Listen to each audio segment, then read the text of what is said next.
Hello everybody, welcome to the stream. I am Bogus Meat Factory. How's it going, folks? I hope you're all doing wonderful. It's middle of the week. I hope things are going well at least.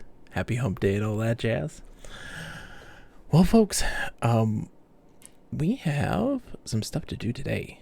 Tonight we are going to be watching the Nintendo Indie Direct. Red Columns is so good. Red Columns is so good. I love the music of Columns. It is smooth. It is the most serene. When I'd gotten a Sega Saturn, or Sega CD, and it came with a Sega Genesis like multi-pack. It came with a Golden Axe, Revenge of Shinobi, Streets of Rage, and Columns. And when I listened to Columns, I was like, the music of the Sega CD is so good. Little did I know, that was just its sound of the Genesis as well. Nothing had changed. But I was like, this music is so good. I was enthralled. I loved it. Columns is a great game too. But anyways, tonight we're going to watch the Nintendo Indie Direct real quick and do a little reaction to that. I'm super excited to see. I have avoided all information about it, thankfully. Then we're going to play some more Betrayal at Krondor, a super amazing DOS computer RPG that has amazing story, great characters, and has been a really fun challenge. I very much enjoy its combat system, which has been a real challenge. Cheese says, ooh, a new Direct. I know. I mean, let's just get right to it, right? Let's just go watch this thing. I'm very curious how this is going to go. I don't want you to look at that one. What are you doing? Boink. 1 second. Boink. It's going to look at chat for a second.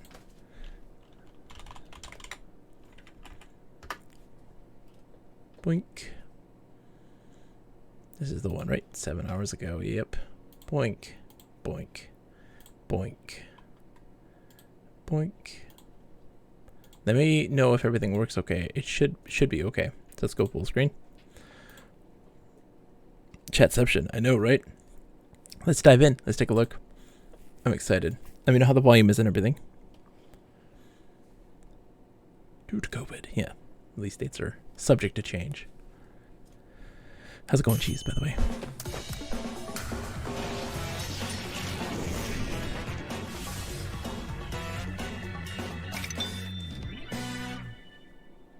Can you hear everything okay? Hello everyone, welcome to Indie World. My name's Ted. And Hey, I'm Ted. Elise, and we're here to check out a fresh selection of indie games coming to the Nintendo Switch system. There are lots of great games out there, and we're here to help you find your Good, next good. favorites. So let's get started. Hey, it's me, Alex. I'm okay. I met this girl, this boy, loser, at the diner, at the gas station, in the mountains. They were hitchhiking, driving. They were escaping to the border. Looking for someone called Zoe, John, Jared, Sonia. I'm running from the police. Huh. I'm running from some bad guys. They helped me, played games with me. They stole my money. And they made me realize that I have to come back home. I have to make my own way to help the brigades. Huh. Where am I? Road 13, Road 42, Road 67, Road 96. Oh, okay, you've already got me. Yep, you got me. Hey, ici I'm in. Digixart, studio 1D Okay. du sud de la France. On est heureux de vous annoncer Hold que on, notre let me nouveau fix jeu that. Un momento, por favor. Let me turn it up a bit on my end. sortira sur Nintendo Switch. Road 96 est un jeu narratif et procédural inspiré par les road movies des années 90. C'était un super défi de vous raconter une histoire en commençant par n'importe quel morceau et on est très content de la forme que ça a pris. On a mis tout ce qu'on aime dans les road trips. Des émotions fortes, des surprises à chaque tournant. Ce jeu, c'est des souvenirs de voyage qu'on a créés juste pour vous. Où on vous emmène, personne ne le sait, car votre chemin vous appartient. On espère que ce premier aperçu de Road 96 vous plaira. Interesting. I'm excited to see where these roads lead in this procedural story-driven game from Digixart. Take on the roles of different teenagers and hit the open road for a path to freedom. On this perilous trip, you'll meet characters from all walks of life and learn their intertwining stories. Some folks may help you out, others might impede your journey. With thousands of potential paths to take, the decisions you make, both big and small, can drastically alter your experience.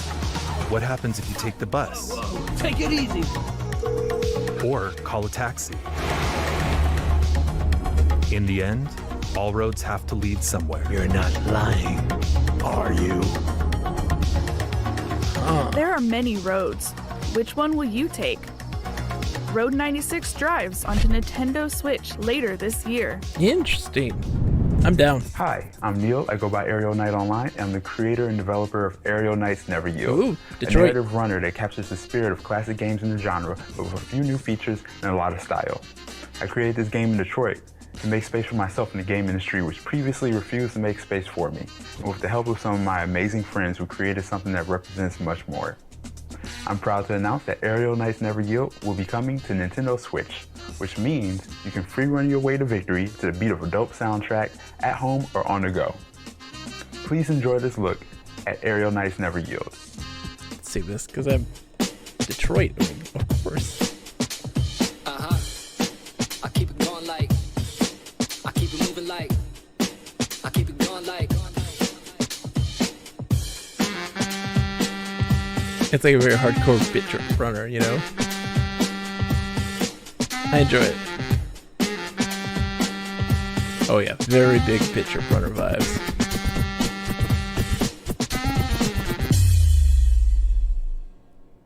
Bringing it back in full effect to the next. Running with the best, never Remix. missing a step. From the east to the west, I stay fresh, I finesse, I progress with no stress. In and out of the city, I get busy, they can't get me, I can't be stopped. I'm on top 100%, I'm giving it all I got. It's on lock, I'm gon' rock. Let's roll, they know, rain, snow, nothing gonna get in the way, I just go. There was a Flash animation from way back in the day, a Flash game that was kind of like I this, gotta that was say, big. this definitely isn't your typical runner.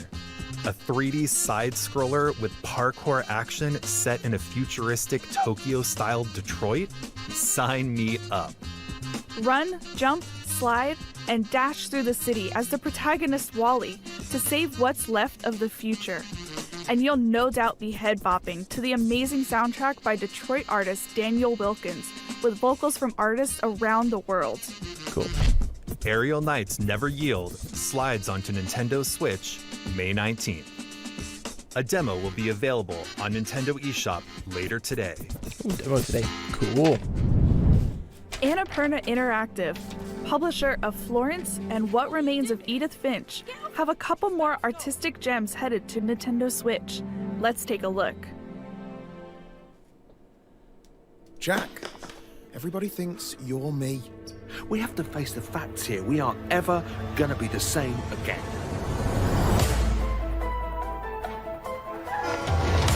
Why are you only speaking to me and not the others? I bent over backwards trying to keep this family together, but what can I do with this? This is mental! Dad! You've been playing. Doing anything.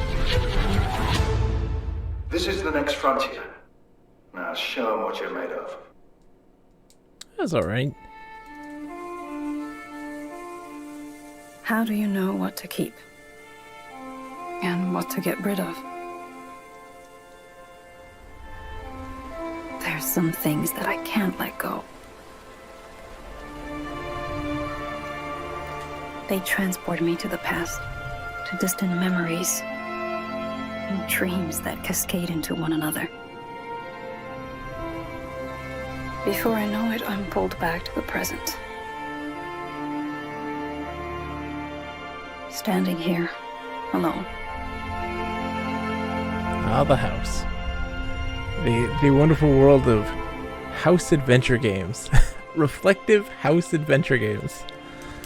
It's a common theme. Last Stop arrives on Nintendo Switch Always July going back to a house. 2021. Always reminiscing Hindsight about the comes to past. Nintendo Switch Always later reflecting. this year. On behalf of everyone here at Roll7, I'm stoked to announce our next title. Our new game is a vibrant action platformer taking you on a journey across the island of Radland on a quest to meet the legendary skate gods. Skateboarding is a sport and an art form with so much space for creativity and expression, and that's something we really wanted to capture in our new game. We're embracing the weird, wonderful and diverse sides of skateboarding, in a game that's all about going on a road trip with your friends, finding crazy spots, and of course, skating everything in sight. The team have put a lot of love into this project, and we're really excited to share it with you. Let's see. So without further ado, Road trips. here's a look. Road trips is like the theme of like the last 2 years. We've all The been latest inside for too title long. in the Ollie Ollie series from Roll 7 is just off the rails. New Ollie Tear Ollie. up the That's good. streets of Radland and search for the mystical skate gods on your quest for Nirvana in this slick action platformer. The Original was developers fun. have created a silky smooth gameplay experience with super tight controls and level design that flows with your combos. There are so many tricks to master that even a legendary skater would tremble. There's no need to aim for precision all the time, though. Down for a more chilled out Legendary experience, skaters got nothing on this explore game. multiple paths through the game's levels. Along the way, you'll get to meet colorful characters, take on quirky side quests, and discover all the hidden secrets of this weird and I dig the gorgeous visual skating change. utopia. Definitely a lot better looking. Ride through Radland in Ollie Ollie World, launching on Nintendo Switch this winter. Hallo, ich bin Anselm Püter von Studio Seufz aus Deutschland. Vor etwa 9 Jahren kam ich beim Wandern an eine Höhle, die mit einer alten Sage verknüpft ist. Ein alter König legte sich angeblich dort zur Ruhe und bat seinen Diener, ihn aufzuwecken, sobald die Zeit gekommen ist. Ich fand diese Geschichte so faszinierend, dass ich unbedingt ein Videospiel davon machen wollte, wo man 400 Tage lang auf dieses Erwachen warten muss. Und einige Jahre lang war dieses Spiel mein Herzensprojekt, weil ich herausfinden wollte, wie man Zeit als Spielmechanik verwenden kann, um diese Geschichte zu erzählen. Ich hoffe, ihr werdet alle Spaß haben, jetzt The Longing auf der Nintendo Switch zu spielen. Let's see.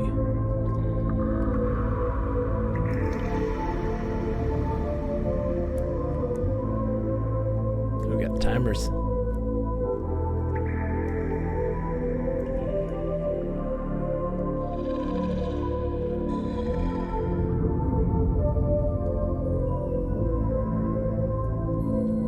I dig the hand illustration vibe. It's very book-like, you know? You don't get this one very often.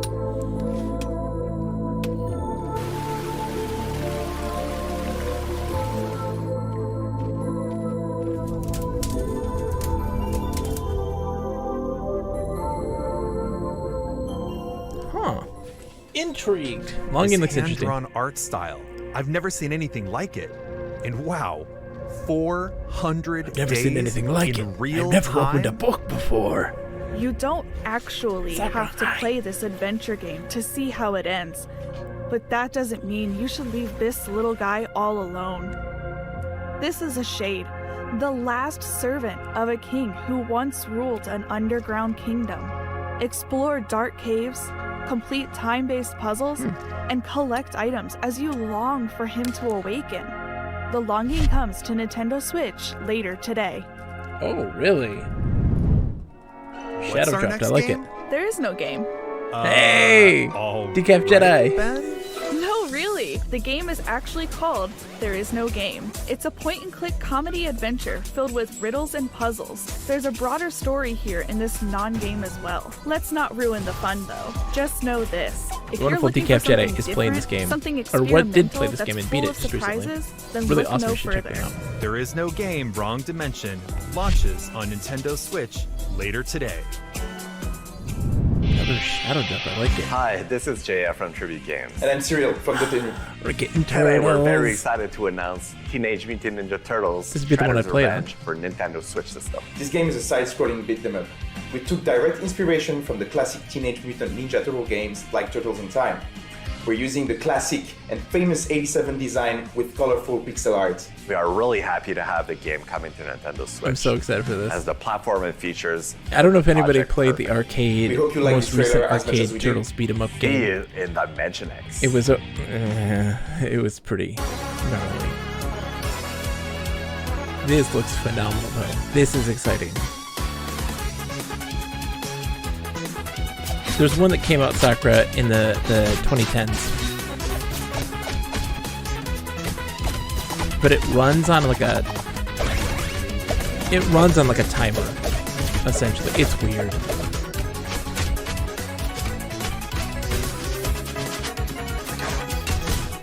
The only thing that it doesn't do for modern arcades is dispense tickets. Maybe it even does, I don't even remember. This looks so good though. Oh my gosh, Rocksteady! Whoa, whoa, whoa. Oh, really? Did we just flash back to the 80s? Even better. This is a new game that This makes me proudly happy. celebrates its roots. Foot's a The foot. game is Off reminiscent his of foot. classic arcade beat-em-ups, and it's got a blend of retro and modern visuals. This side-scroller reunites This our is four legit gonna favorite be turtles as they the kick best some Turtles serious beat 'em up. shell. Dive into this bodacious Because game honestly, I developed mean, by look, Tribute I love the Games arcade and Turtles published games, by but they're pretty Dotemu, basic. who also published Streets of Rage 4 and Wonder Boy: The This Dragon's looks Trap. crazy good. Learning in Cowabunga. Bebop. Teenage Mutant Ninja Turtles Shredder's Revenge comes to Nintendo Switch later this year. I hope it looks really, really good.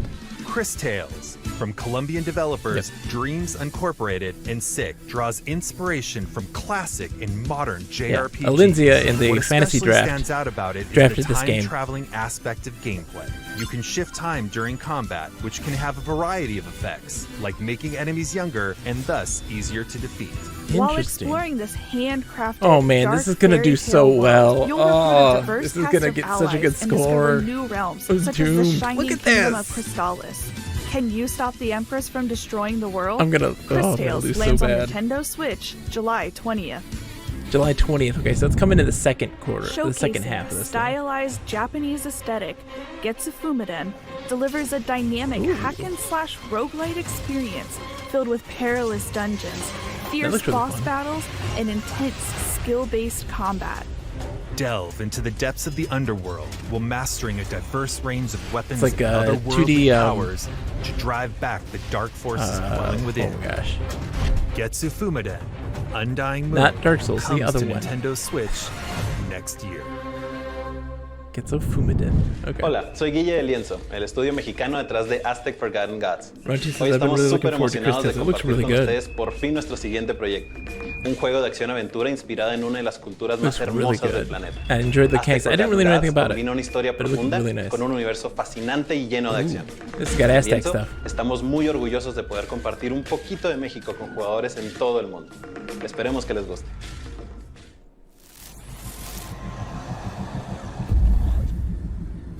Teotihuacan.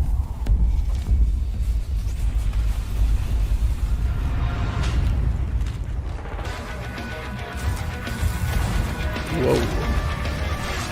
What is going on, man?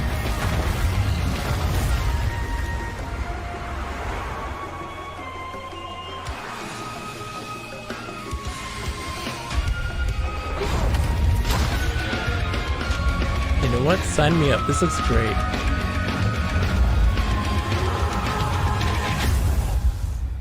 I love it. I dig it. Azteca looks great. Azteca.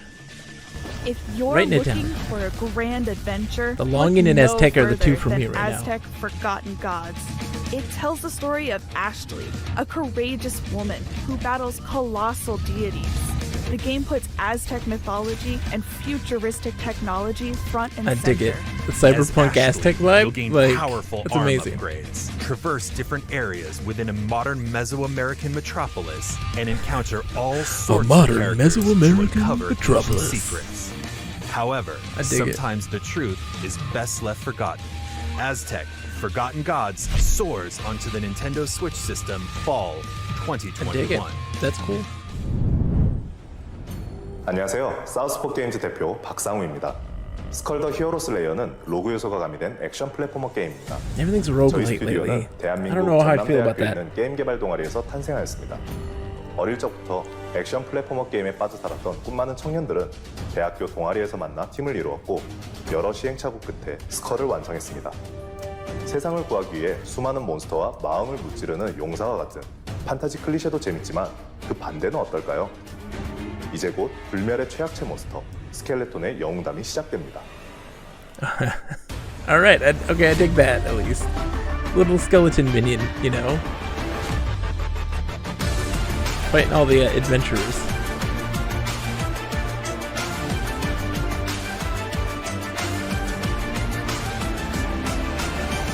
Oh, he throws his head. I like that. He's got different jobs. It looks like switches to like jester and stuff like that.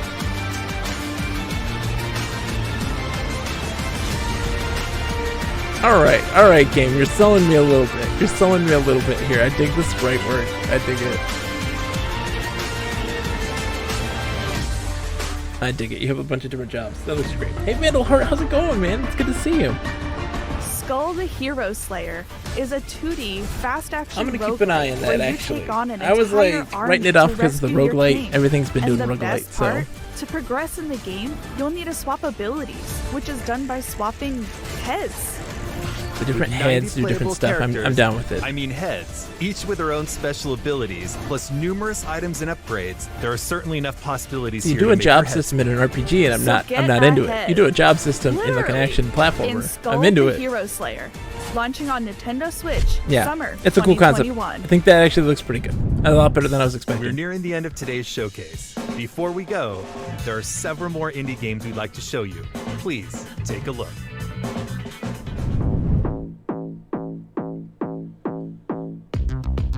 Montage.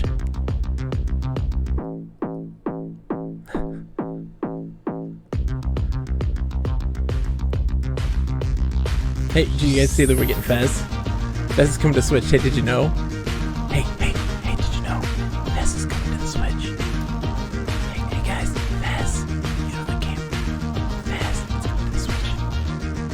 I like Kiwi. That's cute. I like that. Oh, Kiwis. This is like Where's Waldo the adventure game.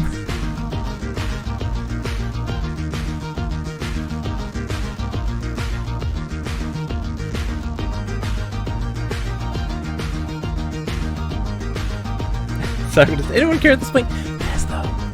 I'm excited for this House of the Dead remake. Sign me up. I need to do some Typing of the Dead so bad.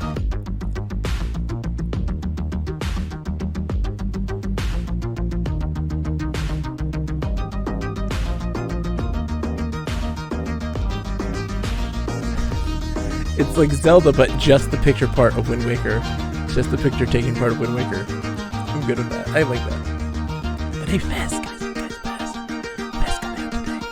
Fez came out, did you know? Fez came out. Hey guys, Fez Ready to start your next indie adventure on Nintendo Switch? Head on over I like to the Nintendo I eShop dig it, the or aesthetic. Again, very Nintendo.com Where's Waldo for our visual Indie aesthetic, World which I sale. dig, actually. Available later today. Woo! That's all for today's Indie World Showcase. We hope you're looking forward to these games. On behalf of everyone at Nintendo, we'd like to thank our talented community of partners and developers for bringing their games to the Nintendo Switch system. And thank you to all of our amazing fans for tuning in. To stay up to date with all the latest news from Indie World, please be sure to follow our official Twitter account. It was something like the Maze or Labyrinthine Journey, something time, Labyrinthine Journey. Happy gaming. Let me see. Can you go back? Oh, wait. We spoke too soon. There's one more. We actually have one more game to show you. It's Fez 2, guys. Did you hear we got Fez 2? I live. Welcome. First, we're gonna have a little fun tonight, folks. Residents of Covina have reported strange interruptions in their radio broadcast over the phone.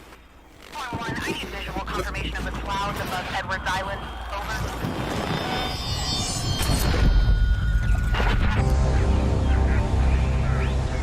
Riley, come in, Riley. Can you hear me? Riley? Riley, are you there?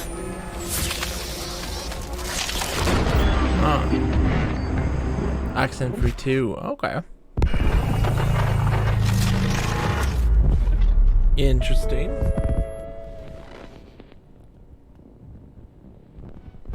The comedy point and click is this. This is not a game.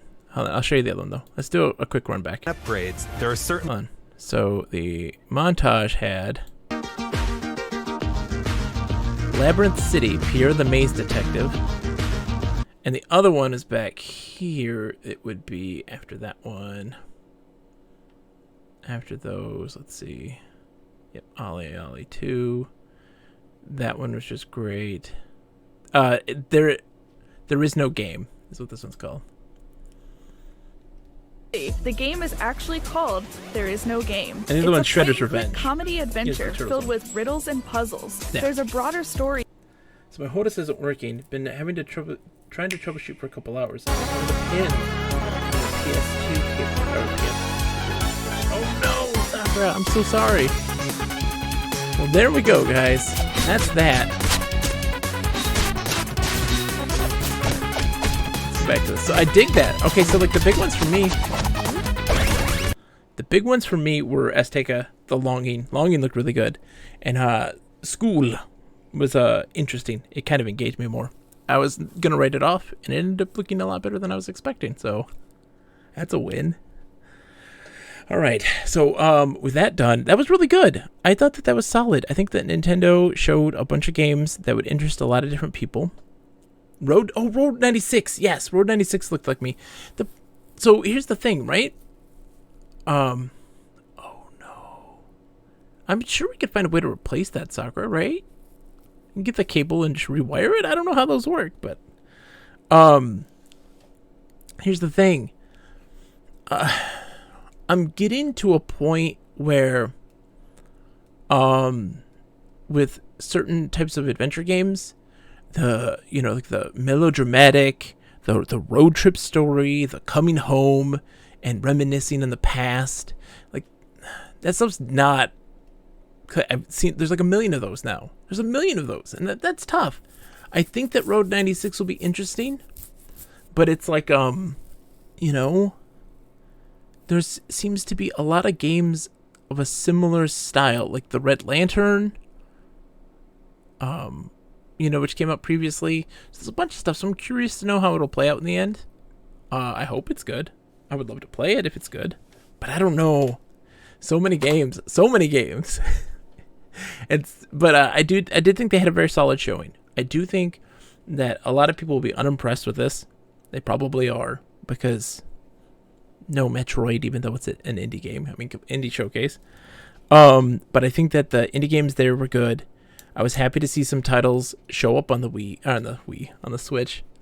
I'm glad we're getting Turtles, because I'll be playing that. You can't find the Maze game. Hold on. Let me look it up here.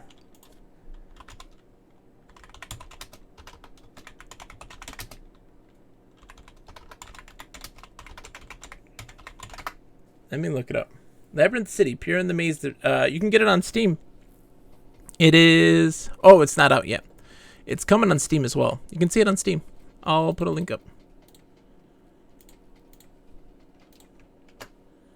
Bam.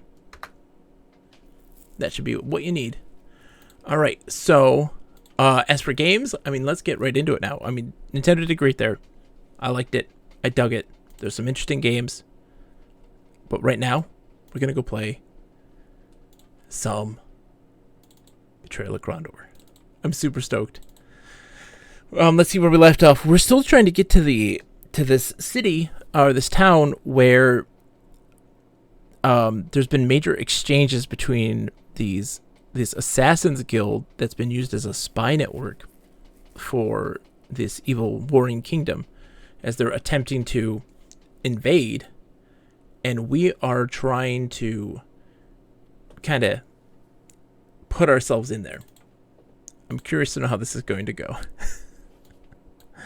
All right, let me change my thing.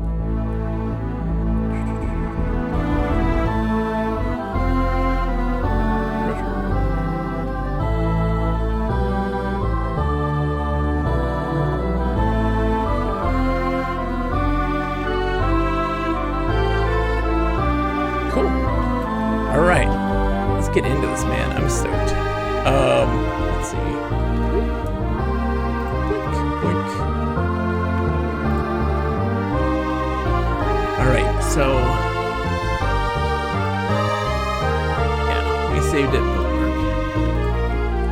We also are in a situation now where there are these guys blocking the road here, and we are fighting. Yeah, they got a nice arrangement here. It said, me and the innkeeper at the River Pilot's Folly. I don't know what's going on here, but we're going to have to fight him, I think. I think you have to just to cross. But our guys are well equipped right now. We're making our way up the eastern shores. One shot. Oh my gosh.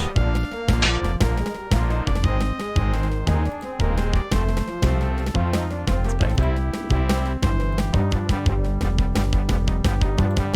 Yeah, they don't have much. Oh my gosh, they're running away. Which makes me wonder if we really are supposed to attack these guys or not. I feel like we're not supposed to.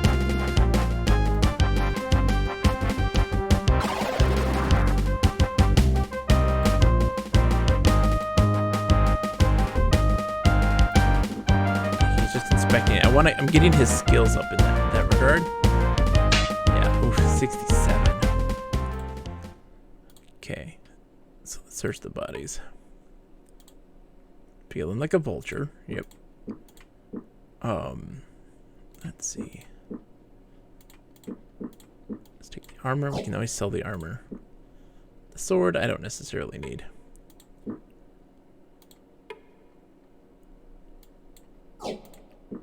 Nah.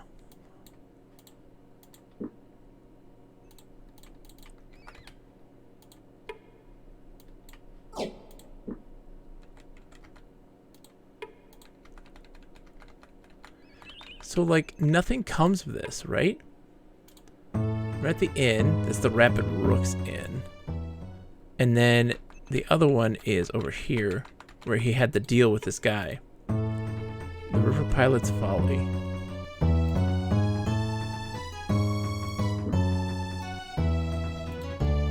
He doesn't want to talk. And talk about dangerous, right? The dead have taken refuge. $6 for a hideous beige cable. Go for it. Sign yourself up, soccer. You gotta do it. 52 sovereigns. We just made a killing there. Alright. I mean, that's that. So, we've made our way across now. And we're heading out. Trying to see if there's anything back here, maybe. Like, what would indicate this deal? I'm thinking they're just roughing people up for money at that point.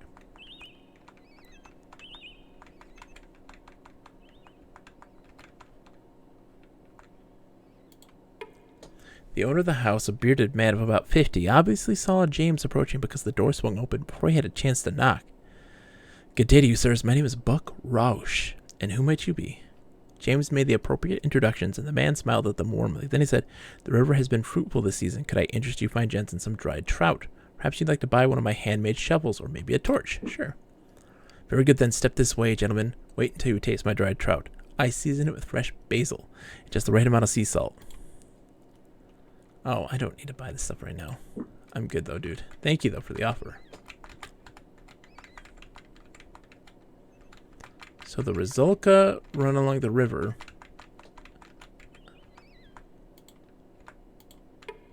Keep out.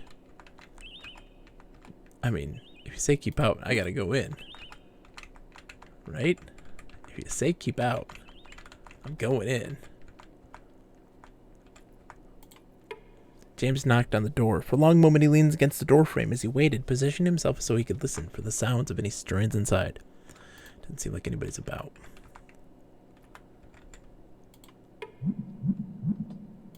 Yep, I got some water. Let's camp here until daytime.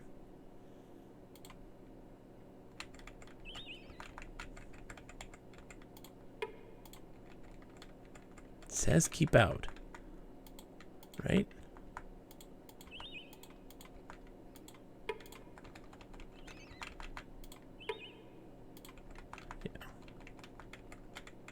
Oh, there's something back here. Oh no, it just leads to the back of the house.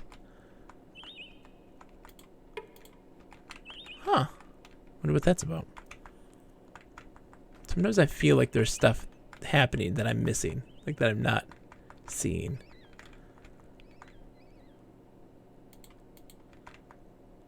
Ooh.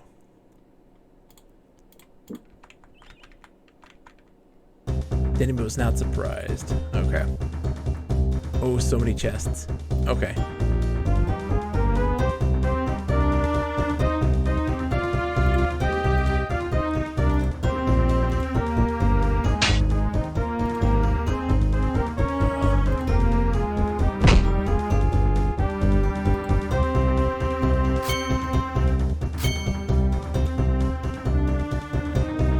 By the way, Red, did you see the Indie Direct? What'd you think of it? He does so much damage now. I'm shocked. Gorath is just a stone-blooded killer. Stone-blooded? Stone-cold killer. Armor's hammer will take. What? Not enough room. Let's see. Let's give it to him.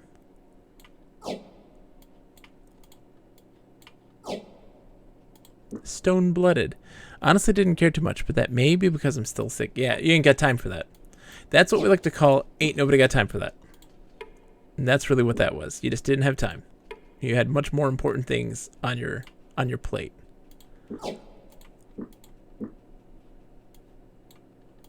Okay.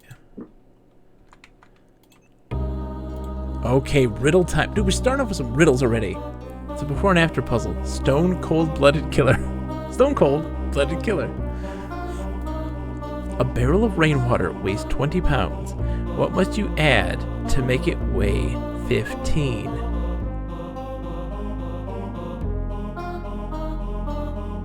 Barrel of rainwater weighs 20 pounds.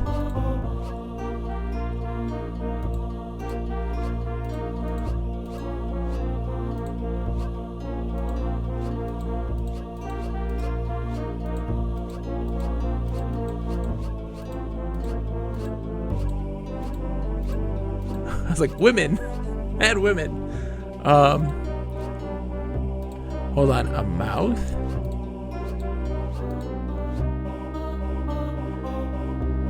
You think you know this? Hold on.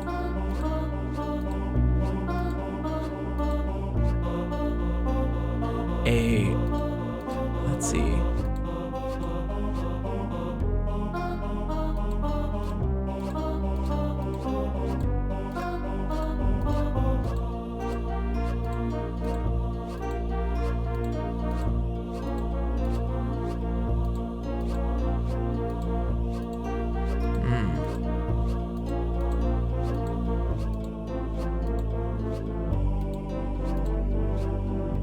What do you guys think? What do you think, Sakura? Hit me with your thoughts. A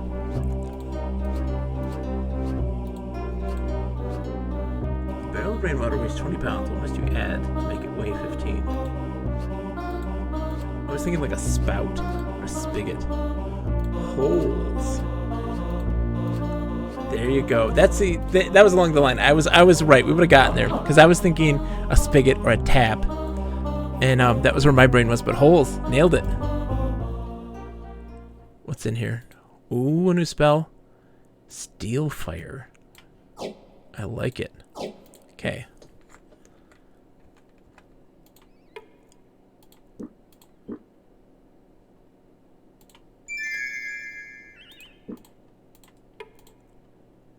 He thinks it's safe.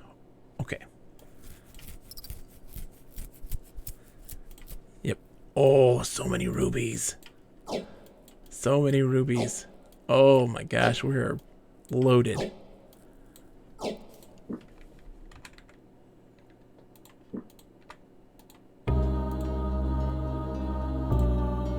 Kingdom fools are born without a lot of this, there is no doubt.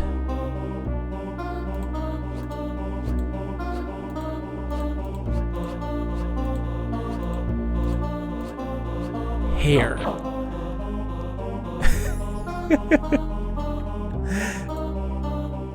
Yep, there you go. Hair. It's so dumb. We need this. Oh, that's gonna be so important. No room. Okay. Hold on. So let's hammer this up. Put that in there. What's in the chest? 86? Okay. Oh my gosh, I have no room for anything. Okay.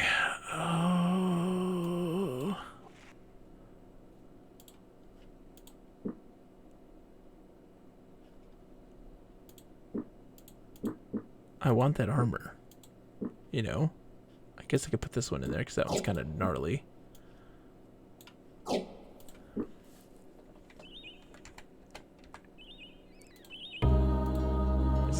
opened. Yeah, barrel of rainwater.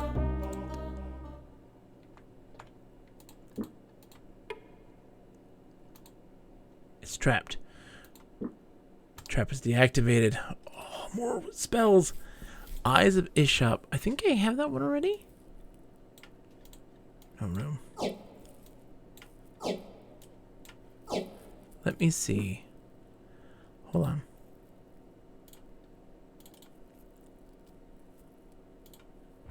So we learned that one. The Eyes of Ishop I think I already have. I don't want to... Let's see. Centasaureg. Maybe not. Let's see what his spells look like. Despair thy eyes. I don't have Eyes of Ishop. Okay, so we can learn that then.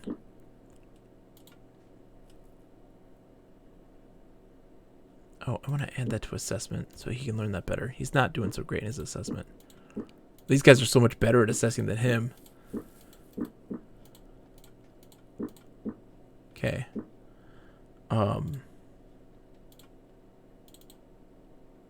So I'm curious to know what those do now.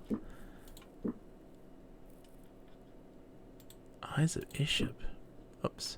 You're not doing armor craft. Nonsense. So let's see what this does.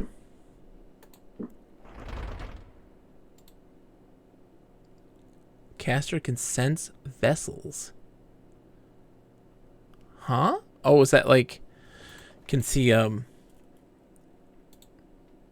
hoping all was not lost. He tried to complete the rest of the incantation, but realized too late that it was beyond his hope. I followed up, he snapped. Complete waste of time. Okay. He botched it, but that's okay. Huh. Okay. And that's a big score. That's a big score. Sloop.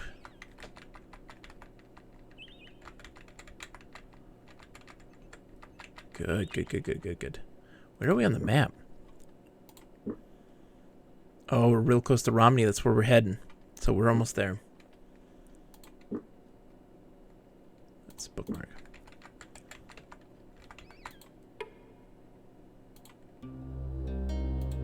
Ooh, it's a jewel place. Yes! I'm selling my jewels. We are loaded now with money. 182 sovereigns! Oh, God! 142! 241! Oh, God! Yes! Yes! That's so much money! That's so much money! That is amazing. I believe S is worth more.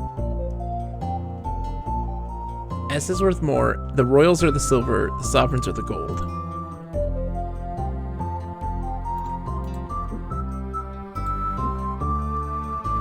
Alright, oh, and we gotta get rid of the seashells. They're not worth as much, but you know what? I'll take it. So what has he got? Ring of the Golden Way.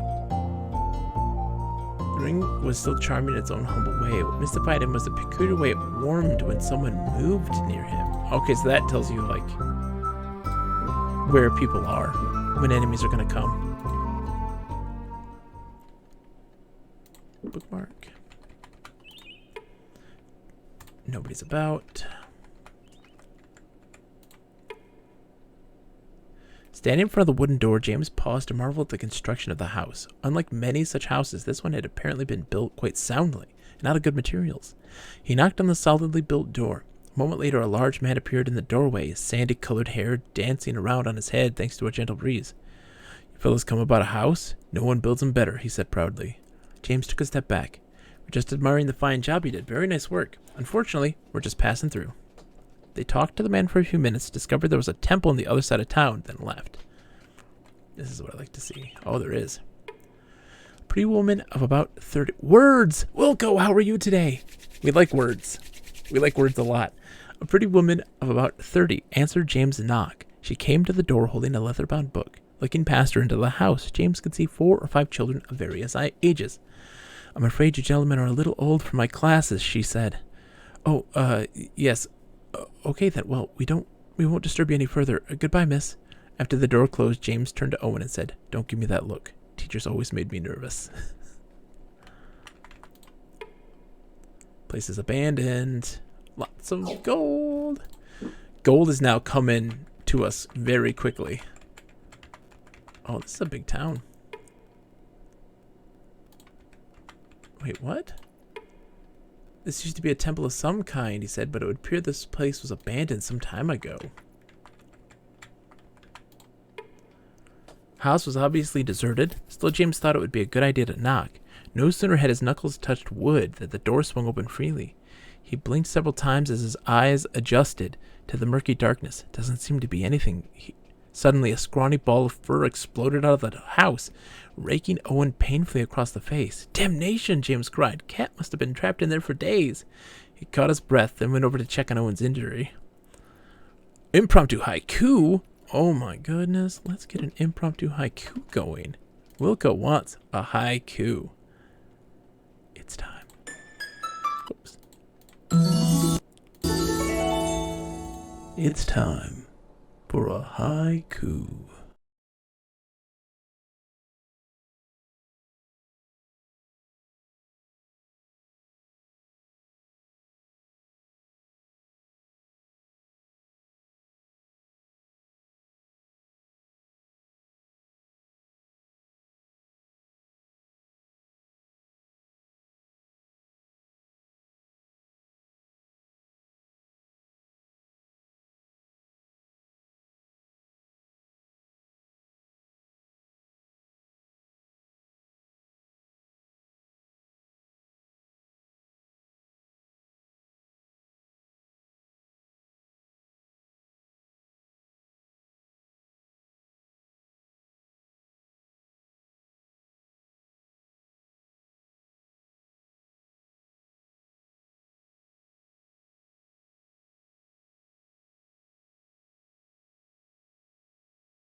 A home abandoned, left empty and all alone, except for a cat.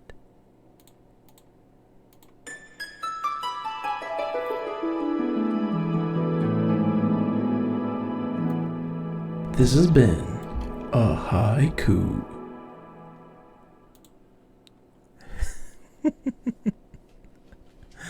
Thank you for the haiku. Thank you for the redemption for the haiku. Wilco, I loved it greatly. An impromptu as possible. I wrote a haiku. It was honestly quite bad. I guess here it is. I like the haiku, Sakura. I approve. I approve of your haiku usage. I love haikus. The noise was dragged down. Into the dark void it went. The haiku wait time. Look, it takes a second. I had to actually back up my previous haiku because I didn't put it over the one I previously wrote. So I had to quickly go and copy and paste that before I lost it for good. They're much better than, nicer than baikus. James could smell alcohol. Pushing the door of the shop open, he was met by a sharp-faced fellow who was carrying a wooden keg.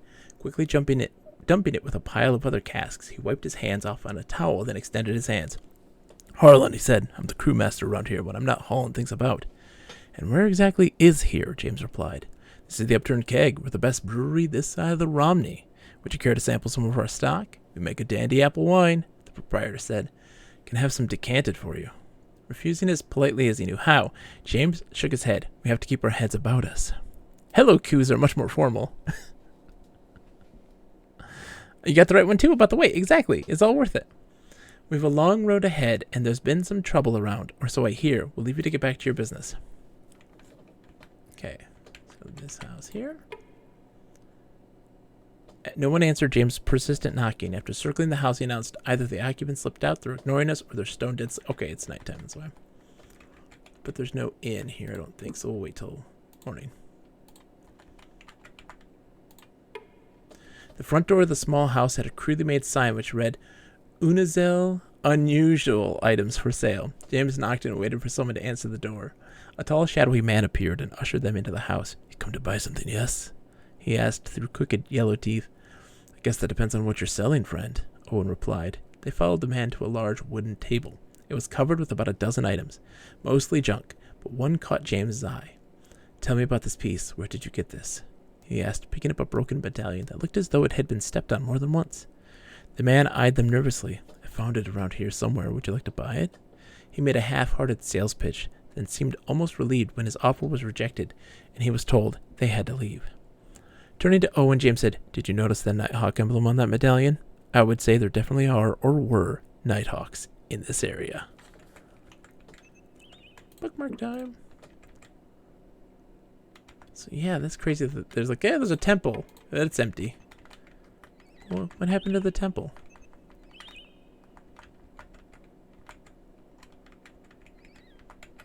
Okay, going around. We're almost to Romney, and that's gonna be big. Checking the nooks and crannies. Gotta check the nooks and crannies. Thing I've learned in this game, there's lots of nooks and lots of crannies, and you should check them all. What about baikus? Baikus are great. We mentioned baikus, Lip.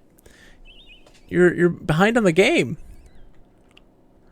Oh, you're saying, what about baikus though? The enemy was waiting for them.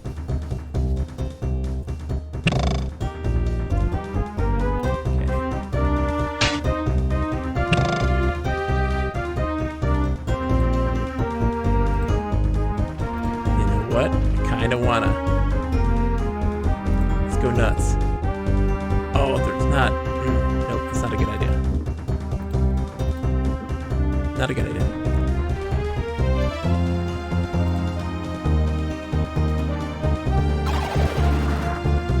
Okay. Oh, we missed.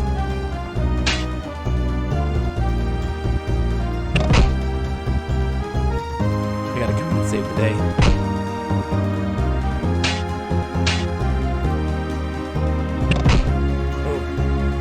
Hurting Aunt Janice. He's down.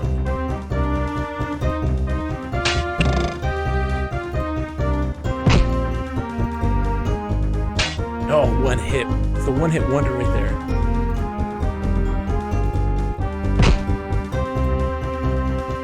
Valencia, hi! How are you feeling? I hope you're doing okay. Oh, by the way, I saw the stuff on Chris Tales. Grape soda is good for what ails me. Oh, red. That's a great choice. Grape soda's fantastic. So I watched the Nintendo Direct on the indie games and stuff, and you have Chris Tales on your team, and I'm now incredibly worried about my success in this this fantasy league because Chris Tales looks fantastic. Come on, guys, hit the dude. There we go. Good. Get the rest you need. Absolutely.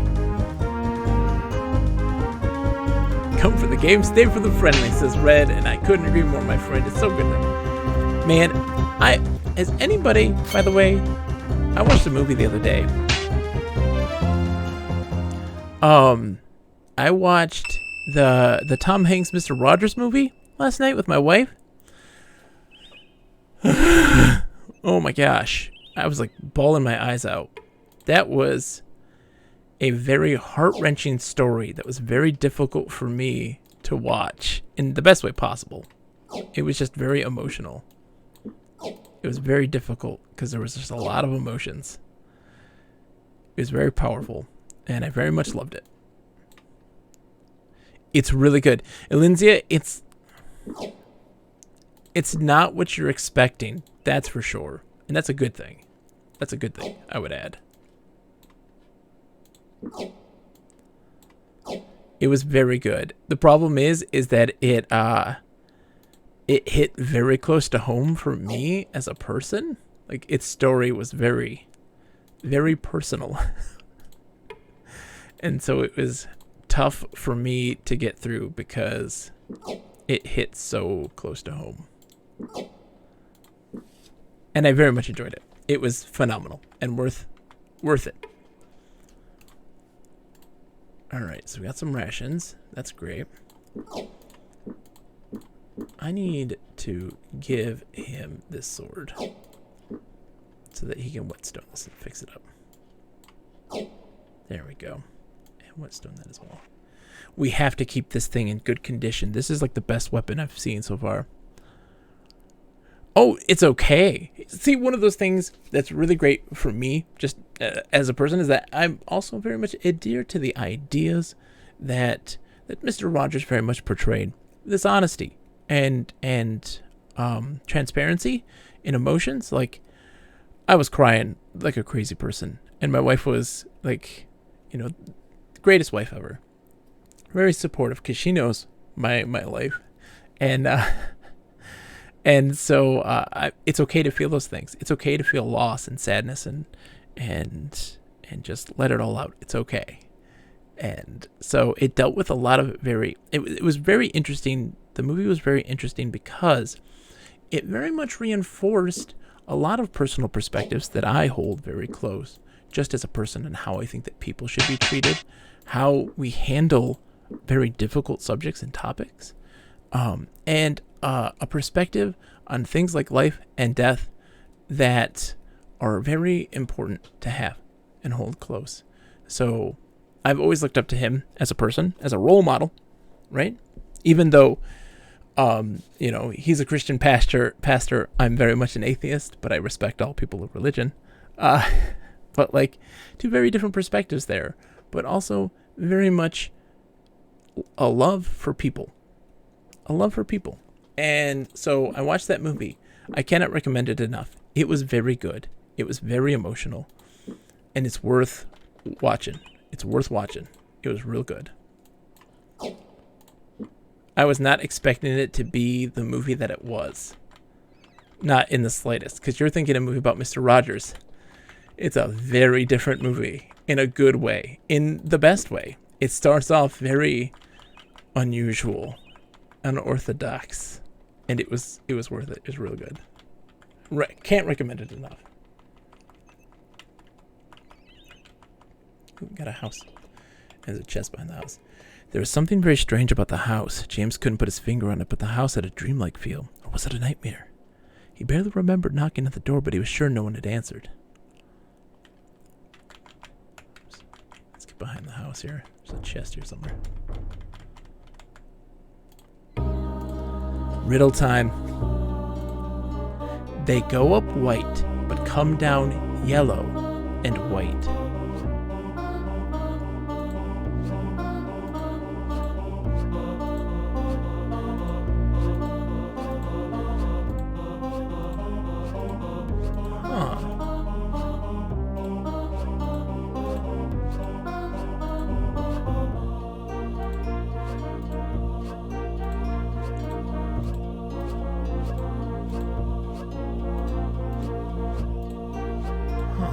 They go up white, but come down yellow and white.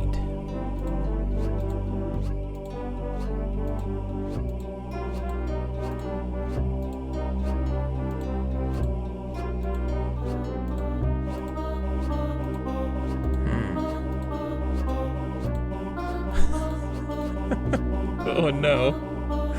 It always seems to come up. They always have to find a way to put this in there. Oh man, red SNES, that's really it.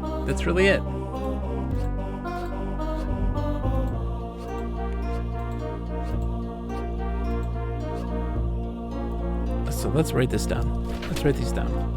This is my method. SETR.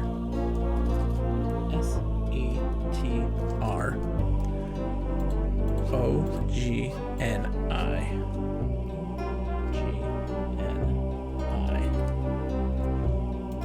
TELG. Eggs? Eggs! It's eggs. They go up white, they come down yellow and white. Yep. I saw it because my brain was like, the second one is a G. That means that only E would work. Well, it's not gonna work. And then I saw the second one having a G and I'm like, it's eggs! Whoa. Within the kingdom, the rapier was considered the weapon of experts and fools. Smaller bladed than classical broadswords, it demanded a great deal of skill and concentration to use. Its primary strategy depending on its sharpened point rather than its hacking edge. So this one does so much more damage as a thrust. This is for elves. 25 plus 20 with skill. What is this one here? 29. Okay, so the swing on this one does so much more. Oops. And what do we got here? The Fetter's Rhyme. Let's do it. Okay. Let's move this here. Because, like, what is this damage here? Yeah, oof. We're going to switch this over to here. To be honest. I'm going to give it a shot and see how he does with it. Okay.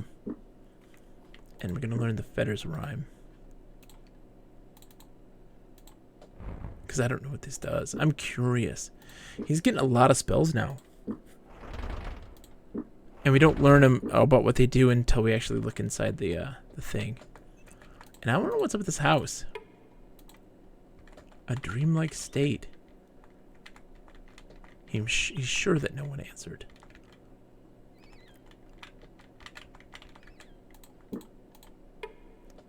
As he passed through, he noted the lack of a door latch, a sign the inn was likely chartered by the local lord. Yeah, good. We need to sleep anyways. Nobody wants to talk to us. Oh no. Let's bard it up. Ah, 22 sovereigns. That's fine. We're getting lots of money with the bard skill now, though. That's a big deal. Yeah, we're sleeping. Romance or traveling. Money is not an issue for us anymore.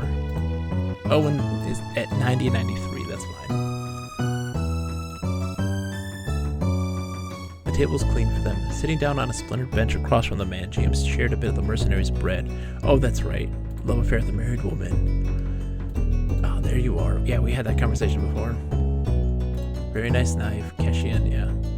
Okay. Barmy doesn't have anything to say.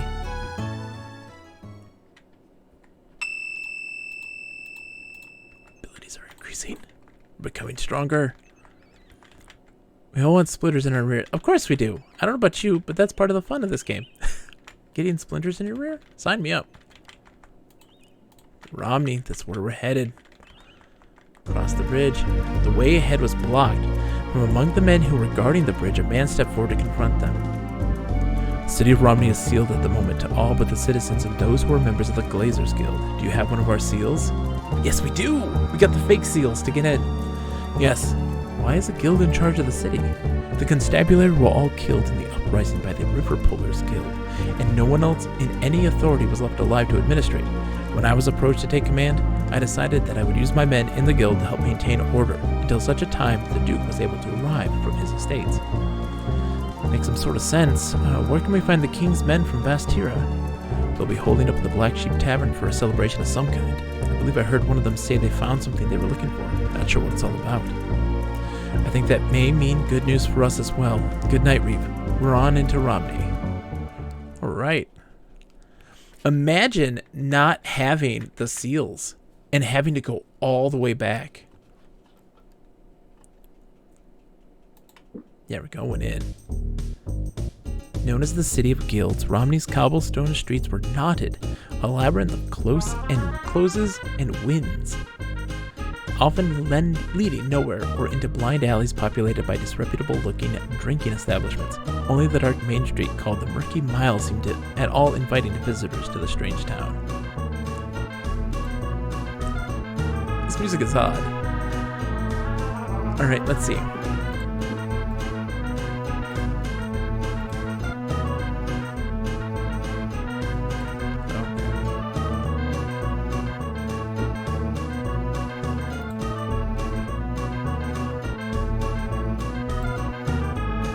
Backtracking is not fun.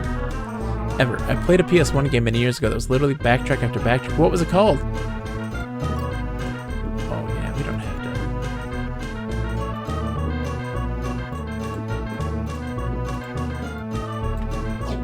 to. Oh, Digimon World. Yeah, Digimon Worlds are rough in that regard.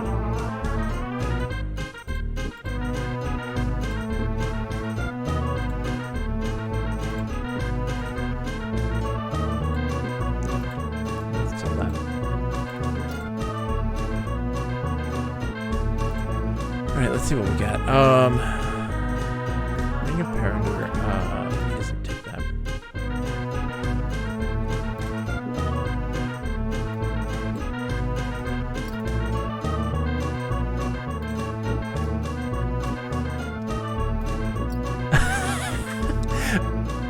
Valencia?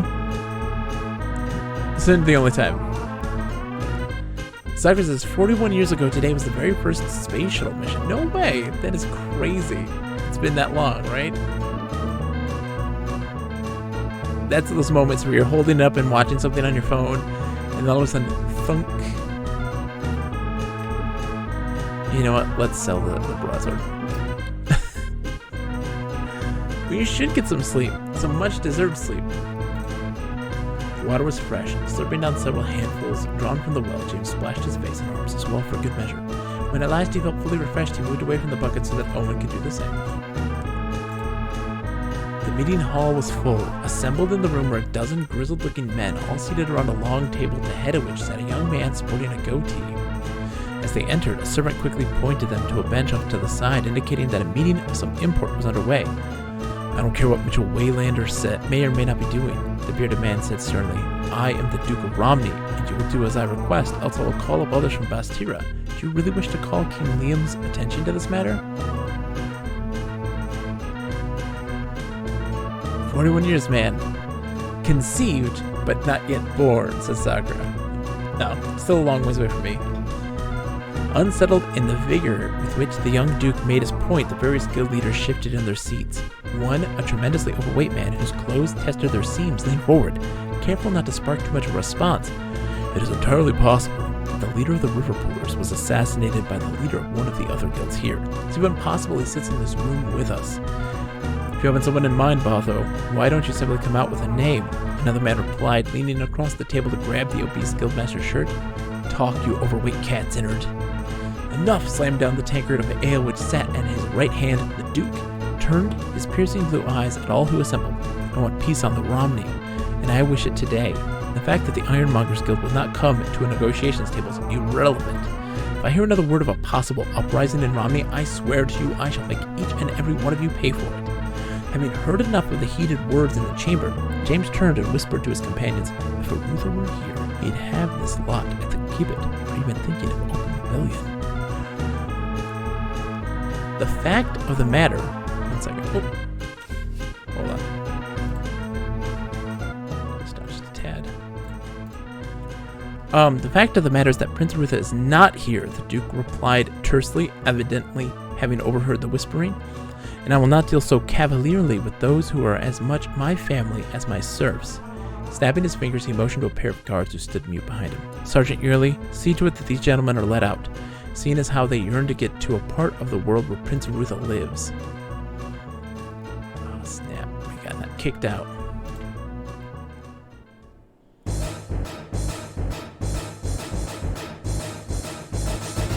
Even as they threw the door open, James bit back the impulse to vomit.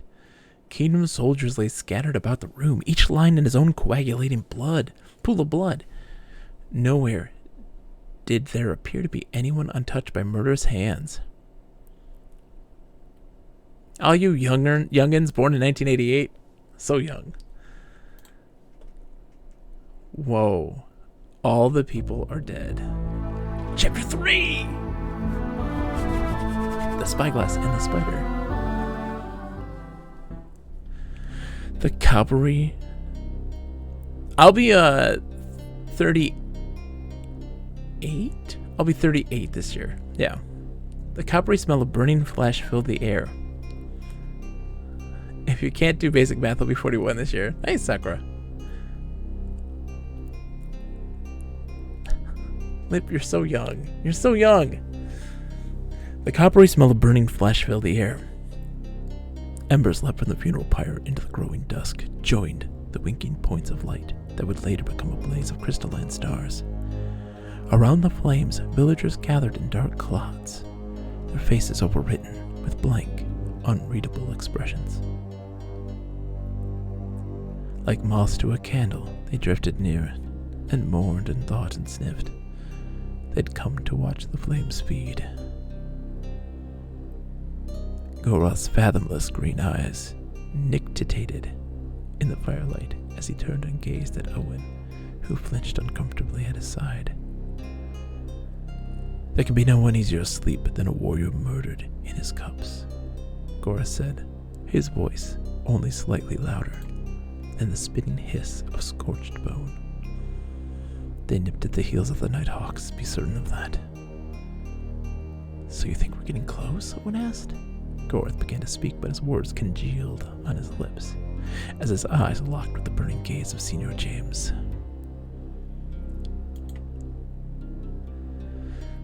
I've had it with your mysterious half-answers, Mordell. Now, for the sake of your continued good health, I want to hear some explanations fast. Why you were here in Romney a 6 month before you made your appearance at the Inclindell Pass. The only explanation, Signor, is that you are mistaken. I have never been south of the Inclindell. While we carried the dead from the Black Sheep Tavern, a tavern boy informed me that a man answering to your description called on 3 unwholesome dressed in black, all of whom wore the trademark silver rings of the Nighthawks. He heard them refer to the Mordell as Gorath. There was the person who looked like James. Somebody's shapeshifting. My mind is older than my appearance and voice suggest. If you hear me over a mic, my voice is kind of deep. If you hear me face to face, it's high pitched like the nerdy kid in 80s high school. Red, that's fine. Everybody always gets hung up with their voice, right? Everybody does. Just embrace it. It is you, and the more you think about it, the more it bothers you. Just don't think about it.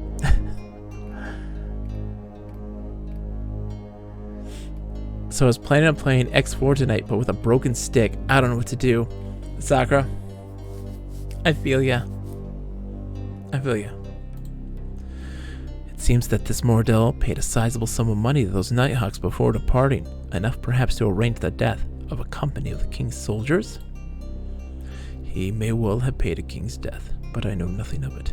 I realize it may impress little upon you, but Gorath is a passing common name in the Northlands, and oft as not your kingdom fellowfolk have mistaken me for an elf. The barkeeper was likely deceived by enemies of mine. If I had caused to mislead you or your prince, I would have found a far less convoluted means of confusing the royal sanity. Look elsewhere for your enemies, James. While we may not be friends, I mean you no harm. I shall look where I wish until you are no longer my responsibility. We may not be able to strike at the Nighthawk stronghold, but if we can locate it, we may still be able to get inside and find the information Prince Arutha needs. The Nighthawks will shun Romney for a time. However bold they may be in their murderous nights, they flee when daylight breaks. No one walks without leaving footprints, and these men are no different. However skilled they may be at assassination, they have never been any good at covering their tracks. Let me see things you found in the tavern. They're here. Good. Those are our footprints. Of all the items we found on the dead company, those items seemed conspicuously out of place and may be related in some way to our elusive murderers. We begin our hunt for the Nighthawks with a spider and a spyglass. Solve the mystery of the spyglass and the spider. Hey, the tavern's all doing great now. Within the accommodations were humble. Several splintering tables had been jammed into the common room and arranged to accommodate perhaps 25 men. 30 of hunger pressed them. Greasy stains covered benches and walls, evidence of wild days past, including a lot of people dead. Oh, the gambler. Oh man, we're gonna gamble at some point. James motioned to the figure across the room. The boy walked over to join them. He stood before them, eyes downcast. Come in, please. Jason! Are you going to take me away? Why should we want to do that? Because when I broke things, Master always told me that someone would come and take me away someplace bad, someplace dark where they would never feed me and I'd never see the light of day. I knew when all these people got killed in here that someone would come for me and take me to the bad place. You don't have anything to be afraid of, Jason. Oh, Valencia, this is Betrayal at Krondor. This is Betrayal at Krondor, an amazing PC RPG from 1993, published by Sierra and developed by Dynamics. It's really, really good. Based on the book series, the Rift War series of fantasy books. You didn't kill those men. It's not your fault. Master says anybody that stays under our roof is our responsibility. And I was here when they were killed. It means it was my fault. Then you saw the murderers? No, but they came in and told me to leave or they'd hurt me real bad. They didn't tell me what they were going to do. I have to say, Alinzia, again, seeing Chris Tales has emboldened me to say that you have got some really good picks. And your stuff doesn't look good on paper based on its predictions by the Fantasy League, but you're gonna knock it out of the park. Like when I do estimate the numbers, like you are in last place, but I'm like, I never believe the numbers because they always predict indie games because it's based on hype. So the indie games are going to perform worse than the AAA games in its mind, but in the end, they always perform better. They always perform better. Chris Tales is a huge get. I think it's going to review remarkably well. I even think that Knockout City is going to do at least reasonably well. It's going to be like a 78, 79. I'm telling you, it really is going to do a lot better than I think. I was able, though, to pick up, I don't know if you checked, Lindsay, I picked up a game. I picked up the #1 fighting game of the year, the one that everybody's anticipating with a big way, Guilty Gear Strive. It's going to be good. I'm going to knock it out of the park either by my picks winning awesomely, by making a hilarious fool of myself and having everyone love me for it. That's all that we ask. That's all that we ask. Alright, back to the game. Ugh. But they come in and told me to leave or they'd hurt me real bad. They didn't tell me what they were going to do. What did the men who told you to leave look like? And they were big and they had birds on their chest like eagles and they smelled funny. Like sometimes the sailors from Cash smell like flowers. Hawks on their chest. That at least confirms the Nighthawk's involvement. Do you know anything about a spider made of silver or a brass spyglass that one of the men that were killed might have carried? It's very important. Think hard. I don't know anything about the spider, but I remember that one of the king's men had a brass tube with little pieces of glass at the end of it, and I could see things that were far away with it. He said that he and one of the other men had brought it back from Silden. Did he say where in Silden he got it? No, just Silden. Can you think of anything else? Did anyone else come into the Black Sheep before the murderers? A carrying man brought in some wine from the upside-down keg for the soldiers. Told me it was sent special, but besides that, I can't think of anything. Thanks, Jason. We may be back later to ask you more questions, so don't go anywhere. We are going to the keg place.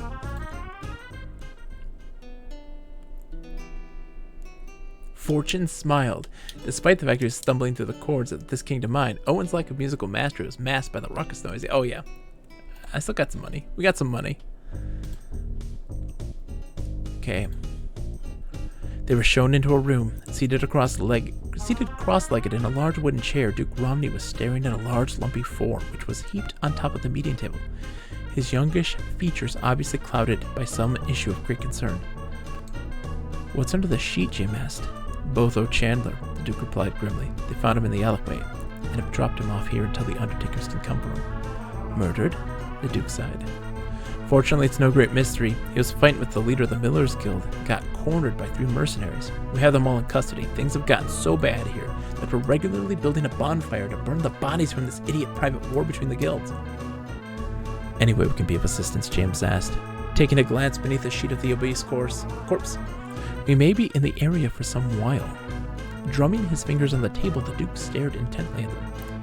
Actually, you may be of service to me, he said after a thoughtful moment. If I can convince Arlie, Steel Soul, to come into negotiations with the rest of the guilds, it's possible I can break this deadlock between them. My father always said that the guilds will follow Mitchell Waylander and Arlie Steel Soul whichever way they go, but unfortunately, Mitchell is too intertwined in the origins of the problem for me to use him effectively. Where do we fit into this? James asked. You're neutral, he replied, gaining his feet. You were born outside of Romney. You have no connections to the guilds. I am right about that, aren't I? Quickly, an anxious look flickered in his eyes, but quickly vanished as he noticed that James was shaking his head. Excellent. My point being, as the Duke, the guilds might view a private meeting between myself and Arlie as unfair negotiation. They have to believe that he is coming to the negotiation table of his own free will, and believe me, they will be watching my movements for a while. So you want us to find this Arlie Steel Soul fellow, convince him to come and negotiate with the rest of the guilds. Is that it? James asked. Just so, the Duke replied. You'll find that he has a small house to the west and south of here. I'd advise you, though, he is a paranoid man, keeps himself well guarded, and there may be some danger involved. I'll reward you for your efforts, of course. That's all right, James said with a smile, heading towards the door. We're used to danger. I like it. Yeah, the time mechanics in Chris Tales looks really interesting. There's a whole lot going on that I'm very much... Oh, let's save. Make a save. Chapter 3. It looks really cool. I'm digging it. Alright, so we have to go back south and... is it south and east, right? Owen was whistling, suddenly aware of his traveling companions had grown irrepressibly cheerful over the last few miles. James turned and favored the squire with an inquisitive stare. Why the sudden lift in your spirits? Unless I'm mistaken, we're headed towards my uncle Corvallis' estate in Cavil Keep. Assuming we keep heading this way, we're going in that direction, aren't we? Yes. Owen talked as they traveled, pointing out familiar geographical features. He related a good deal of story about the region's history as they attempted to ford a small river. Soon they found themselves back on the major road. Wait, where are we? I might not have wanted to go this way. Yeah, we gotta go south. We're not going north. We're going south.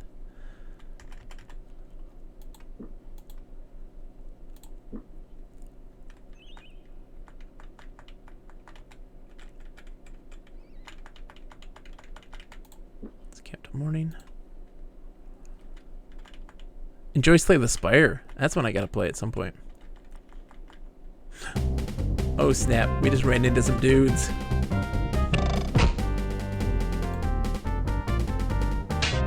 Oh, the damage. So, Fetters of Rhyme freezes opponents. Does it do damage? 2 times the cost. So if I do 20, if I do 40. Flamecast is 3 times the cost and is an area of effect. Spare the eyes. Steel Fire causes Blade to do extra fire damage. Okay, so we can do that to other people. Invitation pulls forward. Hojo's Heaven shields target. Give to Sung is a health stamina transfer. And Skin of the Dragon's invisible armor. Okay. Man.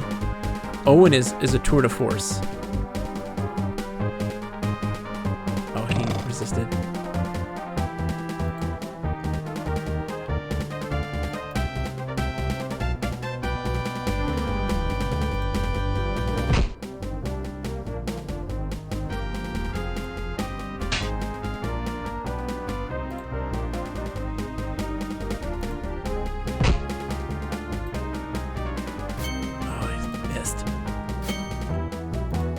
Blocking. Score the hits, man. He's running away. Dang it. Hit him.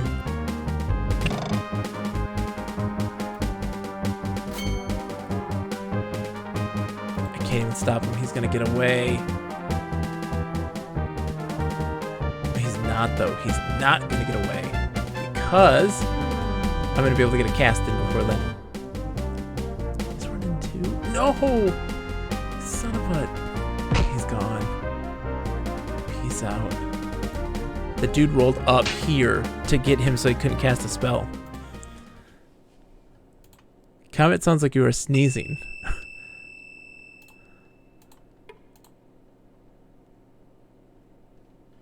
Okay, we'll take that.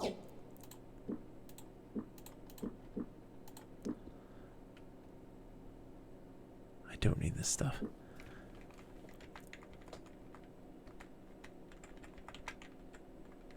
I want to go south. Nope, wrong way. This way.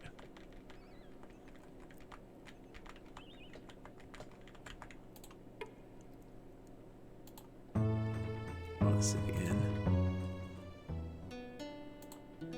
Getting some money, some extra money. We gotta see what's going on.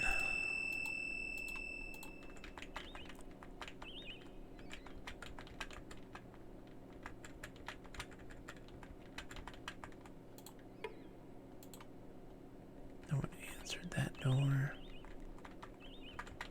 We have to go talk to the brewer, which is along the road here. At least I thought it was. There it is. That's what I'm looking for. Nope, that is not. It's abandoned.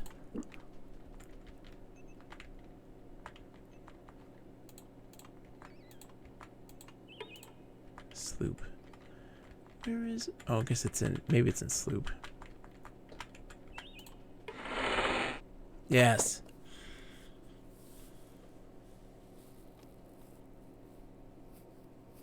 Okay, so... yeah, we talked about this. Yep, sampled the apple wine. And we said, I'm sure you do, but no thank you, James said. We have other business with you. Have you recently sent a special delivery to the Black Sheep Tavern in Romney?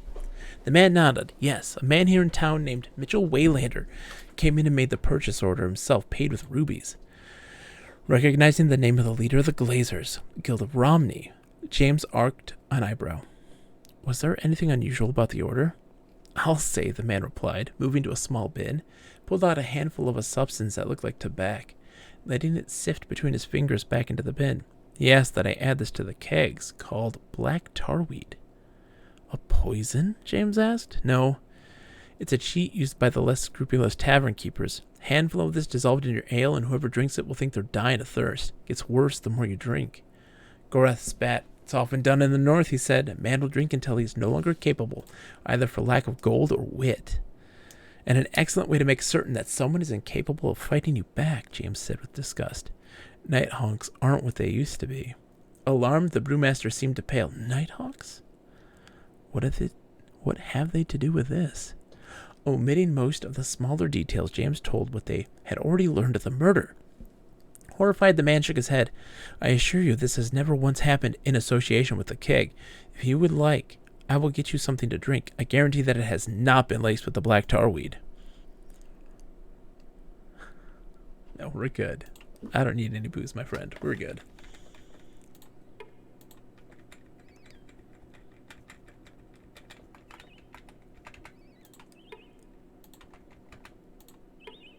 Yeah, the abandoned shrine.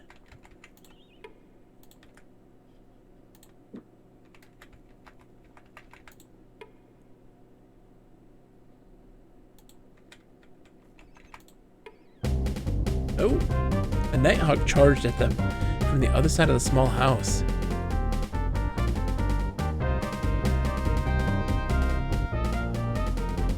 Okay. That's a lot. Oh crap. We're so screwed. Come on, dude.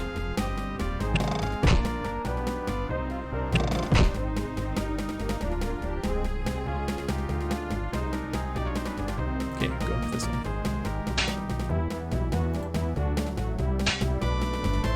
Yeah, that guy, we lost him. Now we can stop these dudes who are, hold on. It's time. Time to cast some magic. Flame cast.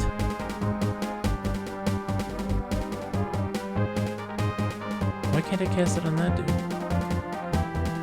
Is it not within range? I don't have line of sight. That's silly. Okay, then let's do Fetters of Rhyme.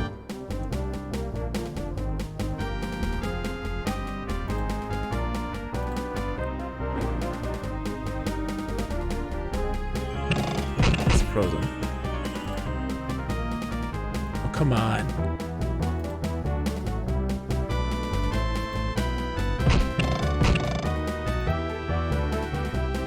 There we go.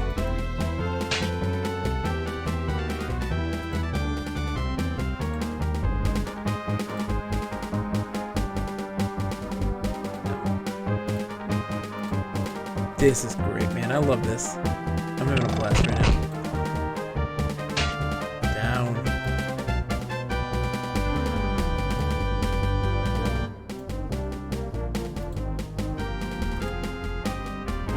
Yes!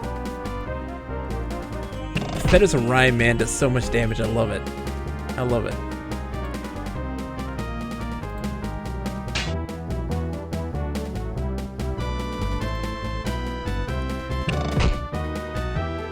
Hit him. That's your buddy, my friends. Good job.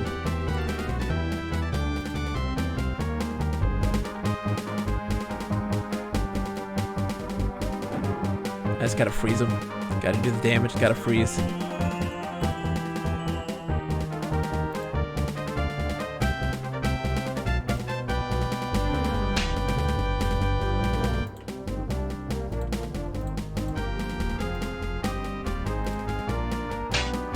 Nailed it. We got all but one.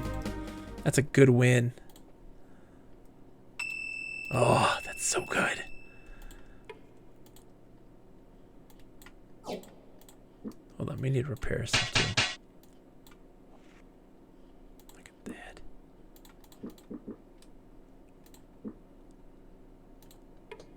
I'm loving this, man. I'm loving this. Ba-da-ba-ba-bum. 10 rations. Yes, share with the party.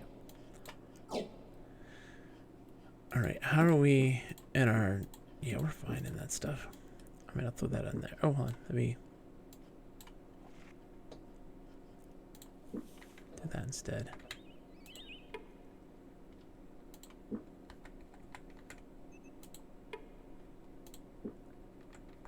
What store is this?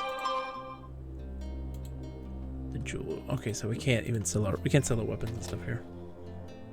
Just making sure my wife didn't text me. 1 second, guys. When my phone beeps like that, that's usually like, hey, somebody's texting you. No, we're good. Okay. Yeah, so I can't sell armor here then, right? And weapons, I don't think. Oh, look at this. The silver spider, with the exception of its carnelian-tinged fangs, the miniature spider glinted a deadly silver hue on its underbelly. A long, shallow groove bisected its length and passed between its fangs, a groove through which a sword blade or an arrow point could be easily passed. A relatively simple device, the spyglass was a cylinder of brass fitted with a large glass lens on one end and another, the smaller lens on the opposite end. While spyglasses were used to spot distant objects, James suspected this one had been rendered useless by the cracks of the larger lens. Okay, so we know that that is... let's look at the map real quick. So we know that the spyglass was procured at... Where was it at? Silden. So yeah, we have to go south to Silden to learn about the spyglass. So I feel like we may have jumped the gun a bit by going down there first. So that guy's 91. Let's see. Here we go, keys.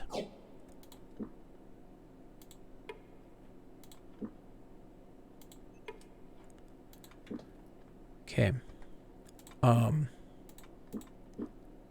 We're gonna head back up into the town, so I guess I can just take the armor and stuff too. Like the we'll take the steel armor. And take that.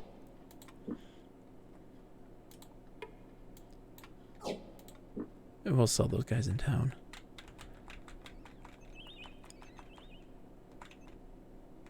I never took the road this way. Oh, gotta fight. Oh, jeez. We didn't stop to heal, so he is damaged.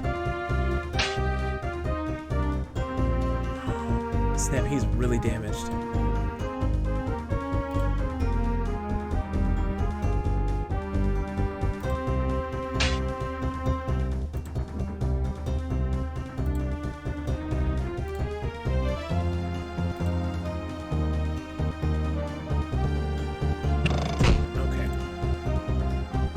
Guys are resisting this stuff really well.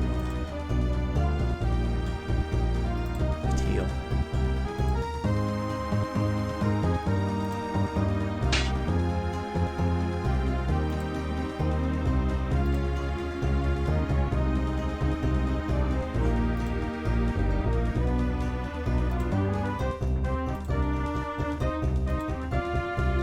Stun him, come on, get stunned, dude. Yes. Perfect. Let's rest for just a second till morning at least.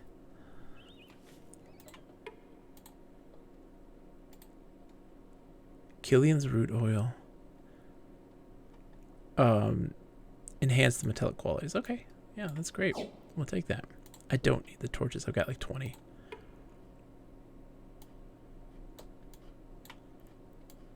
We'll take the bowstring too and just use it.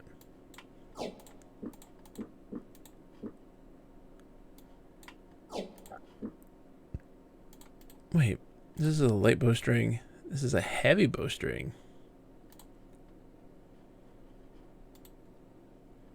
Oh, because those are medium crossbows. Is this? That's a light crossbow. That's why. Okay. Hold on. Let's move this over here. And so we can take the light one over here. Use this on that. So we have a heavy now. Wow. Okay, that does a lot more damage. That's good. We got to get back to town.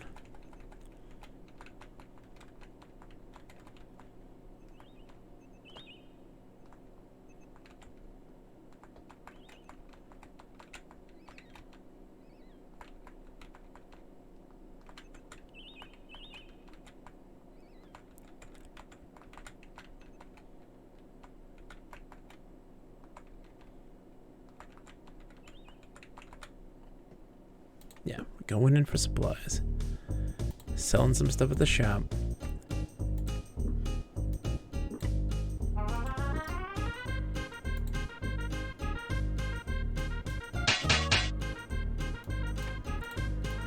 Selling this for 100 sovereigns. Oh my gosh, we have so much money.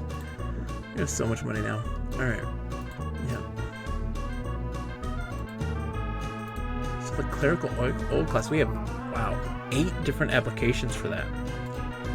I'm gonna sell this one herbal pack. I don't need it right now. Oh, he doesn't buy it.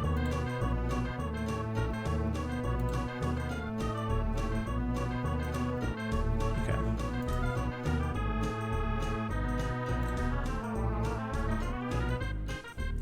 Says, have you spoken with Arlie? He asked. Will he be coming back to negotiate? Haven't gotten through to him as yet, James said, looking around the room. We have a few other things to attend to. Immediately, the Duke's eyes registered offense at James' offhanded comment, but quickly the Signor recouped. We are here at the request of Prince Arutha, Lord.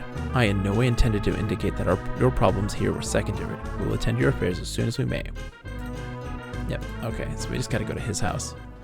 Which he said was south and west, I thought. Which is why I'm like, where?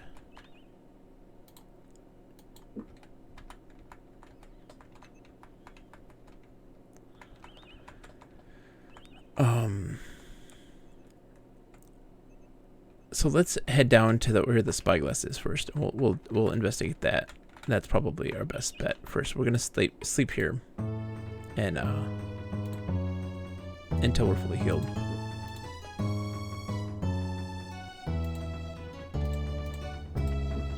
This poor Owen. He's so sick. He's so hurt. That was pretty bad.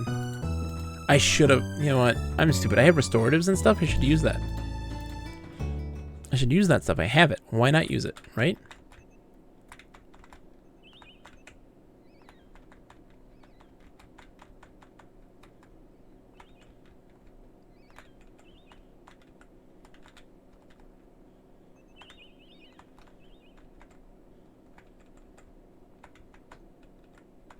Those guys. Did I look at these? Oh, I did not. I did not see this. Arrows and rubies and stuff. Okay, great. More rubies. All the better to sell. Ooh! Snap. Ghost people. Ow. I guess I'm glad I fully healed.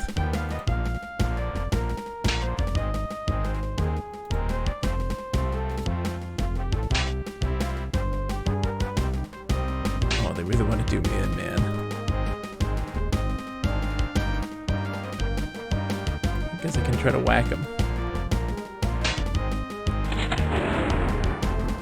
I did not see these ghosts earlier, so this is new. do so much damage. I'm so screwed too because I didn't save anytime recently. I was not expecting this. Okay.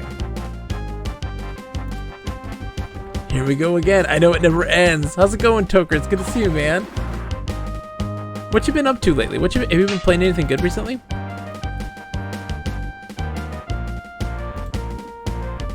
Have you just been playing WoW mostly?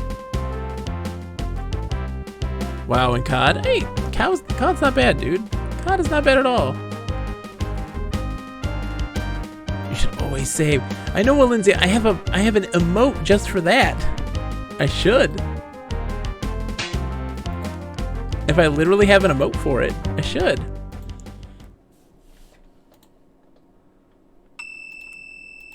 Save early, save often, save Sierra. I know. Okay, so this is new. A man appeared in the doorway, his raven hair dusted with gray and the lines around his eyes hard. He looked on them with gravity, the weight of his stare deep and penetrating. This is the house of Madame Hafra, he rasped. Futures? Speaking with the dead, rumors, we will require a payment of 50 gold. Do you wish a session with Madame? Yeah. James produced the requested amount and handed it over. Following the tall man, just before pushing aside a curtain, he halted and whispered to them. Do not question some of the things my wife may say or do, he said. We have recently lost a daughter, and it has shaken Hafra's belief in some of her abilities. Please, if she asks for acceptance, no matter what she may have said, please treat her kindly. Without another word, he shoved aside the curtain and allowed them into a rear room where Madame Hafra waited, seated at a table. She wore a woven brocade vest over a lightly dyed peasant's blouse, and her hands and neck were ornamented with bright wooden beads. Please have a seat, she muttered, waving a brightly nailed hand at the rude chairs sat across from her. As she spoke, her eyelids fluttered, as if she were speaking through an alcoholic gay haze. I may provide 3 services for you. We may speak at local rumors, I may tell thee the future, or may speak to the dead. Speak to the dead. Closing her eyes, the old woman shook as if a tree bowing beneath the winds of a howling gale, her lips drawn taut and her face drained of color. After several moments of effort, she shook her head. I cannot help you, Linscragma. Hold those who wish too tightly. Believing the session was over, Bella stepped forward to escort them out, but Hafra motioned for him to keep his place. I do not believe they were finished, she said, treating them with a faint smile. For the price they have paid, they may continue to ask questions. So strangers, as I've told you before, let's look at rumors. Rumors, she repeated quietly, leaning forward in her seat. She met James's gaze and held it, allowing her voice to harden. Rumors. I will tell thee of the only rumor about which I know. Many have come and spoken to me of Rizalki that roam the lands near the River Pilot's Folly at night, but these are lies. Startled with the ferocity with which the woman had bitten off the last word, James shrugged his shoulders. I had not heard anything of them. Do not seek the Rizalki, she continued, her voice still frantic. They are of no harm to anyone. Although he had remained quiet as Hafra had begun to rant, Bella moved forward and touched her on the shoulder, seemingly relieved the wildness that was overcoming her. These gentlemen are friends, he said quietly. You will not be injured. Taking his hand, she nodded once, then looked back at James. You'll forgive me. This has touched our lives, but I can explain no further. The future. Very well, Hafra said with a weak smile, her posture relaxing visibly as she leaned back into the overstuffed cushions of a sitting chair. We shall tell you a future. For a long moment she sat silently, her gaze turned as much inwards as outwards, but at last she spoke in a startlingly youthful voice. A long shadow and a star stand over your house, she said, addressing James. Even as you find the soul that is kin to your own and achieve all that you had hoped, you will lose your closest friend to a passion in a foreign land.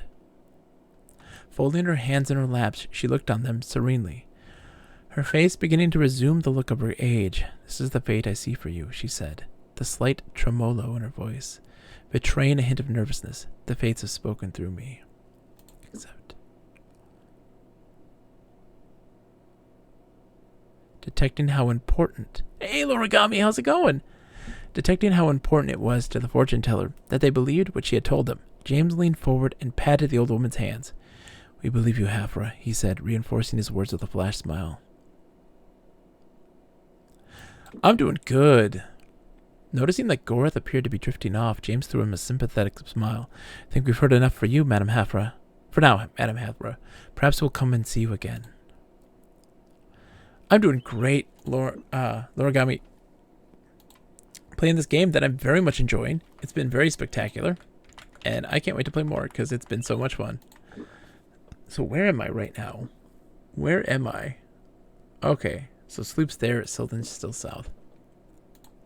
We want to go southwest.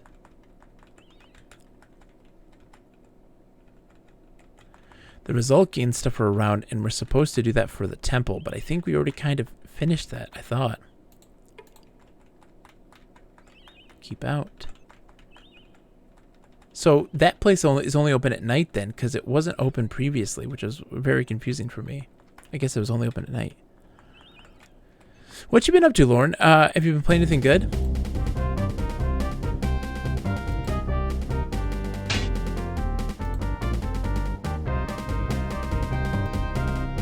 Okay, so that isn't doing it anymore.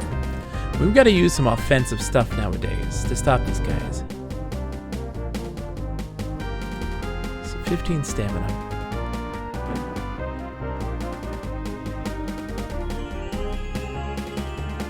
You're not going to touch that kid, dude. Back the back off.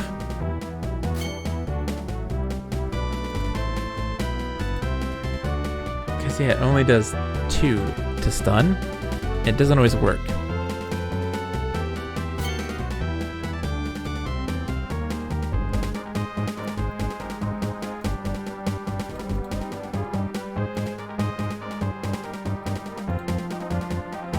Oh, come on now.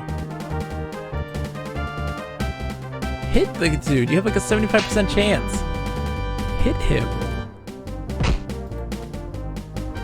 There we go.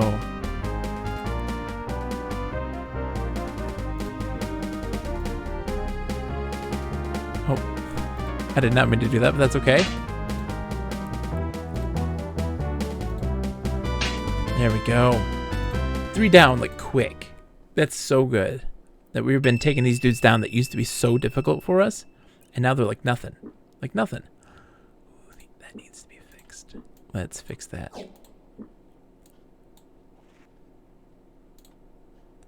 So that gets damaged pretty quickly then.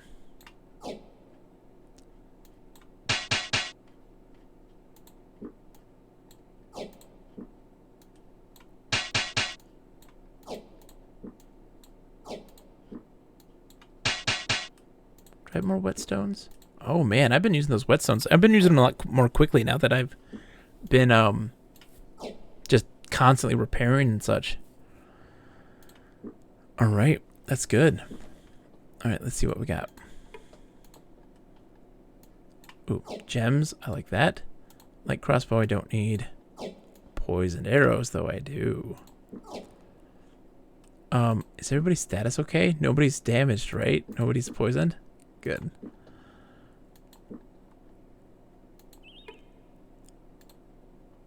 Spoil the rations, don't need those. Pickaxe I will take.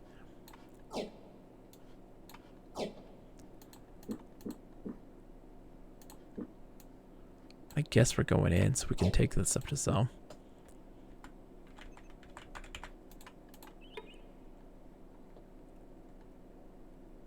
Oh, that's right, he sells stuff. That guy sells things. Yeah, but, yeah, Lorigami, what you been playing lately? It's so good to see you. I hope you're doing fantastic. Have we opened these already? Oh, we have not. This is new. Okay, so hold on. Let's readjust here. I did not see these previously. We got a bunch of them. Ooh, how's Monster Hunter Rise going? Who works when he plays and plays when he works? Well, that would be a bard. Bards are my thing, man. Bards are my thing. Who works when he plays and plays when he works?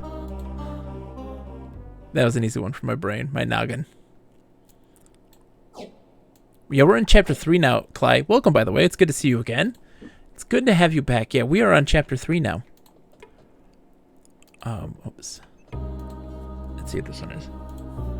Claws like a cat, crooked as a snake's hiss. Patch together your guesses. You won't guess this.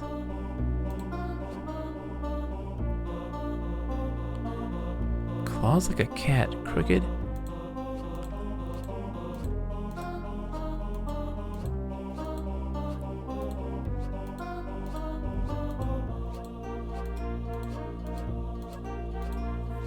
Ooh, Triple Fox, how's it going? This one's hard.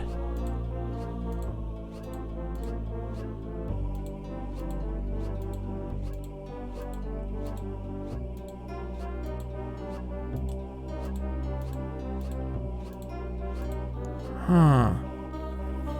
I like these riddles too. I've been getting better. So like I answered like 3 or 4 of them already today on my own, which has been really good. This one though.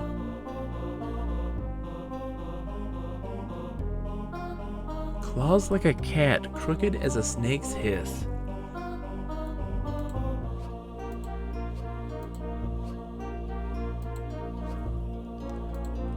Ocelot? Nope, it can't be Ocelot. It's okay.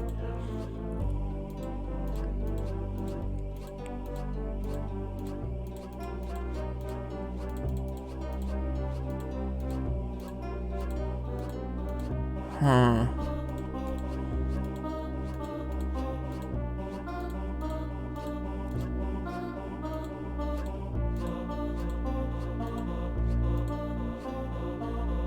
Patch is a good clue.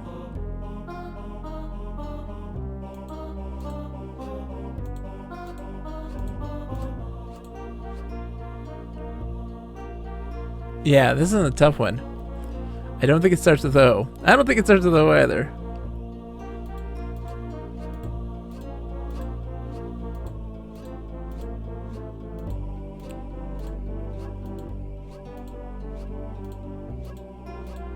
Huh.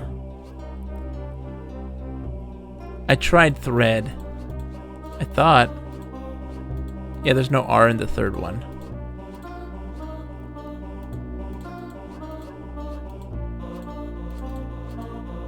Thirst? No.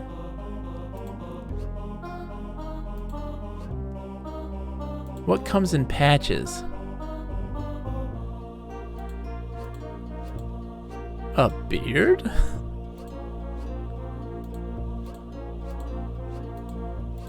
Is it beards? It's not beards.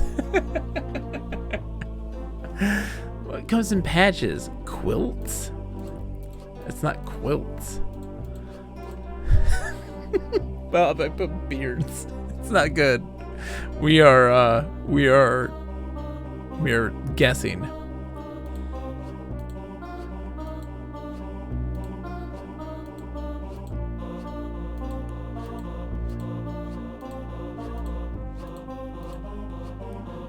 Huh.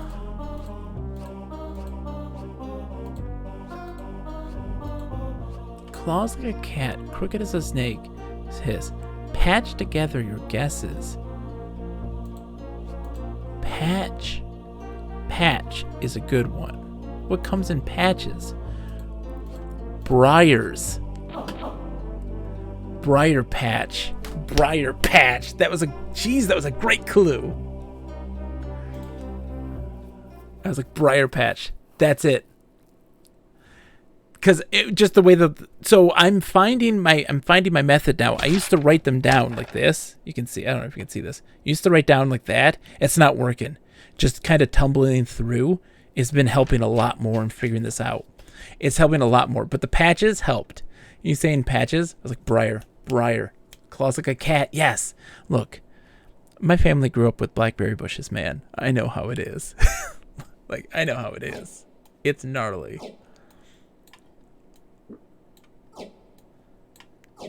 Okay, let's save, and then we're gonna attempt to open up this chest.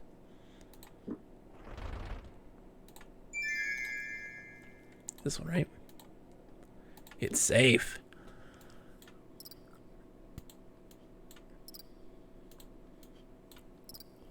I prefer beards, though. That's the better answer, in all honesty. No good, it doesn't fit.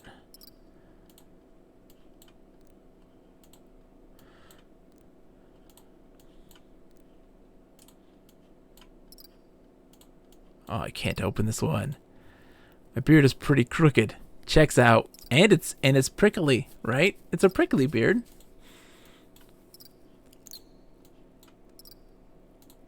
Let's just keep trying, man. We can open this. I've got 36 lockpicks. Hold on.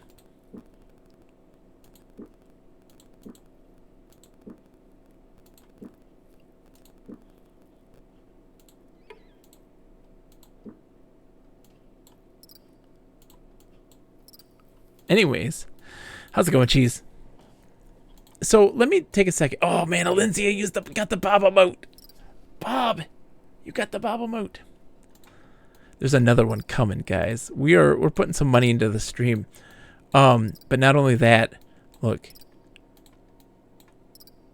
I saved up my money, right? From a mixture of Twitch payouts and coming across a bit of cash, doing some freelance work, doing some work for some folks, and enough money now to get a computer pieced out. Cheese wants a turtle power, and so I'm going to be getting a new PC very soon. Thankfully. And so that's happening.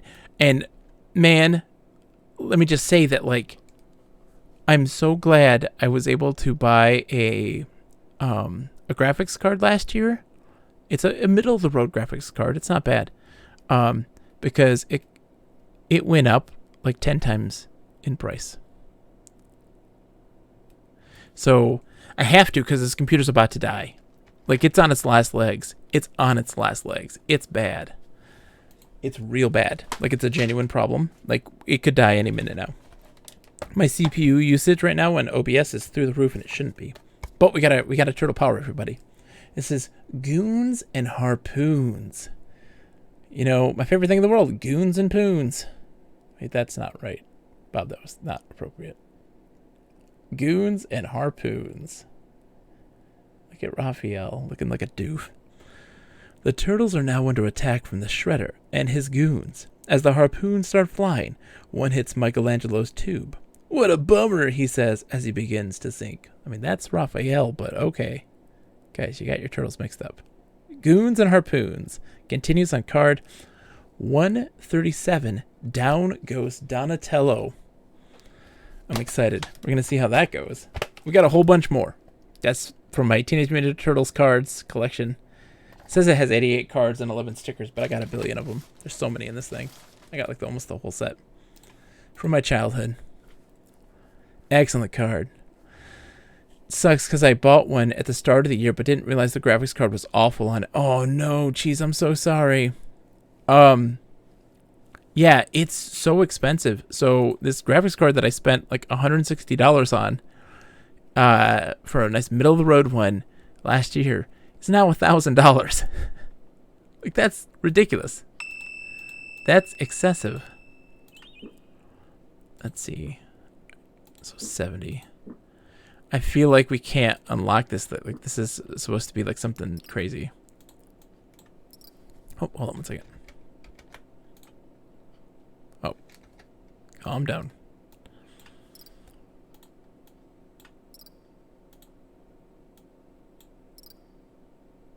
Oh, it's not gonna go? Okay. I thought so too. You need a special key for it. Well, I mean, his lockpicking now is at a whopping 71%. That's not bad. I feel like I want to go to like 75, because we probably can in this time, because we're not breaking the picks, and I have 35 picks. I want to try to get him up to 75% and see how that goes, if I can pick this lock. If I can't at 75, then I'll just walk away.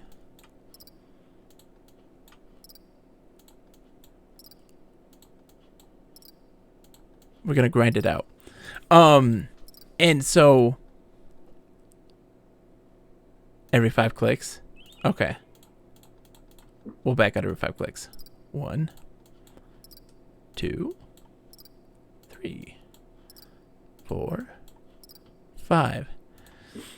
So I am so into this game. For folks who are interested in this type of game, like, it's very fulfilling. It feels good. The combat, it's so simple, but it feels good.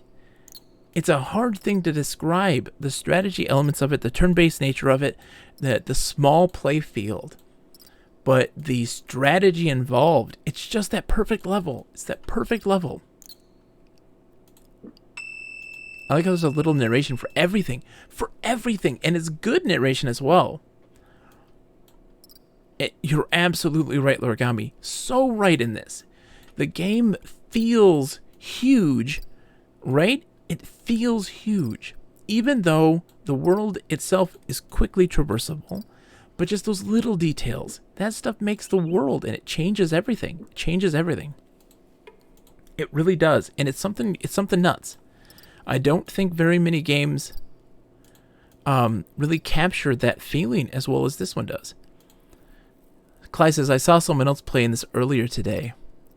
Triple Fox says, I really like the game, but I admit that I am another one who hasn't finished it because I end up satiated around chapter 4 or so. That's why, I don't know, Triple Fox, do you stream at all or no? I feel like streaming helps very much in that helping you push through those slumps if you have someone to talk to, right? Because like I can completely understand feeling discouraged when you have a chat of 0. I have lived that life, you know. I've been streaming now for over 8 years. Only until a year and a half ago did I have anybody show up in my chat. I literally, Capsule J, Alinzia knows this. Capsule J is the only person besides my good friend Keyglyph who would show up in my chats in the almost 7 years of streaming. And then all of a sudden, people started coming in. Oh, you think you can only up one thing at a time? I mean, let's see. Well, the percentage is going up 1%, but the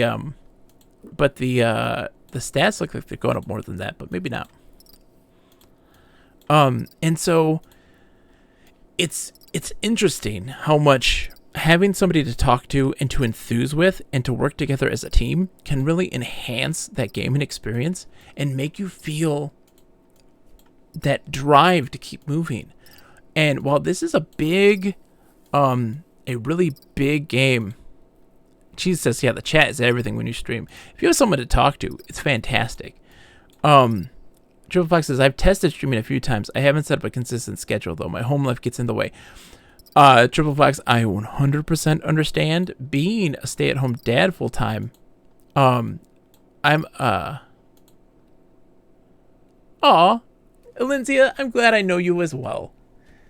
And crush you at Fantasy League. You're going to crush me at Fantasy Leagues. You're going to crush me. You are. It's over. I don't stand a chance. But here's the thing. Oh, I guess, yeah, it is only going up 1% at a time. You guys are right. You're absolutely right. Sorry. I don't know what I was saying. Clyde, you saw somebody playing earlier. What were they doing? What was their experience? How were they dealing with this game? Because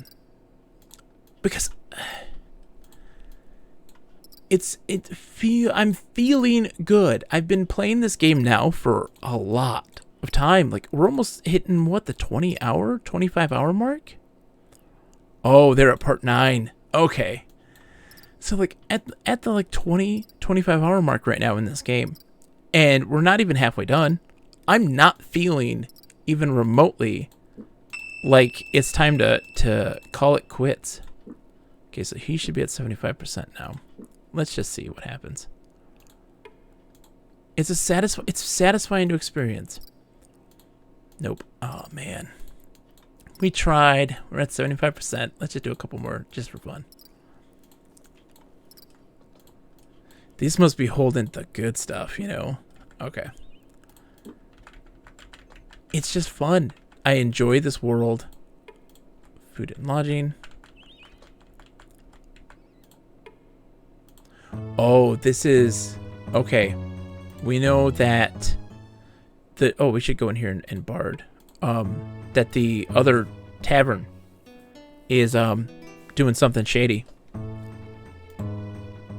I know. I don't even need to save scum, in all honesty. Because I could probably... because I'm not losing many picks.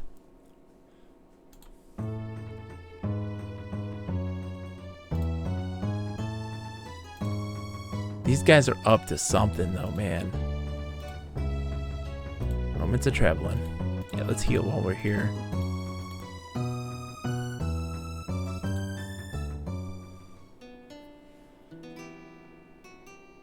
Yeah, I lost a couple, but I had like 31. So, like, you know, if I lost a couple and I'm 31, I think we're good. Barding has increased. We are going over to Sarth now. Going south into Sarth. I feel like we skipped ahead by going to Sarth before this. Like, it very much intended us to hit Sarth after this scene.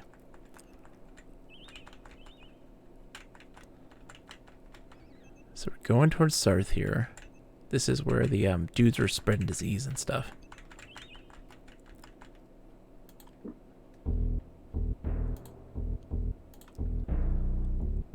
Alright, so he's got gems. So let's sell those.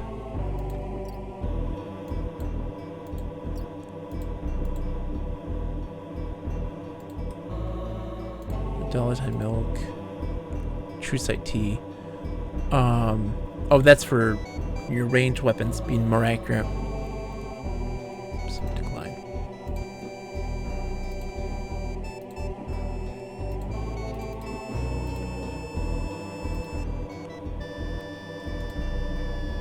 Time to talk, dude. Oh, hold on, let's bard first. Okay, 33 sovereigns, not a bad rap. I mean, it's just free gold at this point. He stood before them, eyebrows arched inquisitively. As the keeper of a tavern, I imagine you get quite a bit of traffic through here. Lots of people wanting to buy or sell items that were, shall we say, indiscriminately acquired? Who would I speak to if my interest lay in that direction? Any that walks the streets? Sildon is not known for its reputable patronage, as you no doubt have seen. Why would this interest you? I need to find out about the possible purchase of 2 very special items that might have been picked up here in Sildon. Looking for whomever might have sold them. If an item is sold in Sildon, then I am the only man that you should speak to. Any other transactions are done the Sildon way. Very well, Jeftas. I need to find out what you may know about either a brass spyglass or a silver spider. I'd be willing to pay in gold. You will pay most undoubtedly for that information, but I am not interested in your kingdom coins. If it were gold, I could come up with the sum I want myself. No, what I require is the assistance of a thief. Why do you think I would be of any help? I live in a city of thieves. I spent my life knowing how to sense them, and I know, most assuredly, that you have a thief's instincts. This is the bargain. I'll tell you about the silver spider that I sell on occasion, and you will find a bag of powder that was stolen by the crawler. It has most likely been taken to his house near here. The house is locked, and I suspect that the pouch will be hidden away in a chest or cabinet or such. Any thief could do that for you. Why would we be especially qualified for this? Because all the thieves in this place, they're all the hands and eyes of the crawler. To be working for me, that would be death for them. Why? What is it that is in this powder bag? I've made my offer, the information for the pouch. Do we have a deal? Yes. My bump of trouble is telling me that I shouldn't be agreeing to this, but you have a deal, Jeftas. I'll get your pouch. A straight exchange. The information for the item. Consider it a deal then. I will wait for you here in the anchorhead until you return with the item. We will be back. Do not leave this place.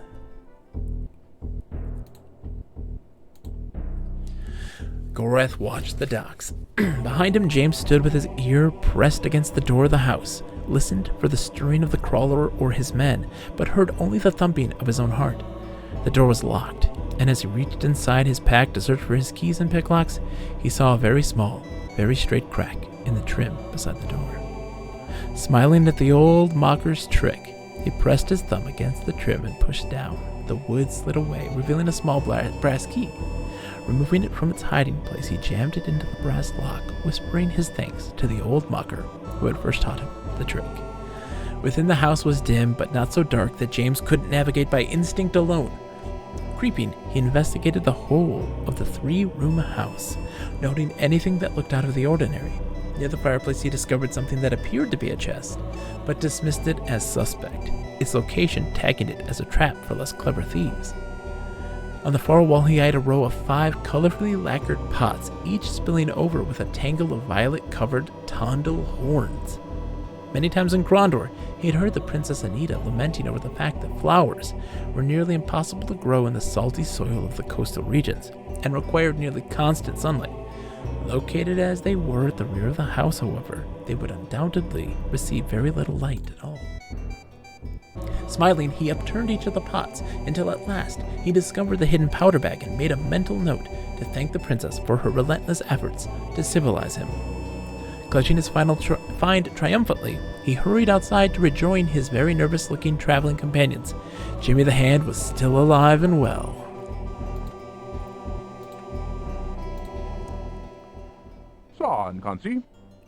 So the Honorable Signor from Krondor returns. Have you brought along the pouch I asked for? It seems that today Benath has smiled on the both of us. I have what you want, and you apparently know what I need to know. The pouch in exchange for the story. That was the deal. I want to hear a story about a silver spider. Yes, Benath has gifted you most certainly. I wouldn't have thought anyone wily enough to defeat the crawler, but if the happy prankster has given you the knack, then I'll happily help you as best I can. Now, the silver spider is a rare item, so I remember when I get one, and am most assuredly pleased when I can turn a profit from one. They are heartily sought here in the kingdom. It's been several months since I last sold one. Can you describe the last man who bought one? Oh, aye, I can describe him. Stoop-backed, crass, hard, bartering fellow. He was wearing a black cloak and a bird. An eagle was blazed across his chest.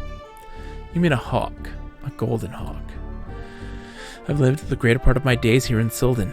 It might have been a hawk, or it could have been a gull. All I know is that I lost a great deal that day between he and the trader named Abouk, who brought in some sailor's trinkets he appropriated from Prank's stone. Talked to Abouk, didn't I? As for the man with the bird on his chest, the last I heard of him, he was asking to purchase a ticket on a ship called the Mocker's Folly, bound for Krondor. A Nighthawk bound for Krondor? Where could I find the ship's captain? Krondor, I suspect, though I don't see why that would be important to you. I'll decide what is important or unimportant. Now, what about the brass spyglass? Would you know anything about that? As I told you before, sailor's trinkets are common here in Silden. If it's a special glass you covet, I would urge you to seek out the trader Abouk. I could hope only to make 5, perhaps 10 gold sovereigns from such an item, so I decided they were not really worth my time bothering with them. You may find that bothering with silver spiders has cost you more than imagined, Jeff does. If I find that any of the prince's family have died of poisoning when I return there, you'll have a great deal more to worry about than a turning with profit. We need to fix...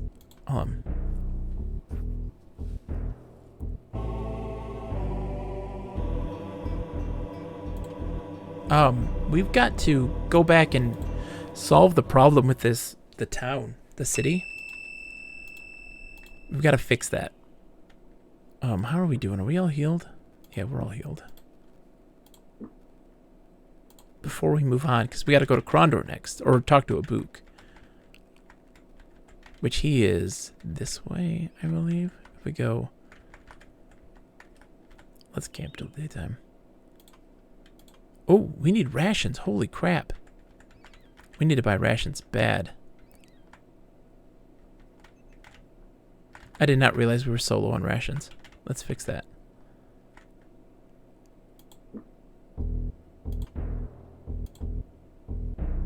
Spoiled. You're kidding me.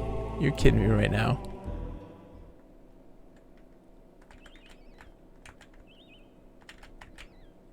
I need rations like now.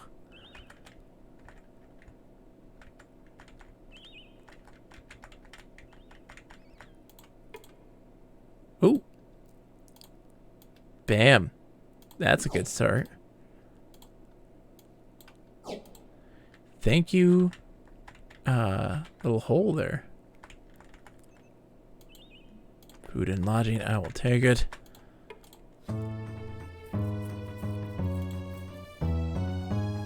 Ooh, that's expensive. Hold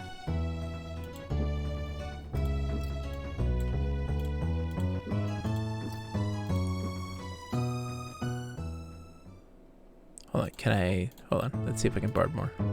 Nope, okay, they're done. Let me run back to the city, though. I want to go to that estate. I don't know where it is. Because they were like, it's just south into the west, but I didn't... Oh, see, this is much cheaper. Let's buy all those. Let's, yeah. Yeah, 7 rations for 3.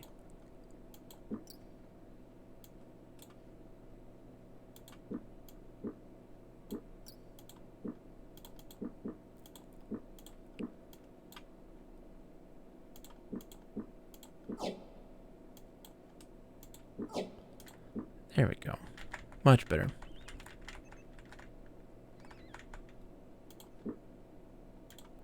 Snap. There's a fight gonna be coming up here in just a second, isn't there?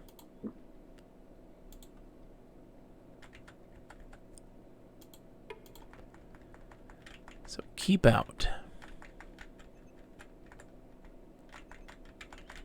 Oh, here it is. This is his place. A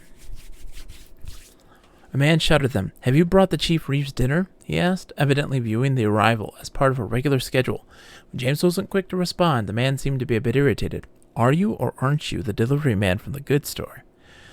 "Yes," James quickly lied, seeing it as an obvious way to get past the guard. "We'll just go on in and deliver his dinner to him." The man frowned. "Obviously, they didn't explain to you the way things work around here. No one comes past Podrick, he said, thumping his chest. "You go over next to the field and put the goods in the box, then you go about your way. Now, do you or don't you have his food?" "We'll have to check," James said, shouting back. "Sometimes my friend here forgets his orders. If we have any, we'll drop them off." Okay, so we had to go to the general store. From where, though? Let's save.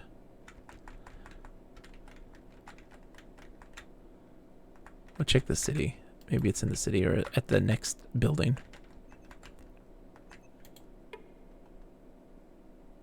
No.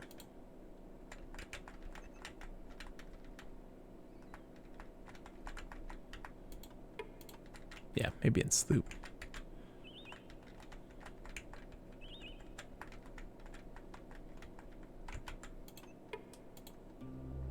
That's the Jules place. Place is abandoned. There's the temple. Abandoned, of course.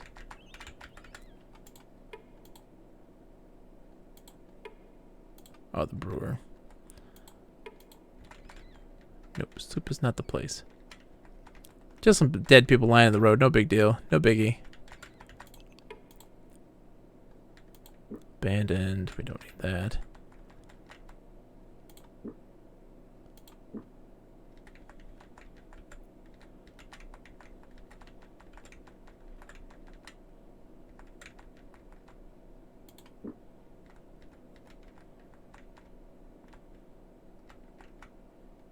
I know you guys need rest. Let's sleep until morning.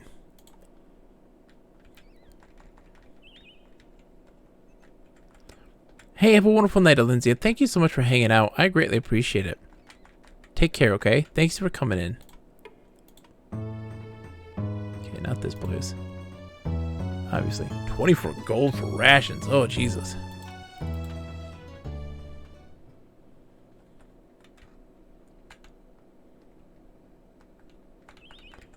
And if this is the right place, we'll just reload from the bookmark.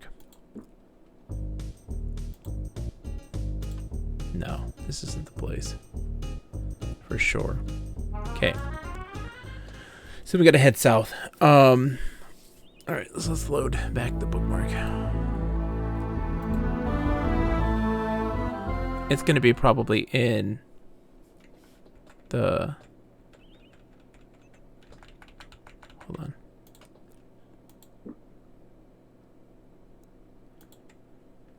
Okay, so we gotta go this way.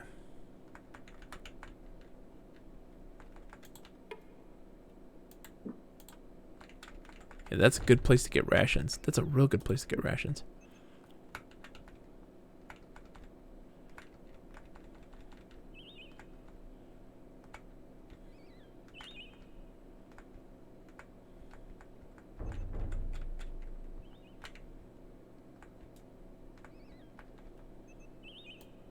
Oops. Oops. Sleep. Sleep, sleep, sleep.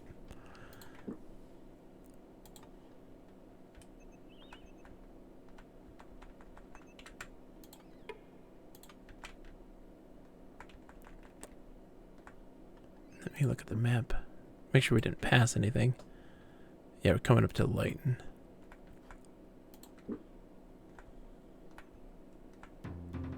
They were not alone. I am Abuk. Oh, Abuk, we need to talk to Abuk. Hey, have a wonderful night, Clyde. Thank you for hanging in and talking, man. I greatly appreciate it. Don't be a stranger. I'll be playing this game for a while now. Thank you very much. It's greatly appreciated, man. Take care. Yep, hey, Book. How's it going? It appears that you are a master of more than locks. What do you know of the pranks stone north of Romney? A tongue wags loose in Silden. I see my enterprises may be silenced. I'm interested only in a brass spyglass that you sold to Joftas in Silden. Tell me about it, and I will choose to forget about any other thefts you may have participated in. How did you come by it? A year and 20 ago, I bought a box in Silden from a trader. He told me it would bring me great fortune, but I wished only for a strong chest to hold my things, and I told him that he would be a fool to sell such a box. We haggled, and at last I purchased it for 10 sovereigns. That guy looks like an 80s movie star that I just can't place. I know, right? It's like a buff Hagrid. Albert Brooks, the other guy. We haggled, and at last I purchased it for 10 sovereigns, a price that the seller seemed positively glad to receive. I too was pleased with the exchange, but began to wonder at the nature of what I had purchased. The chest was possessed of Kajunlo. Kajunlo, what does that mean? It's a box of trickery, magic. Objects would appear in the box, things that I had not placed there. Then one day I met a man from Romney, and he told me of the true nature of my chest. When things were lost in a certain place, they came to my box, and we could sell these items. We decided, of course, that we would never tell each other more about ourselves, so our business would be safe, should one of us fall into harm. And you two would split the profits of whatever appeared in the box. I take it that the brass spyglass was one of the items he arranged for you to find? It was one of many things. The day you got the spyglass, did anything else happen in your box? James looks like Albert Brooks.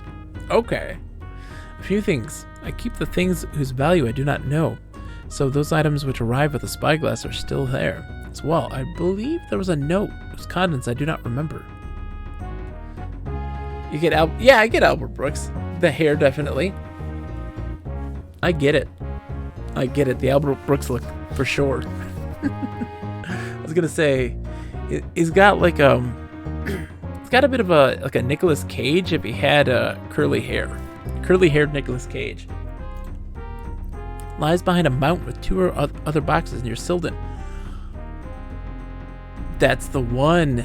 You'll have to spell out thorn so that it may be opened. To understand of what I speak, you shall when you find the box. Thorn. Remember your kindness. Write down thorn. Thorn near Silden. Okay. I still want to go this way, though. Because I want to go to the general store that's around here. I'm guessing. Oh, this is this dude's house.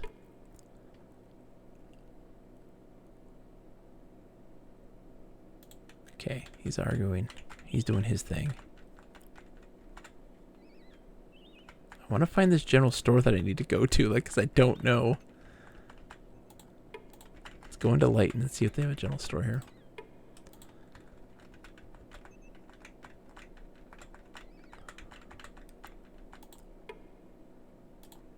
Abandoned. So what general store is he talking about?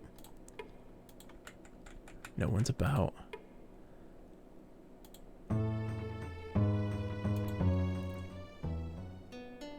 Sort of a John C. Reilly look if he's clean shaven. Absolutely, Sakura.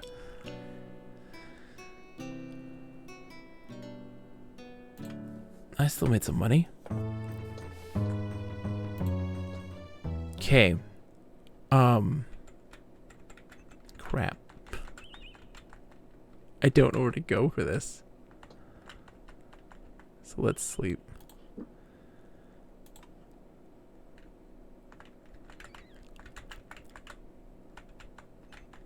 Between two mountains near Silden. We're close to Silden, right? Where are we at? Yeah, we're close.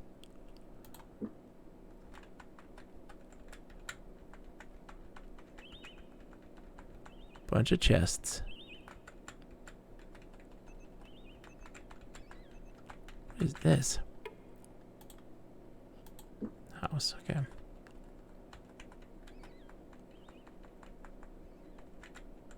Three boxes, he says.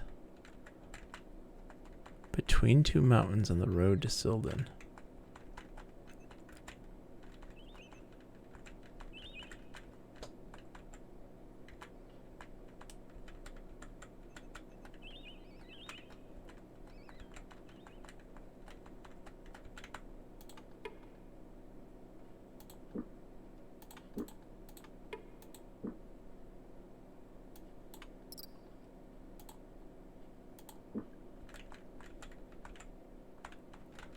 Because Silden's right there.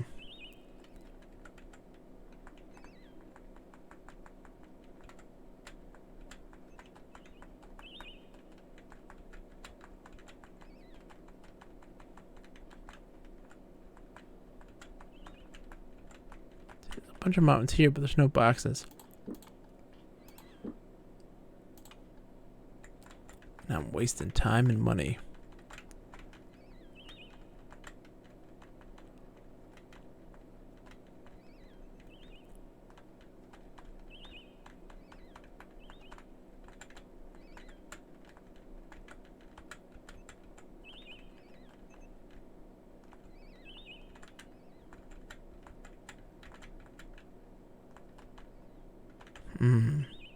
Gotta find this place. This is tricky. It's not this one. Right? No, I can't spell thorn with that one. I was like, maybe there's a one of these, like it opens up a different way. You know? Like we have already gotten the answers to this, but what if there's like a secret answer? That's not the case.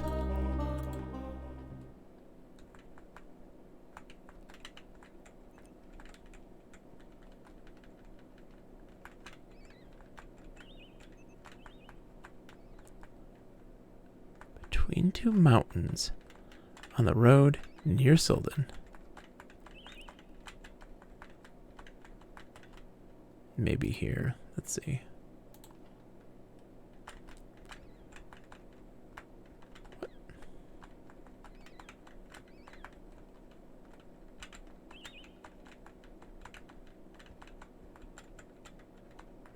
Nope, not there.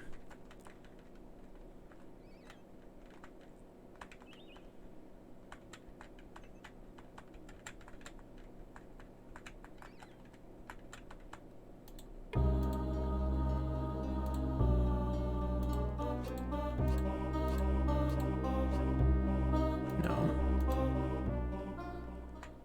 Let's see. I still can't open that one.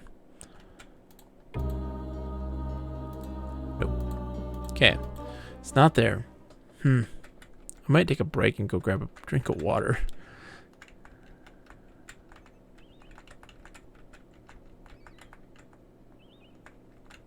Because it's gotta be closer to Silden. I'm so far away from Silden right now.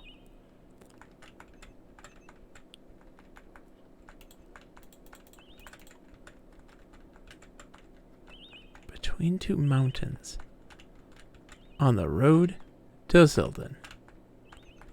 I'm gonna use up all my rations just to find this stinking thing. Once I find it though, I'm gonna be like, yeah, we'll reload. We're good.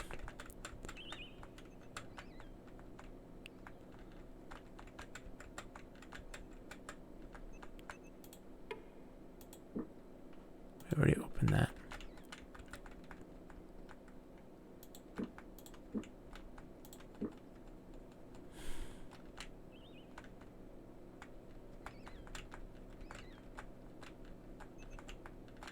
Oh, here we go. Here we go. There it is. Hey, good job, Sakura. Alright, so we gotta load.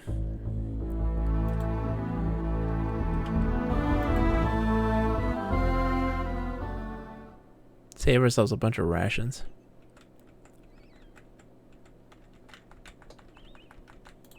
Sleep till morning. Hey, that's okay though. You did great. Right? Like, that's the thing. It's not about winning. It's about figuring things out. Why am I stuck? Okay, box 1. Today he is there to trip you up, and he will torture you tomorrow. Yet he is also there to ease the pain when you are lost in grief and sorrow.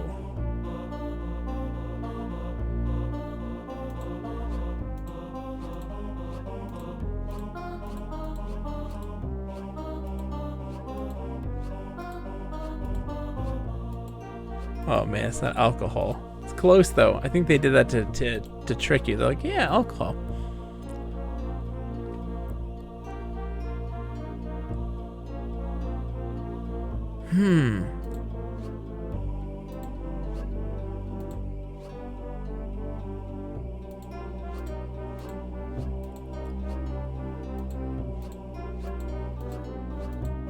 This is tricky. Today he is there to trip you up, and he will torture you tomorrow. And he is also there to ease the pain when you are lost in grief and sorrow. I mean, Red, if you know without having looked up the answer.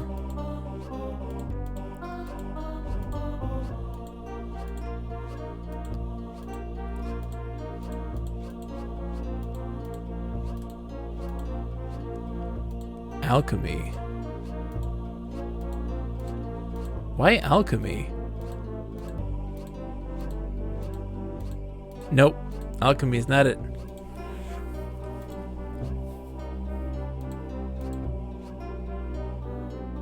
You do not suck. I tried alcohol. Doesn't fit. Booze? Boozes.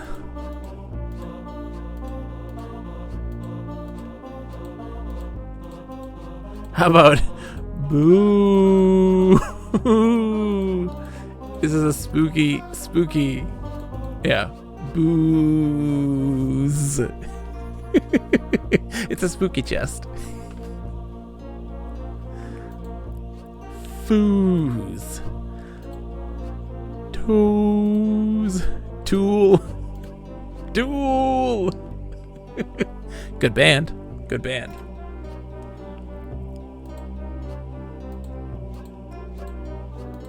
Let's see.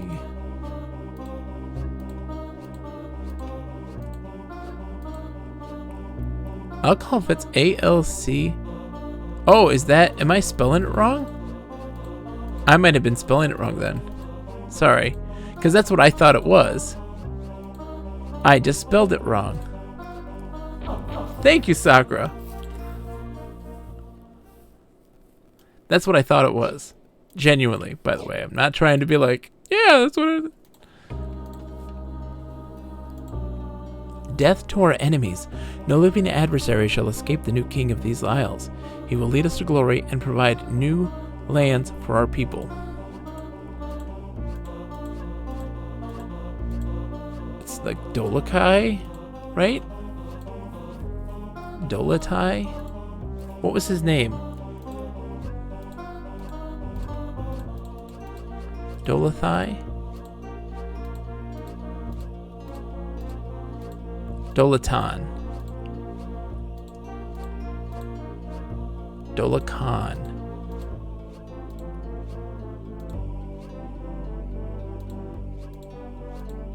What was his name? It's that though. It is. I gotta remember his name. Hold on. I'm gonna look up his name, not the answer. Hold on. Betrayal at Krondor. Dolakan?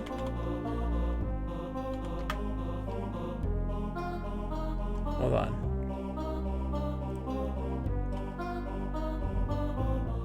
What was his name? Hold on. Let's see.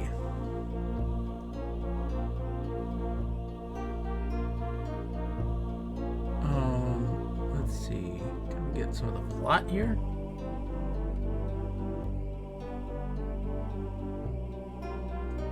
Delicon is his name. Delicon. I'm genuinely saying, like, yes, I'm not trying to cheat here. I was just trying to, like, I knew that that's who it's talking about. Delicon. Chest thumped, satisfied the magic locks have released. Because I knew that's the answer. And because somebody had said earlier that some of these are about actual characters. And that, I immediately knew that. I cheated. This one's Thorn. Got it in the woods and brought it home in his hand because he couldn't find it. The more he looked for it, the more he felt it. When he finally found it, he threw it away. It's a thorn.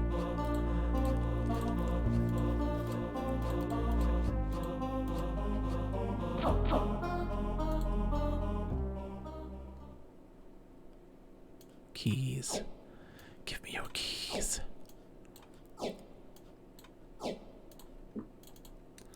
Given to Asunitus of Caval Keep the quantity of 500 rupees and 200 golden sovereigns, totaling a value not in excess of 20,000 and 200 sovereigns. Okay. That's interesting. And then there's also some keys too with it too. All right, I'm gonna go grab a glass of water real quick. I need a drink. I'm gonna be right back. I need a drink break. Whee!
All right, I'm back with a tall glass of milk and a blueberry muffin because I'm hungry. I need a snack, so we'll have a second to chat. Hi guys, how's it going? What are y'all excited for, man? Let's talk games for a second. Sakura, look, you have been a regular now in the stream, and I am greatly appreciative of you just hanging out. I want to know, what are some of your favorite games? Like, I want to hear from everybody here. Let's talk about a game that you really love, that you love to death. I'm gonna eat this muffin though. Ow! I thought I said chewing the microphone. Unless you want to.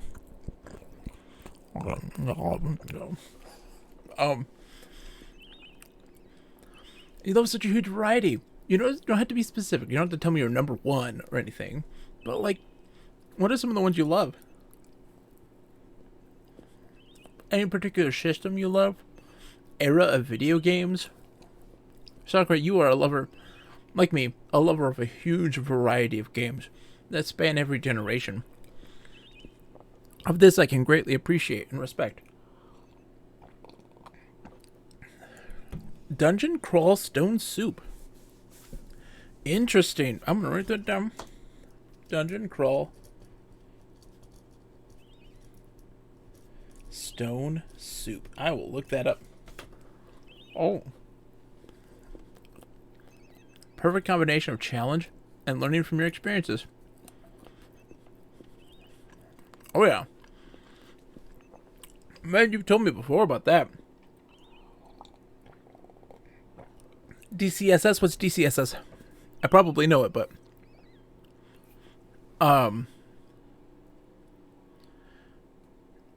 Interesting, Lorigami. I'll have to look into this. What's DCSS?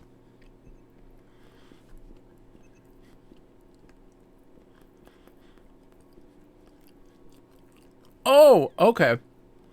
Okay. I see. Interesting. I'll have to I've never heard of that before. Triple Fox says PlanetSide 2.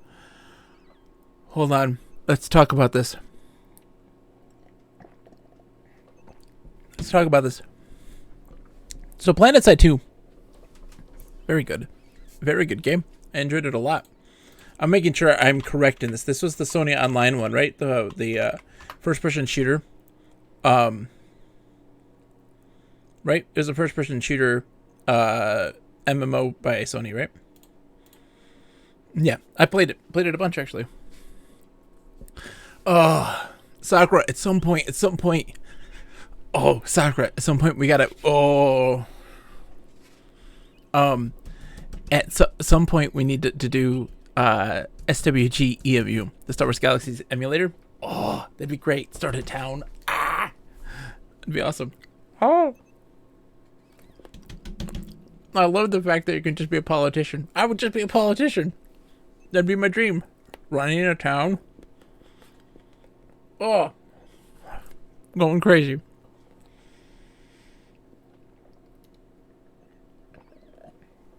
PlanetSide 2 is a lot of fun. Hard to do on long established servers. It's true, Sakura. It's true. But they reset and stuff. This one does fairly regularly.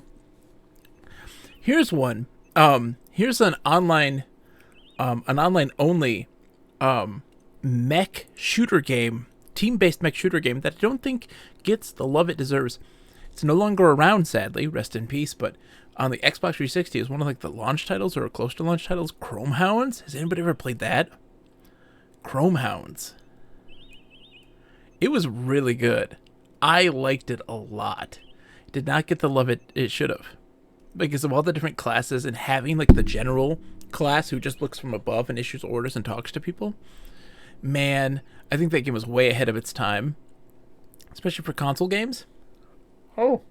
There you go.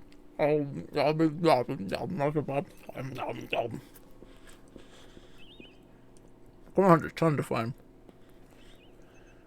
Way ahead of its time.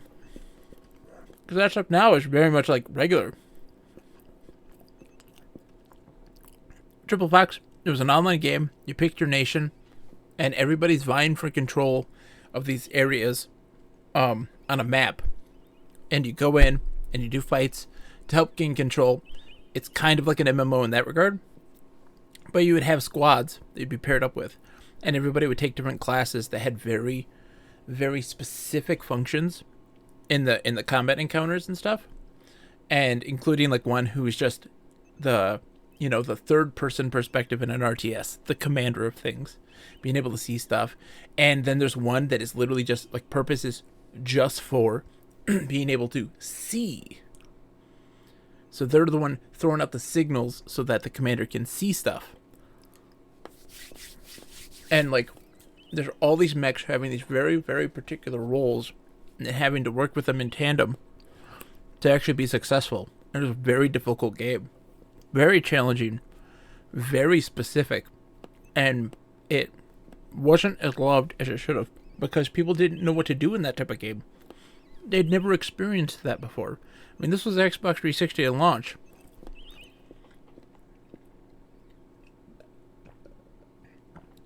Soccer Privateer, good choice. Did you ever play any of the other Privateer-esque games?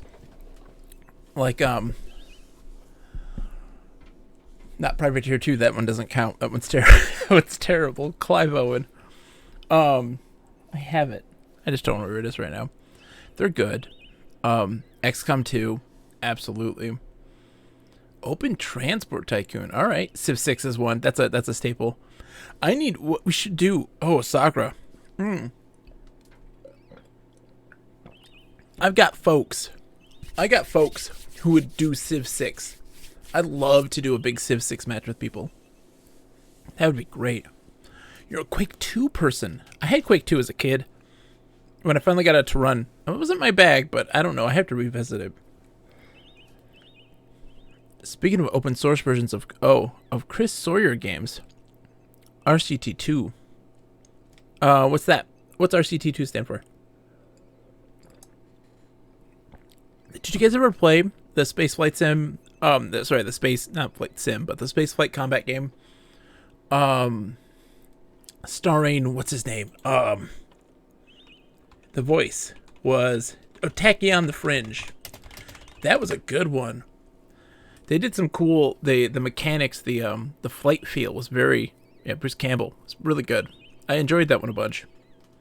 That was a lot of fun. And we need to bring back the space flight combat games.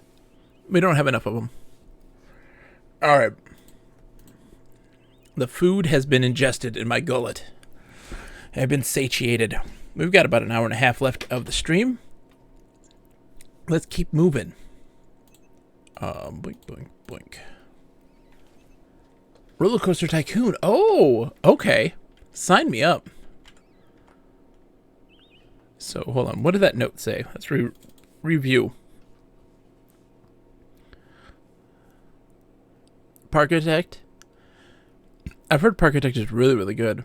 On my list of games to play, I think Roller Coaster Tycoon is in there. Because I very much enjoy those styles of games, which typically I wouldn't because real-time strategy games are not my thing, but Tycoon games, they're my thing. Rebel Galaxy Outlaw was a love letter to Privateer. Everspace, might laugh, but Star Citizen is a lot of fun. Look, Sakura, I will say this. People like to make fun of Star Citizen, right? And they like to really hate on it. Of all of the weird Peter Molyneux style talking big, Star Citizen is the only game that I feel like could do it. I played it. When you play it, you're like, holy crap. Holy crap. Absolutely. I'm like, this is nuts. I haven't played a game like it. Like, the early alphas had a mission where you have to repair these communication relays in space, right? So you fly out to them, right? Get out of the ship and float through space inside of this comm relay to repair it. And like, your ship could get blown up at any minute. People could come in and just bam, that's it. So much potential. If it manages half of what it intended, it'll be amazing. Sakura, yes! I'm with you on this. And just the being a one-man fighter, being a privateer crew, being like, there was so much stuff. So much stuff. Okay. So much stuff. It's nuts. All right, so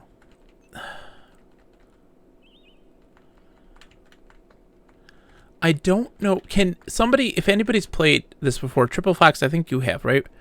I want some help on this general store thing because I don't know where this general store is. You know, they're like, hey, go to the general store and get stuff. And I'm like, this isn't a general store. And I'm like, there's no general store nearby. I don't know what they want. And I'm like, yeah, she sells spoiled rations. I don't want spoiled rations.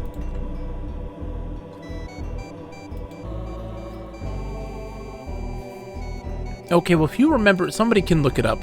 Because Chapter 3, yeah. I don't want to mess this up, and I don't want to spend hours looking for this. Because they didn't give me enough hints on this one. Oh, hold on.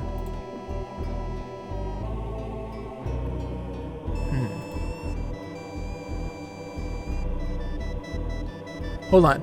The man grumbled, not sure whether the comment was an invitation or an indication that they should leave. James approached the man cautiously. Good day. Good day, my ass. Damn madness, all this guild feuding, he spat, wiping ale from his lips with the back of his hand. I had a regular job before all this madness began up in Robney. Now I have to do my job under the cover of night. If Arlie Steele would come to the negotiations table with the rest of the guilds, we could bring his idiocy to a halt. Maybe I'll know this. Hold on. Has anyone talked to him? James asked. Who can? The man replied. Got himself sealed up in his house near Sloop. None of the Duke of Romney's men have been able to get through to him. He won't even allow his supplies to be delivered to his door anymore. Has them dropped off in a box. Serve him right if someone sent him in a pack of rations that have been sitting in the sun a month or so. Arrogant bastard. Know how much it cost me to harbor my flats now? 100 sovereigns every 2 weeks. Despite James' repeated attempts to steer the conversation in a more interesting direction, the man insisted in relating his docking fees at the various points along the river, and the outrageous lengths to which he had to resort to delivering his goods unmolested. At last, the effect of his ale began to overwhelm him. He slumped against the wall and began to snore. I think I answered that question. I think he wants us. We gotta put spoiled rations in there. I'm going to move those over there. I think that's what they want me to do. So only he has the spoiled rations right now.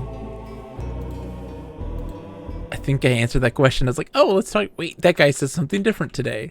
That's different. Let's do that.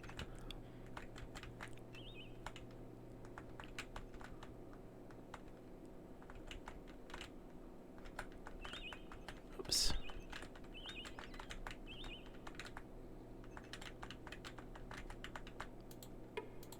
Food and lodging. Oh, crap. Not the best time, ladies.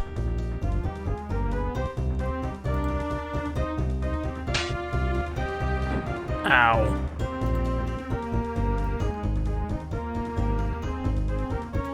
That's okay. Don't worry about it. I think I figured it out, Triple Fox. I think I figured it out.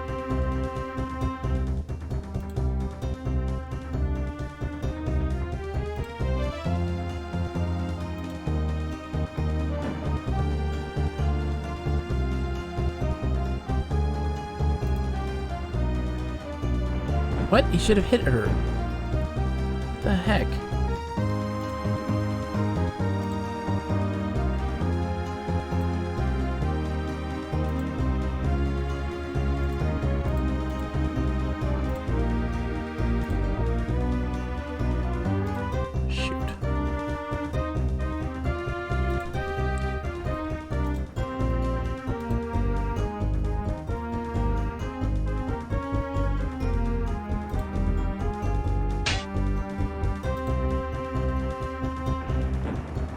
He's about dead. Shoot, I haven't saved it anytime soon.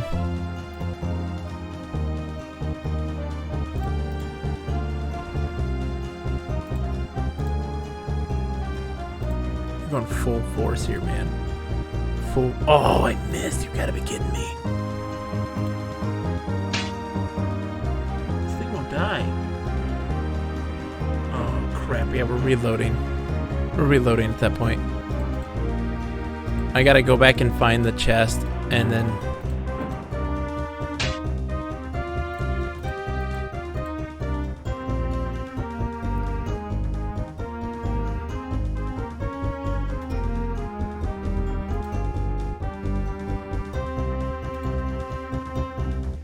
What? Why didn't he attack her?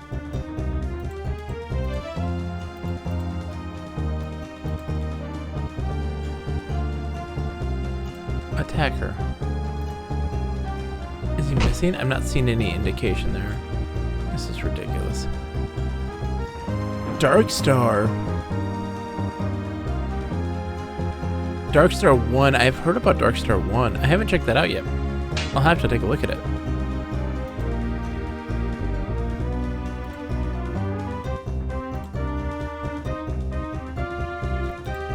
Have to take a look. Okay, we gotta reload because I can't have James dead. Risk save's coming. This is ridiculous. Okay. But I now know where the chest is. We gotta open those up again.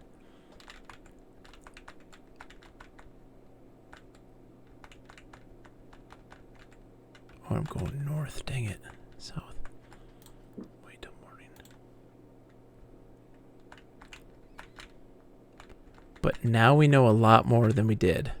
We know a lot more than we did. You can tell how much alcohol I drink when I don't know how to spell it. Because I don't know how to spell alcohol. Darkstar was, wait. Darkstar was the, wasn't that the FMV adventure game?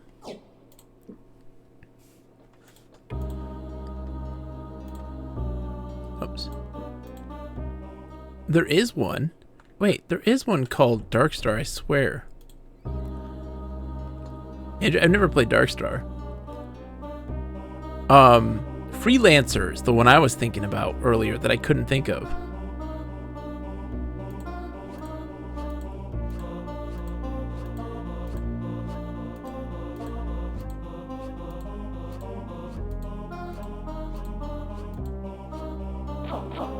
Freelancer's good. I enjoyed Freelancer a bunch.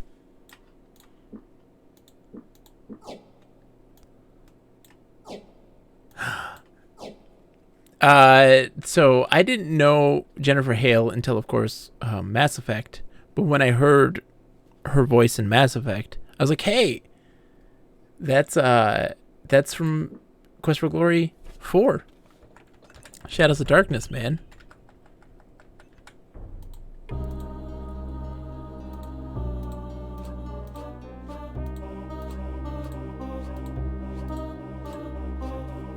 Okay, save.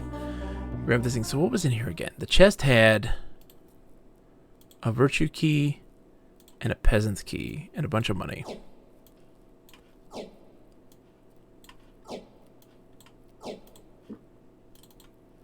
Okay. So we're going back this way.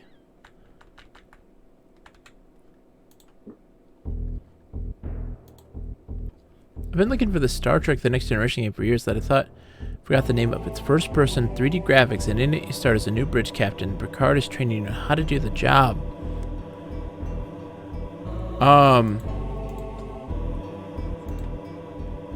Huh. That sounds interesting. Hold on. We should leave until morning, and then, because it's almost nighttime, right? No, it's middle of the day. Okay. We'll wait until it's morning time.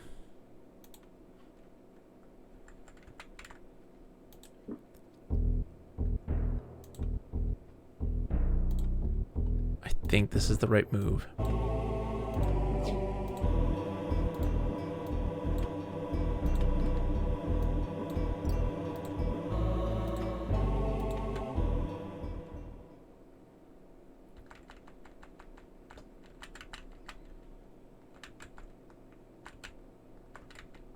I think I'm right.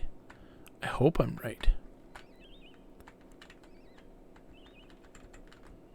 The road's gonna say keep out.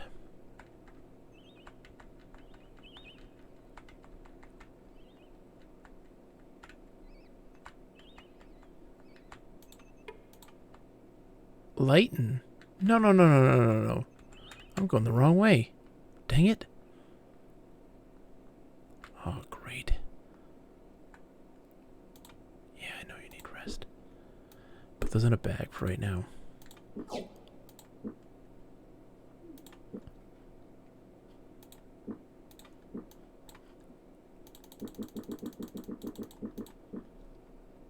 That's it? Nice. My go-to for space trading games these days is X3 modded or X4. Several steps beyond anything else for trading, as it has a real economy. It can make buy factories and produce goods, even ship yourself. Interesting.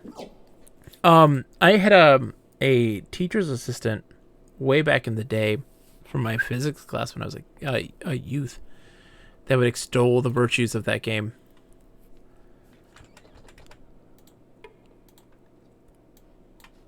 Of the X series. It has a learning cliff. I love it. Sign me up. I'm down.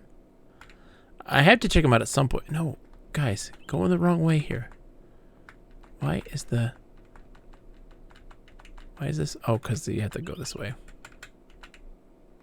There we go. We're back on track. We're looking for the keep out sign. That's food and lodging.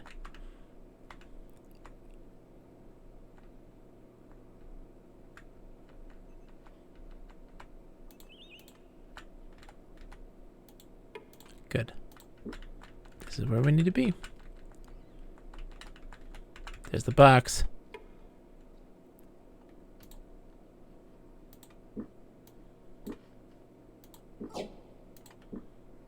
James closed the lid of the chest. So what do we do now, Garth? It is what we needed to do.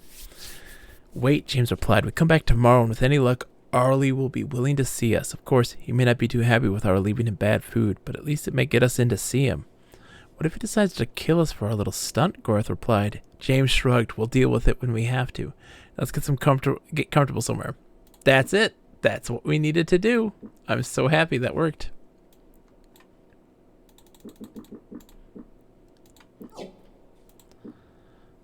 Okay, get comfortable.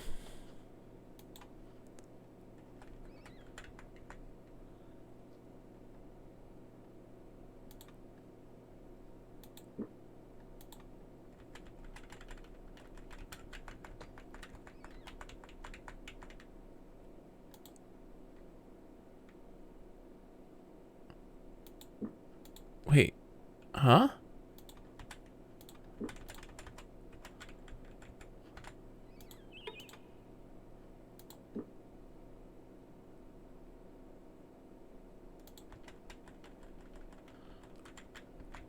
I have to wait like 24 hours or something?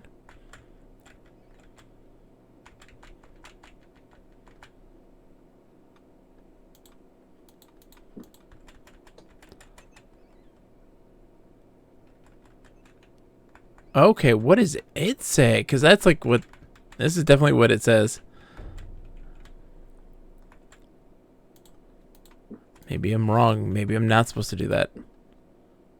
I don't know. Let's wait until like this time. Here we go. Podrick shouted at them. If you had pulled that stunt with me, I'd have your livers for breakfast, he said, referring to their having previously left the tainted rations. The Reeve is a little more forgiving, he says. Anybody what had the manhood to try that deserved at least a meeting with him. I'll deactivate the trap so as you can get through. Owen winced as the guard removed a scroll from his tunic and read the incantation, horribly fumbling most of the words which were written upon it. Once before, he had seen a neophyte spellcaster consumed in flames as he mispronounced the critical line of a spell, leaving forever after a greasy spot on the streets of Tyburn. Much to his relief, the trap collapsed without incident. Nailed it. So what is the solution for that then, Triple Fox? I'm curious. Now we gotta know. The Reeve met them at the door, nearly bald except for a few short tufts of hair which cropped behind his ears, like untended weeds. The Chief Reeve was a surprisingly small man for the position of power he held among the guilds of the Romney. Smiling fiercely at them, he slapped James' shoulder with a heat-blistered hand. Harley Steel Soul here, he said. If nothing else, you've got chutzpah. Luckily, I didn't eat the stuff you dropped in the box without having it checked first. Learned a long time ago to beware of trusting people on the outside.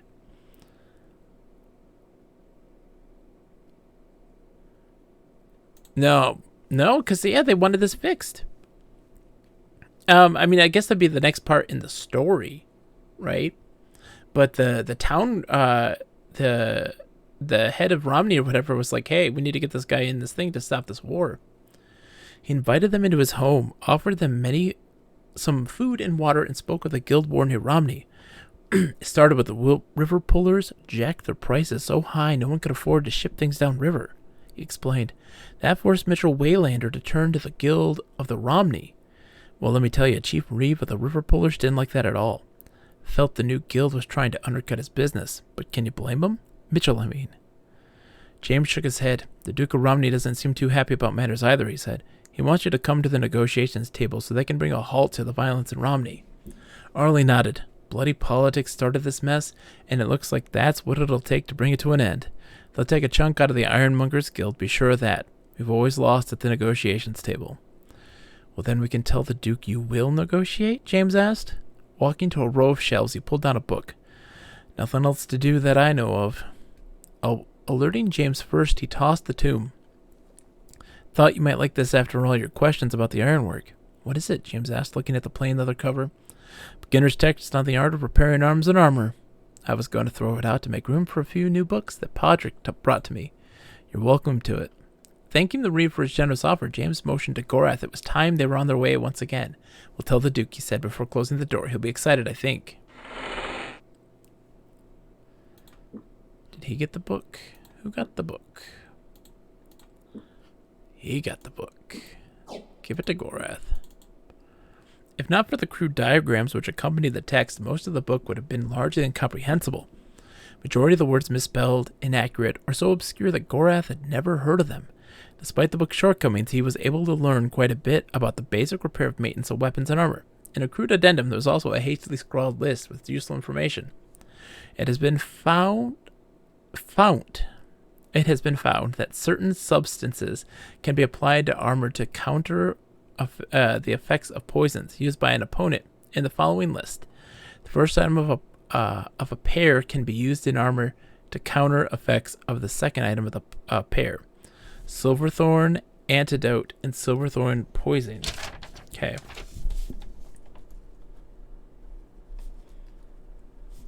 Antidote plus poison. Serix Bane and Silver Spider Poisoning. Serix Bane plus Silver Spiders Poison. Flame Rod Oil plus Naphtha Ignited Blade. Dragonstone plus Steel Fire Enchanted Blade. Serix Bane and Frosted Bane. I think made by Alpha Fane's Icer.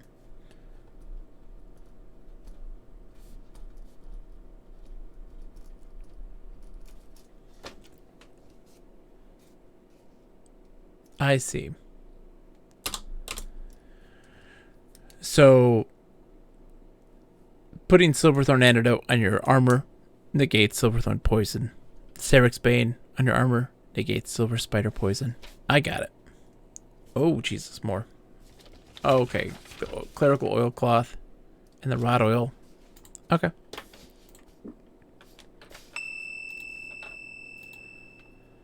Sleep till morning. I need to get more stuff. More rations. This place is the place to be. Oh, no, I paid for that stuff. I didn't mean to pay for that. Oh, well. I thought that was the rations guy. That's not the rations guy. Is it this way? It might be further up.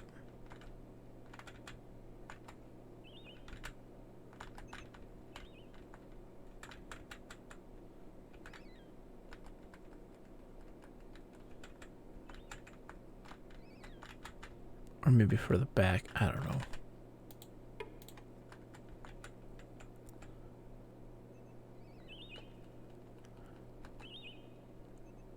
Oh man, Red, you've never heard of Privateer?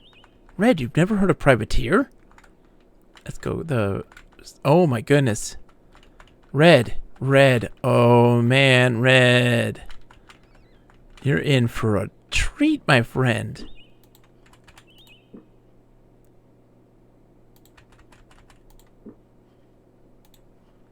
It's fantastic. It plays like Wing Commander, Oh, this dude. Hi. It plays a lot like Wing Commander 2, but is very much open-ended. 100%.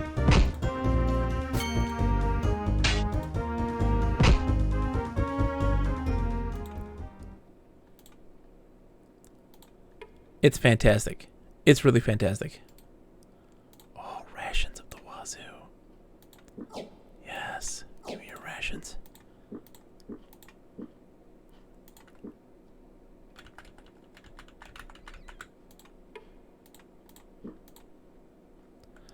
I'd like to buy more rations, please.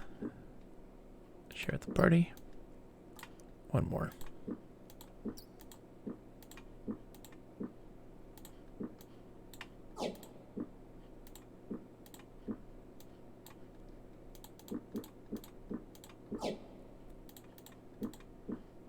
Perfect. All right. Yeah, Red. It's legitimately awesome. Cool story. Solid modernization to mod. Ooh. The last time I played would constantly spawn wave after wave of baddies, which was not great. No, that's not great. No, not at all. But it is a fantastic game. Really worth people's time. It's really smart.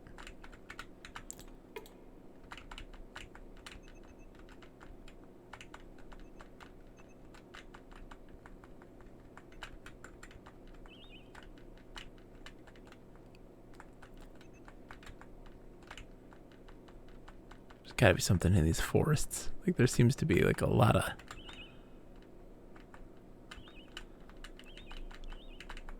at the mysterious house. What's up with that house? I want to know.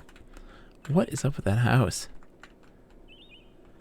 The expansion was fantastic as well. I know, major spoiler. It's true, but that expansion plot was really good.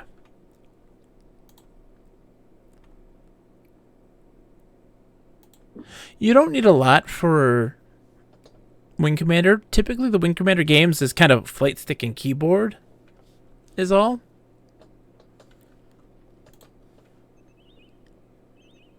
Yeah. I mean, the flight stick is only used for primary fire, secondary fire, and, you know, throttle and things like that. The main crux of it is keyboard for, like, targeting and stuff like that.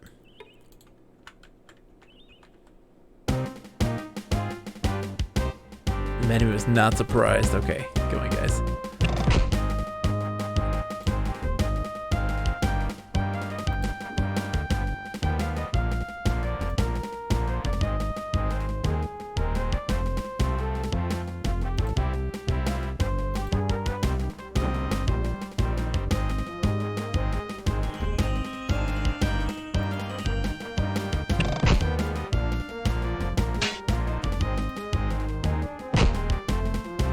Poor Gorath, he's getting hit.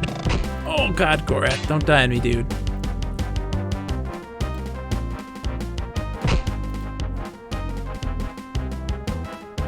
Gorath's taking the hits and making the plays right now.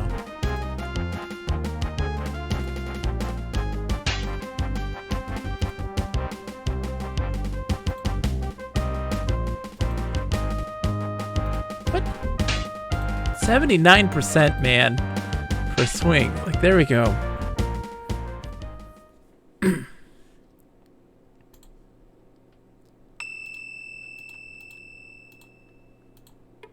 Let's see. Key, I'll take that. Arrows. I'll take that. That's fine. Oh, I need that whetstone. Oh, a Sarani-like crossbow.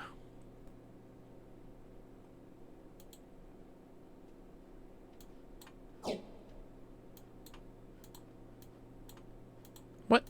No, come on, man.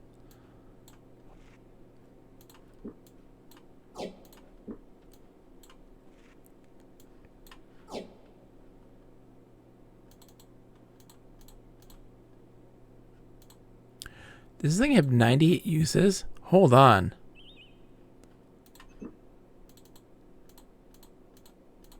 Oh my gosh. Is that gonna up my stuff? Is that increasing my stats?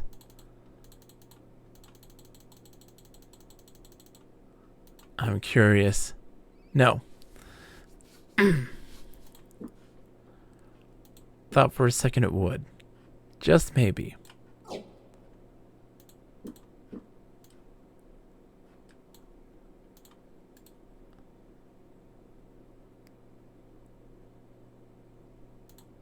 Okay, let's see. Oh shoot, I needed to talk to the guy. I forgot completely. I need to talk to the to the governor dude. Dang it. I'm totally botching this stuff right now. Poison rations. We don't want that. We need to head back. Let's rest a little bit. I forgot to even talk to the guy.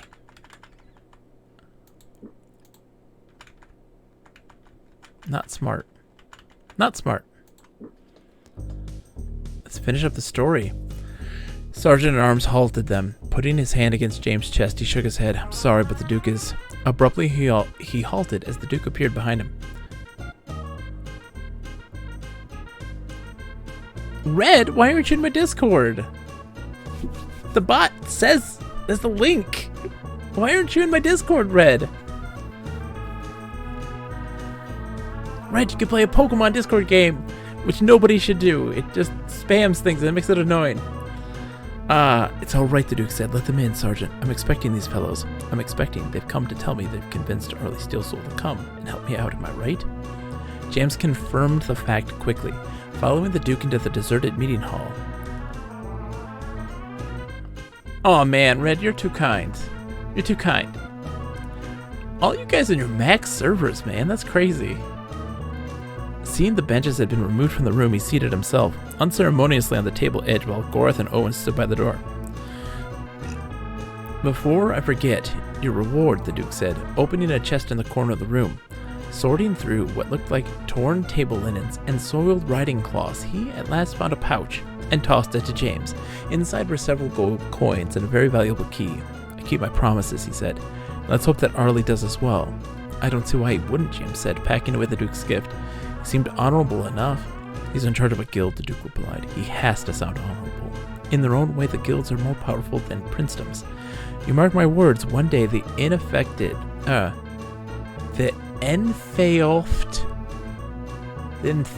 of the kingdom will cross swords with the guilds, and it is not likely to be a bloodless affair. I think what's happened here is just a small taste of the things to come. Glum words, James replied. Do you think there'll be more trouble here? Not for now. They've had enough of anarchy to do them a while, and Arlie's coming to negotiations should settle things a bit. After chatting a while longer, James glanced up at the darkening windows. It's getting late. We have other business to attend to. Thank you for your services, gentlemen, the Duke said, escorting them to the door. If you're ever in Romney again, please feel free to drop by and visit again. Can I sleep here?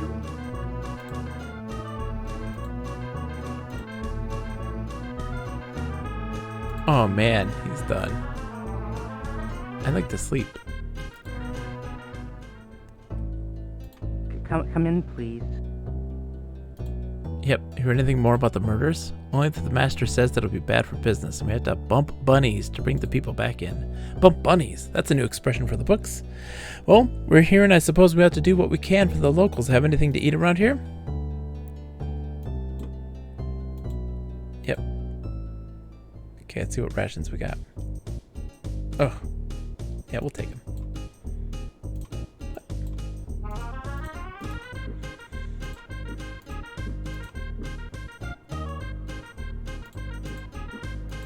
Okay, never mind.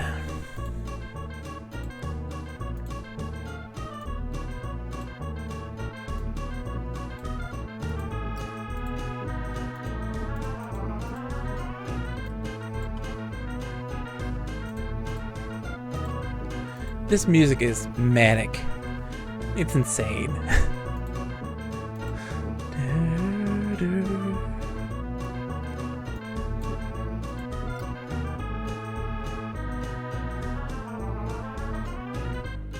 USB 1.1. Ooh, man.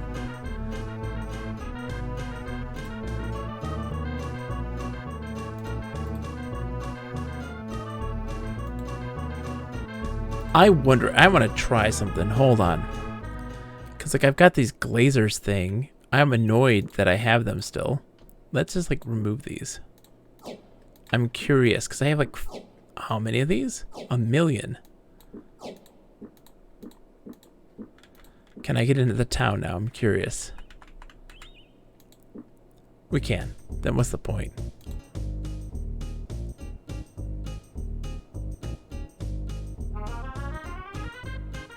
Okay.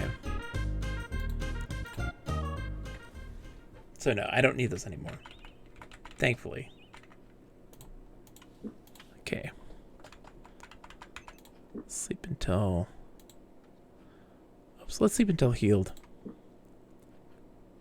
There. Perfect.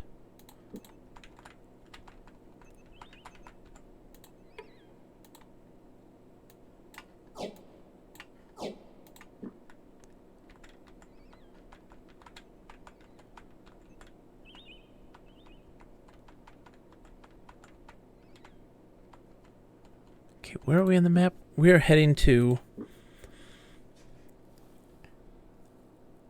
Cavil Keep. That's the next spot. Okay. So we're taking another ride. Hey, have a good night, Red. Red, seriously, thank you for hanging out this whole time, man. I know you're a pretty busy guy, so I really appreciate you hanging out, dude. Immensely. In our daydream, we allowed ourselves to wander straight into a trap.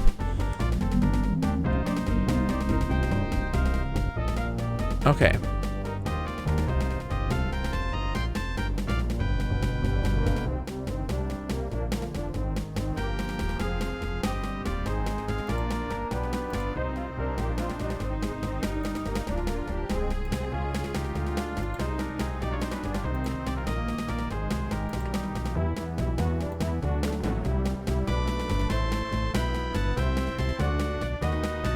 Oh, we disabled this thing. Awesome.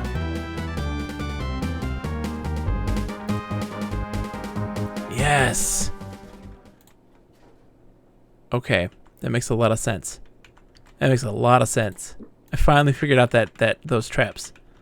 Those were tough. Those were tricky. Okay, can't move through there.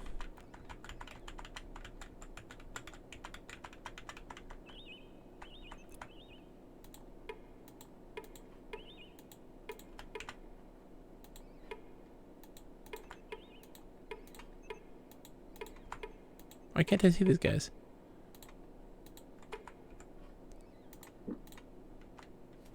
James grimaced. None of the cortege of men arrayed against them looked to be in a good mood, and even if they had no argument with them, it was entirely possible their presence on the road meant trouble lay further ahead.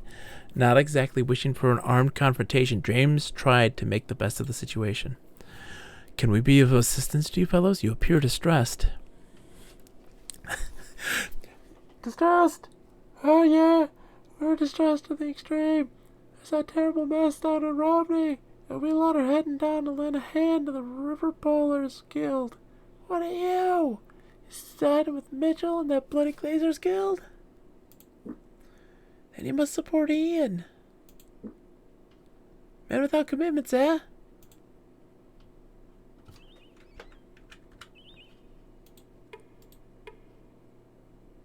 Hold on, let's load. I want to see what happens when we say Ian. I want to know what the options are here.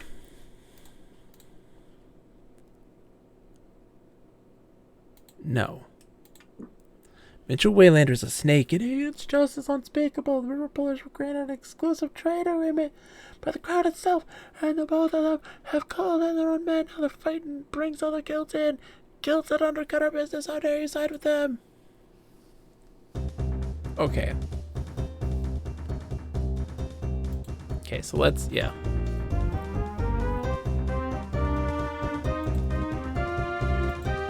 Oh yeah, we can't retreat, can we? Because it's kind of a story combat. Alright, well, let's do this quick.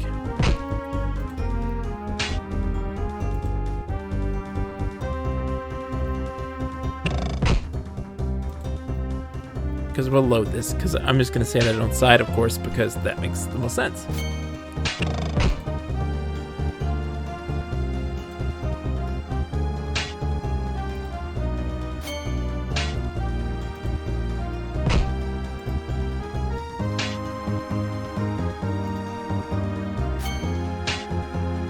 These guys.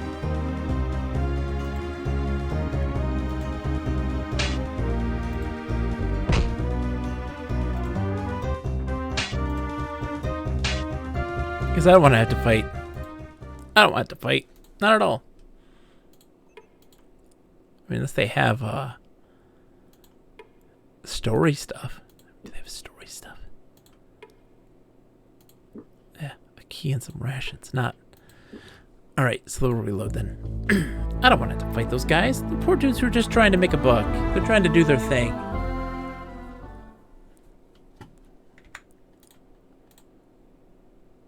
No. Nope. Men without commitments, well, better liars than one of the rabble running Romney at the moment.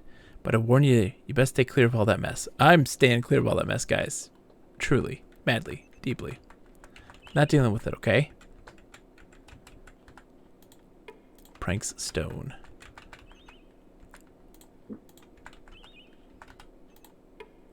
No one's lived here in some time. A smiling man answered the door. Come in, he said with a large grin. I got something to show you. Curious, James followed the man into the house. He led them to a table upon which there was a bulky object of some kind covered with a cloth.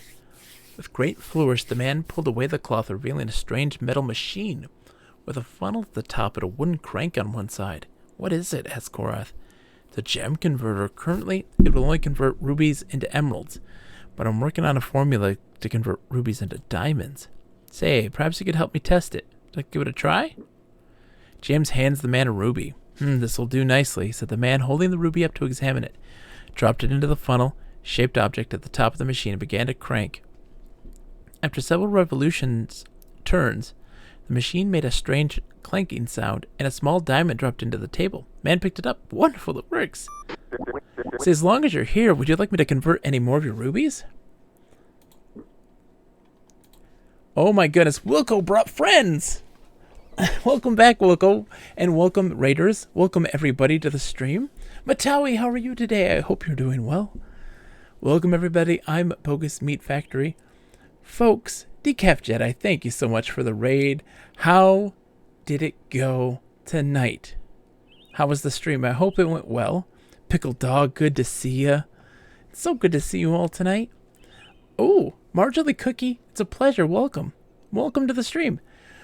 For those who are new here, Monkey Island 1 is so wonderful. Decaf Jedi, you have not played Monkey Island 1?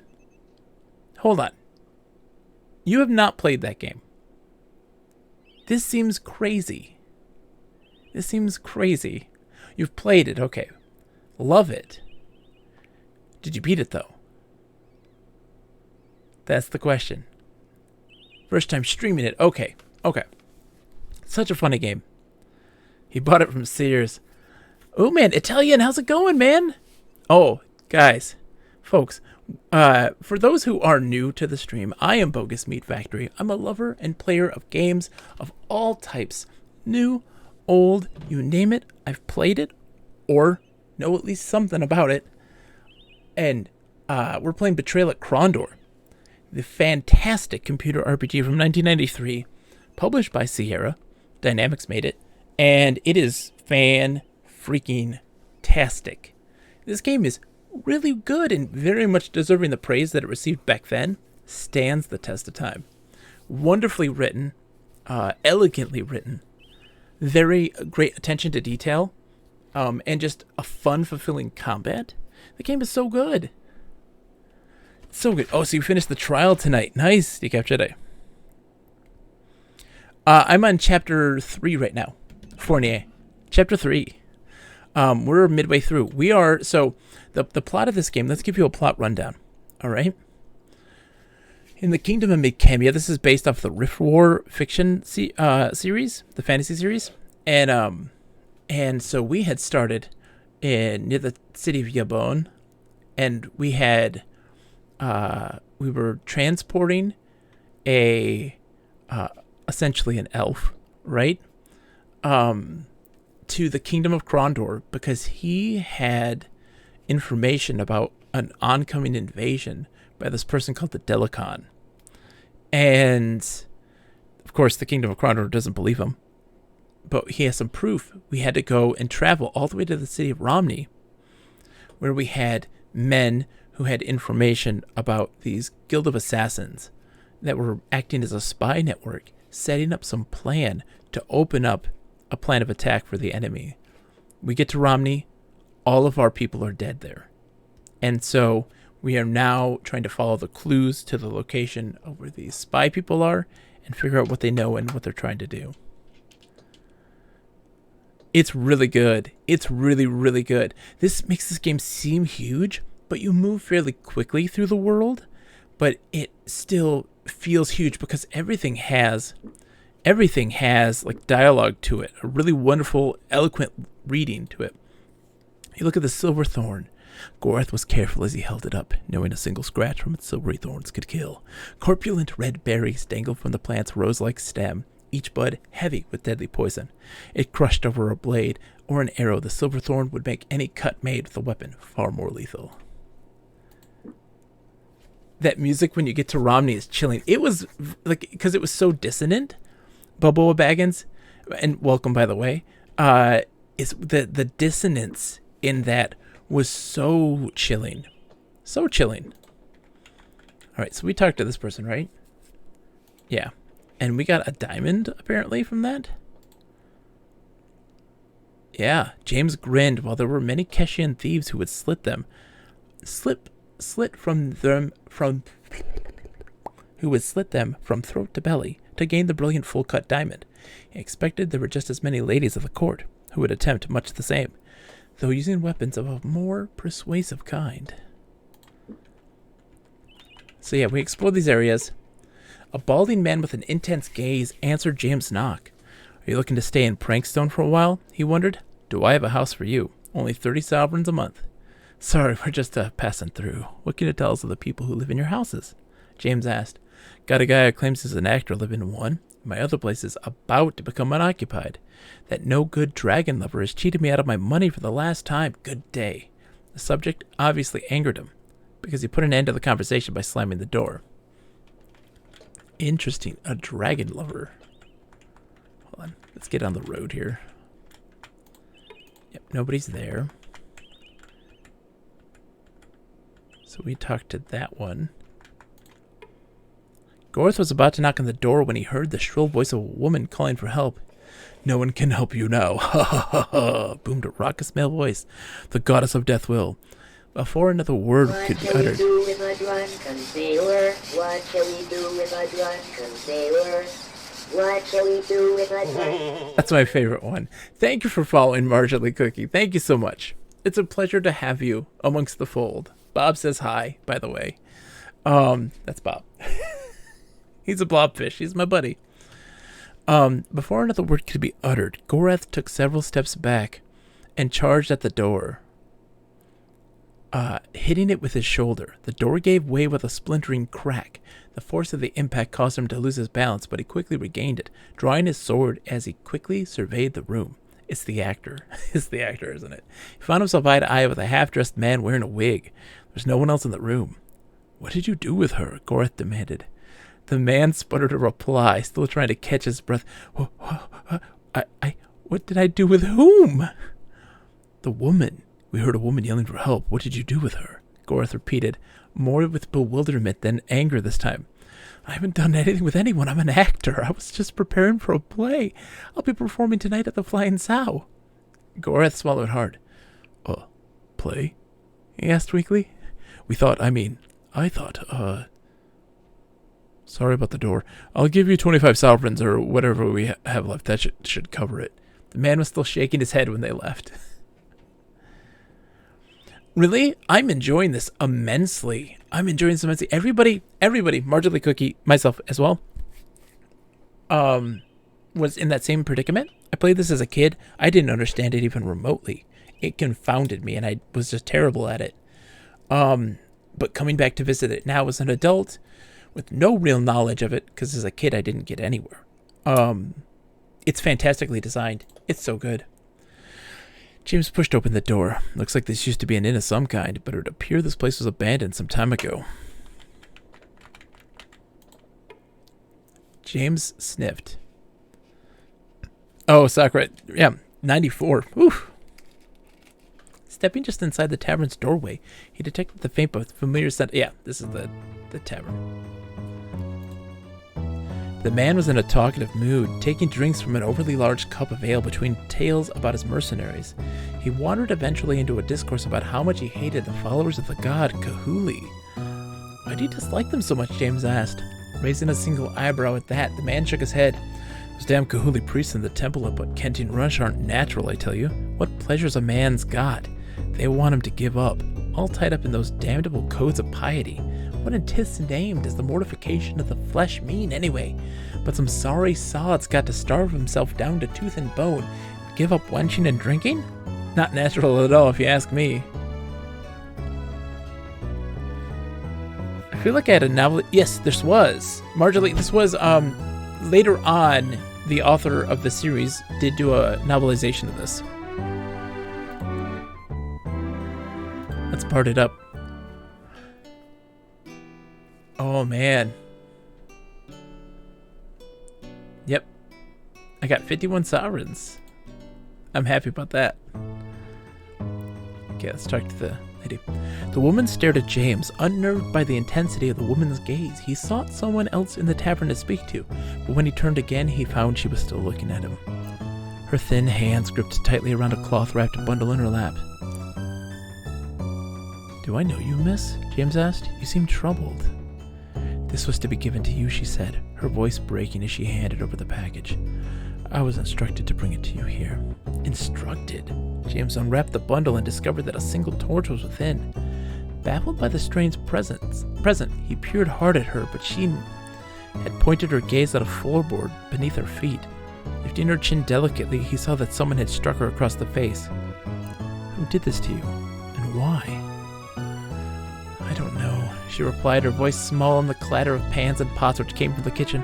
All I know is that I was to bring this to this tavern and give it to one who looked as you do. Snap. I've had games like that too. They can surprise me all over again because I've forgotten them. Bobo Began says, one of the benefits of not being able to remember things from one day to the next. She's carrying a torch for him. Rations are kind of expensive. Do we have a innkeep, barkeep?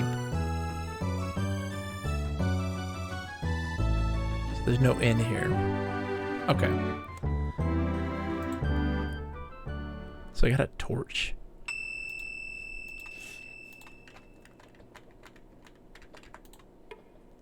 No one's lived here in some time. Roots and herbs. Okay. Ooh, anti-venom. Yeah, see, purple globes fanned out from a delicately spun central vein of glass, each small grape-like bulb containing enough anti-venom to neutralize a double amount of silverthorn. Thanks to a formula created by Father Nathan of Krondor years previously, the anti-venom had saved the lives of many who had smeared it on their armor before confronting Moradel raiders or consumed it to heal themselves of the effects of silverthorn. I should probably buy some of that. But what do we got here? Hold on. I gotta do some inventory management real quick. The only problem I have with this game is that there is some pretty substantial inventory management. Pretty substantial inventory management. So that, we don't need that. I think we're okay in that regard. Like, I'm just constantly running out of inventory space. It's pretty bad.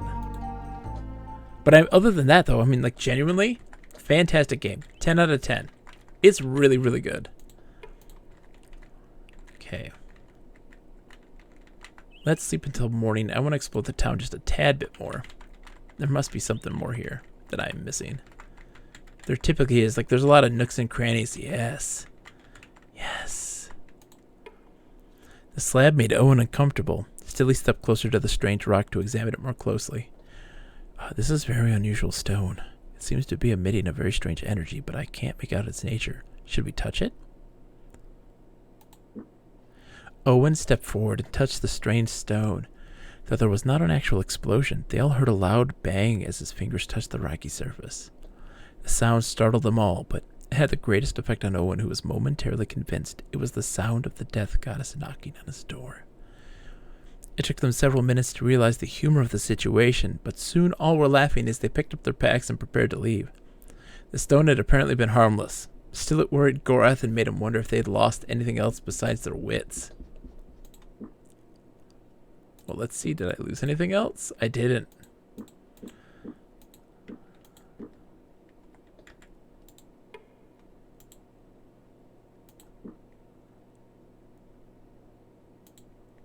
Huh.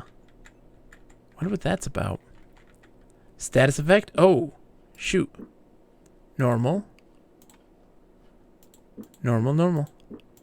Everybody's normal.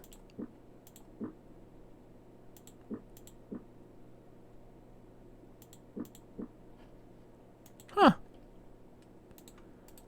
Maybe like a stat decrease? No. Like a skill decrease? No. Huh.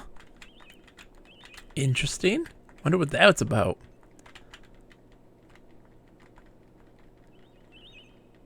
Okay, so we're still heading. I'm going to take the road less traveled here, because typically you get rewarded by going off the beaten path. Pranks Stone! Triple Fox is like, I get it now! It all makes sense. Yep, we're going to try to sneak attack on these guys. Yes, we caught him off guard. Alright. What? Okay. Flamecast, baby. Full power. Let's blow up these sons of...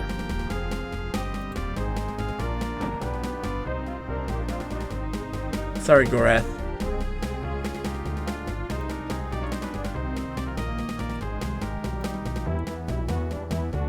Oh, come on. Kill this dude. It's one shot. Like, he's gonna die in the next turn. What? Oh, he misfired and took out the dude. I love it. That's what I like to see.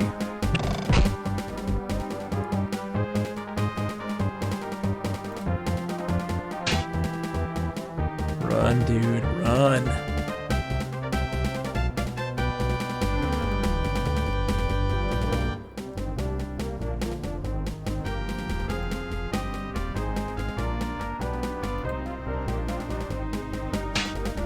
Oh, come on. That guy's gonna get away. That sucks.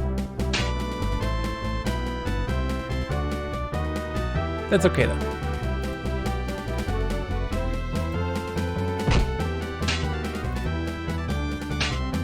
We still got 3 of the 4. That's still a big win. Owen's defense increased. That's good. Thank you. And you've got the poison arrows. We'll take those.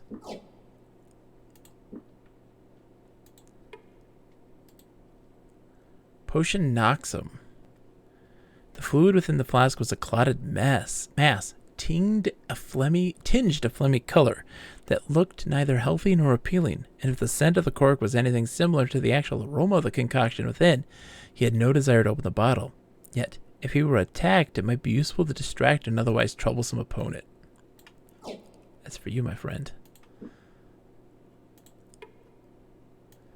We need that, and that, and that. 10, 8, and 5. We're keeping this stuff up. We have to keep this stuff up kept. Alright, we should sleep until we're healed. At least as healed as can be. We need to buy rations too, also, as soon as we can.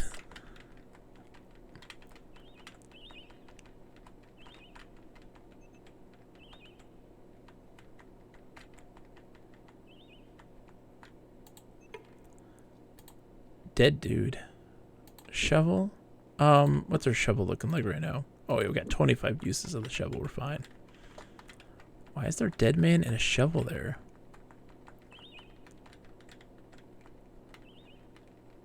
And where are we at? The map. Okay, we're getting close to the keep.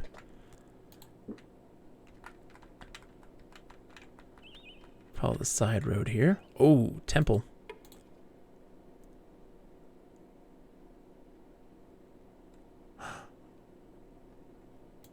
Hold on, what was this? They were stopped by two men. You will go no further, one of the men commanded. Before any shall enter the temple of Baneth, they must strip off all metals. James scowled. Under whose authority do you make these demands? We are representatives of Prince Arutha. In order you let us pass. The men seemed a bit taken aback by the news, but as they departed, they continued to speak of their levy. Metal is base and offensive to our God. He who enters this temple with metal on his person shall be struck dead. From the other side of the temple, almost out of earshot, James heard, by the will of Baneth. Okay, let's save, and let's take off all our metal.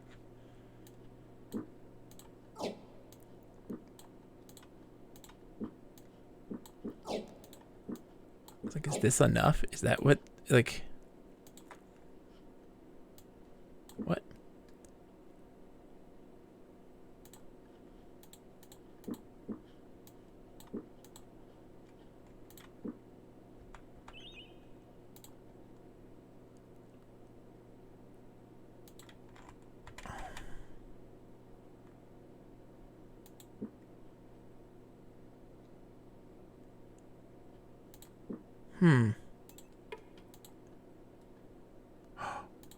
All my stuff's gone.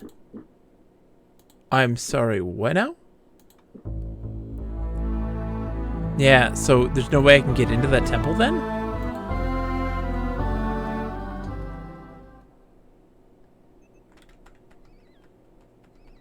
Interesting.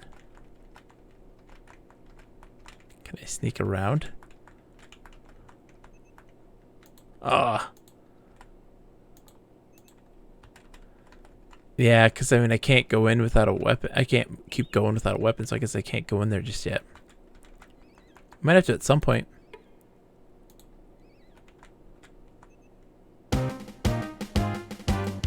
Okay. What are these guys?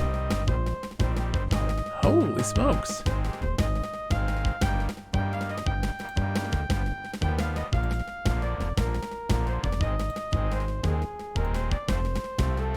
You missed. You had a 79% chance to not miss.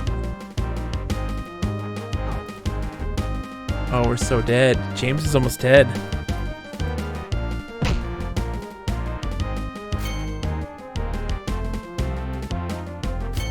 I thought I rested already.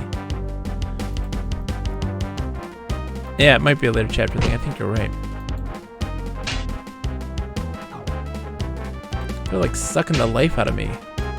They poke me. They have spears, but they're poking me. It's like, doink.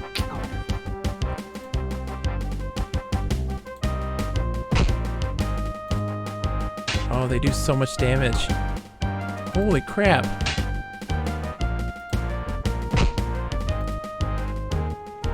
Yeah, and they're doing so much damage.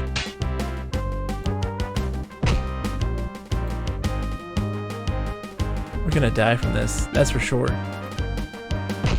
We gotta prep for this. It is. It's based on the Rift War series of books. Yeah, we're gonna die. That's fine. It's a learning experience. These guys do so much damage. Just by poking us. They're like sucking the life out of us. Interesting. Well, let's sleep again and see if our guys are like on.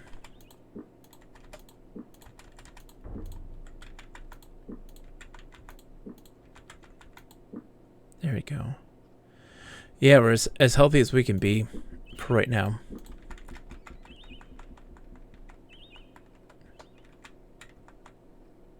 So there's those dudes waiting for us. Oh, it's trolls. Okay, so we need to like Get ready.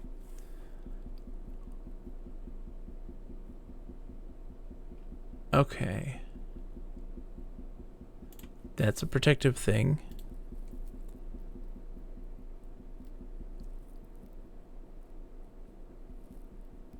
That'll increase our sword play.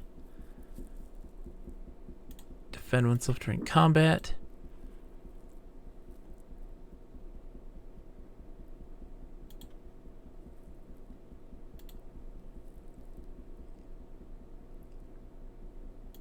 Okay. Metallic qualities.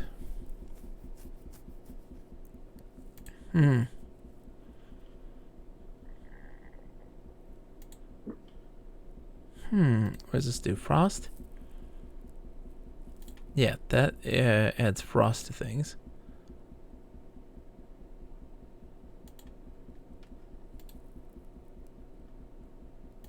Yeah, that's archery enhancement. Okay, so let's take this. That'll increase my efficacy in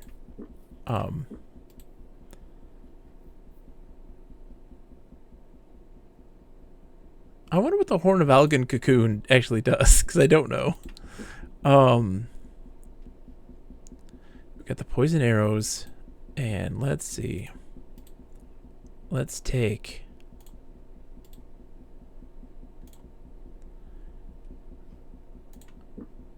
one. Let's give him the archery one.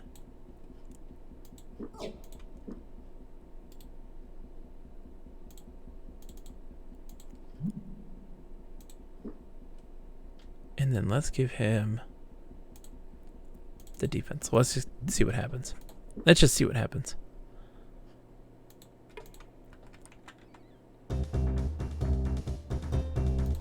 Course, double the course.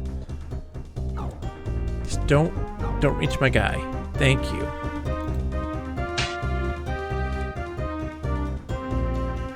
Magic. Flame cast. Max damage. Everybody's getting hit by that, but that's okay. Oh, buddy. They do so much damage. How do you...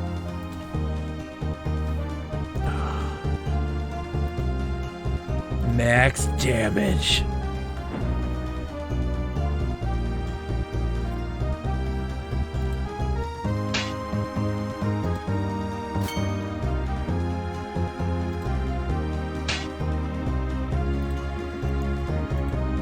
Oh, his health's so low.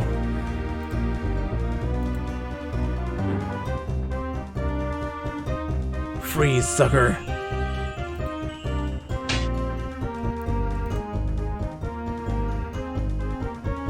Heal.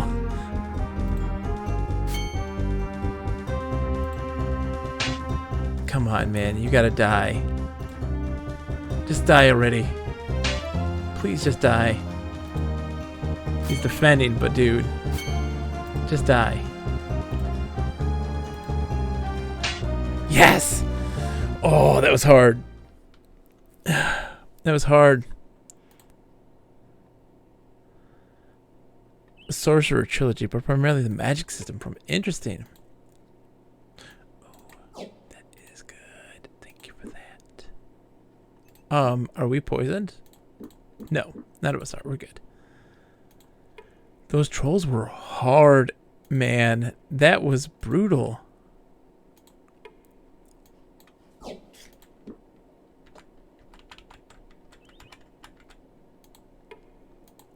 Did really one have nothing on him? He had nothing on him.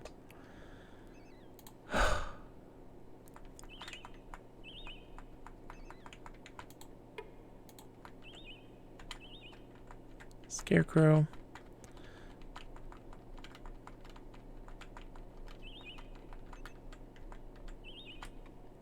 Yeah, we'll sleep. Intel healed. Running out of rations, though. I've not read this book series, though. It's really interesting. I really want to take a look at it at some point. Please be rations.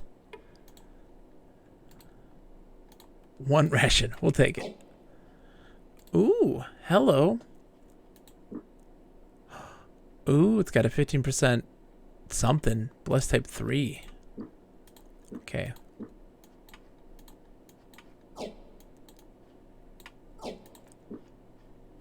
Oh, I switched weapons.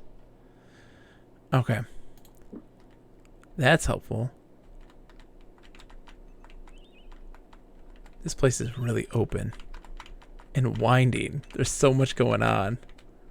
Oh, farm, please have food.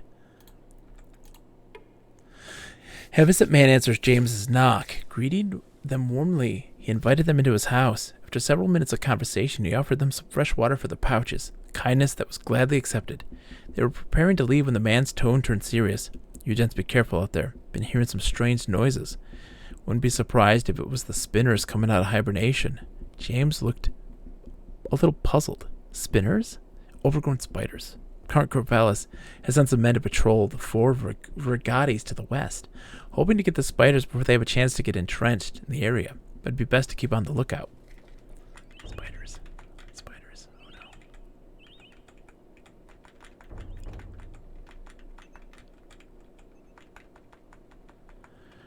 Was this the series he based on a Dungeons and Dragons campaign and then later learned the campaign was based on another's books? I do not know. That's a great question.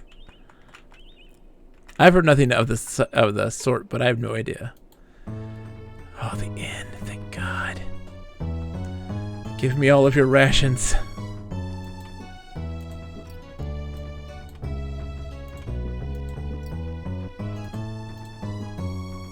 Okay.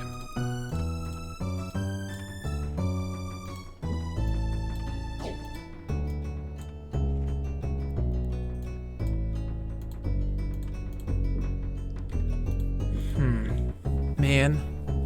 So much stuff. Whoa, Garrick! Whoa. Jimmy looks like Billy Crystal. We had, there was another talk about him looking like, oh, who did he look like? Another comedian. I can't think of his name. I'm literally reading the Midkemia wiki, and it sounds like something that did happen. Feist acknowledges that the Tecumel setting from M.A.R. Barger's Empire of the Petal Throne was the source for much of Kelowin. The original D&D campaign, which he based his books on, had an invasion of the Midkemia world by Tecumel. As a result, much of the background of Kelowin, the Serani Empire, the lack of metals and horses, the Choja, the pantheons of 20 major and 20 minor gods comes from Tecumel. Feist claimed to have been unaware of the origins when he wrote Magician. Oops! No, that's okay. No need to be sorry for that. Oh, crap. That's a lot. How are you doing, by the way? I hope you're doing well. Wait. You guys did not share with your friend Gorath here. Why didn't you share with him, man?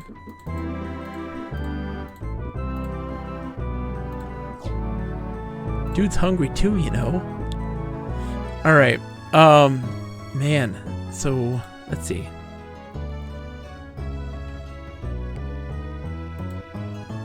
Gambler. What's our wager? 25.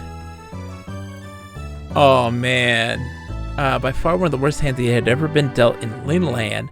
He frowned as he reluctantly handed over the sovereigns he had bet. The game is yours, sir, he said. Oh, man, we lost. Oh, dude.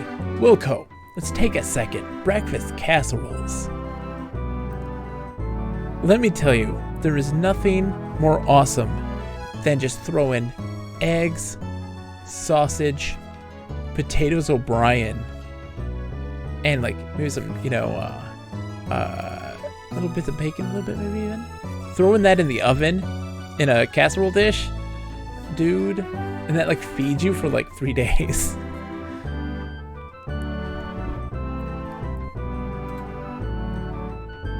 Standard Easter brunch. Yes, 125 sovereigns. Oh man, they loved it. The one guy there liked it. Okay, let's heal. Romance of traveling. one more time.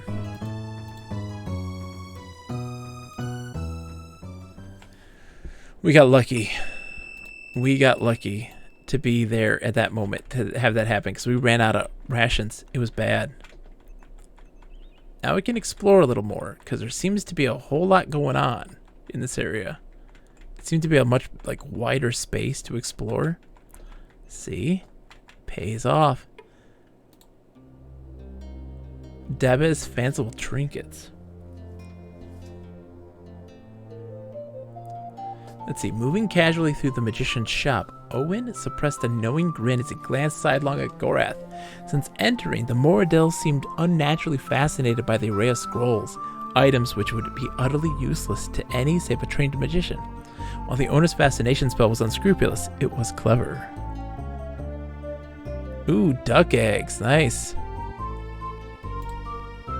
They're smaller and richer for the most part. They're really good.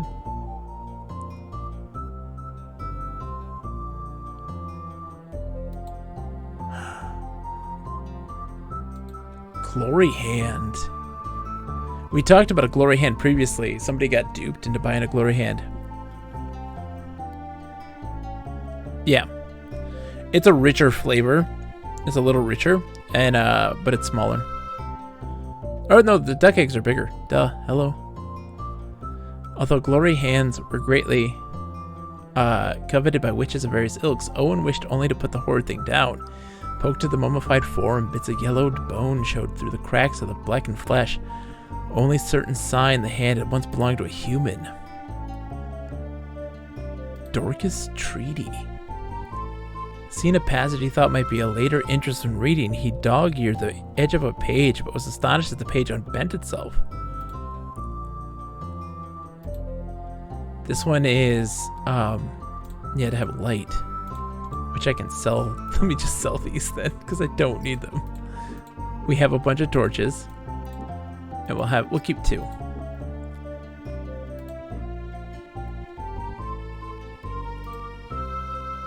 Flamecast, Skyfire, we've got those. We got the Gift of Song. Centasauric, we got those. Hadra's Haven, we got that. Dragon's Breath, I don't think I have. Let's see. Bane of the Black Slayers. Night Fingers. Unfortunate Flux. Part of me wants to buy Unfortunate Flux. Let's see what the other ones are. Knocker Cicatrix. What do these do? The Unseen. Night Fingers. Eyes of Ishop. Bane, yeah. Stardusk. Invitation. We got those. It's interesting that they would include those because those are ones that are thoughts like clouds. Those came with a character. Like he had those. I'm buying Unfortunate Flux. We're buying it. We'll accept the price.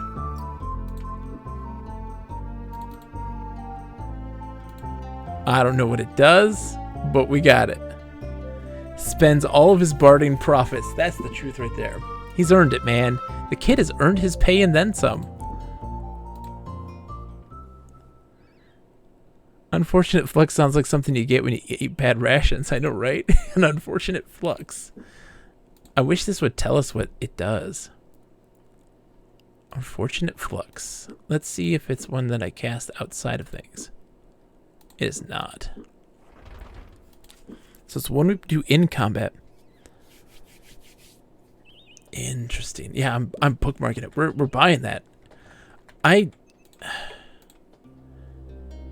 Part of me wonders if this stuff really does anything. You know, like, what does Dorcas Treaties do? What does that do? I mean, we saved it. Let's find out, right? Let's find out. We'll buy Dorcas's Treaties and we'll look at it. Though it seemed clear to Owen that Dorcas knew intimately the material about which he was writing, he unfortunately assumed that his readers also understood many principles which were obscure or unheard of by most magicians. In the author's favor, he did make many useful points in the subject of interrelation.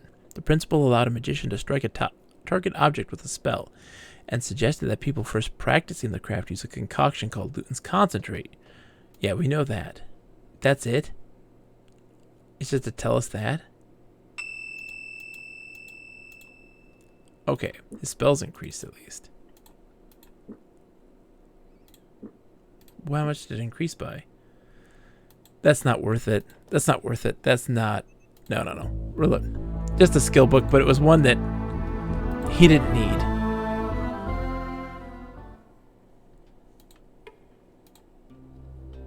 Let's see what else is here. It's not worth the 330 gold. Infinity Pool.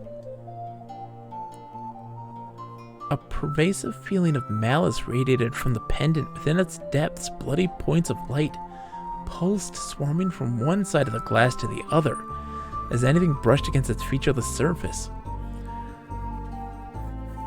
I want to buy this wyvern's egg. I do. I want to know what it does. Something lived within its fragile shell. I feel like we'll get like a partner, like a pet. I want a pet. That doesn't do anything.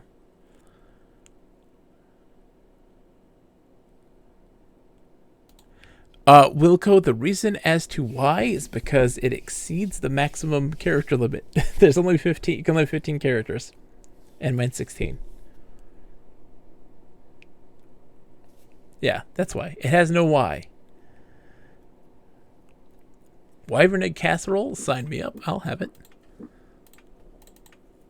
So yeah, this can be tossed. Like, we don't need that anymore. I need to switch this back with this.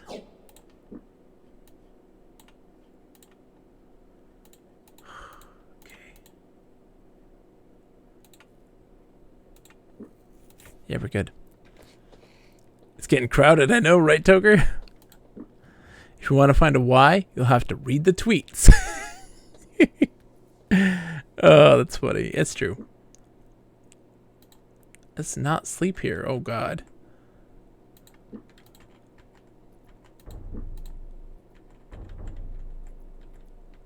What's out there in the darkness right now?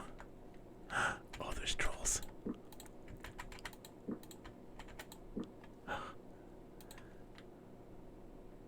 I saw him, man. That's scary. That's scary.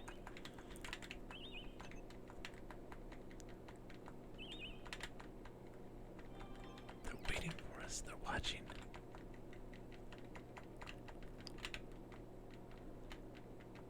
Can't get enough of that bogus meat. That rich, succulent bogus meat. I talked to this guy yet? Nope, nobody's about.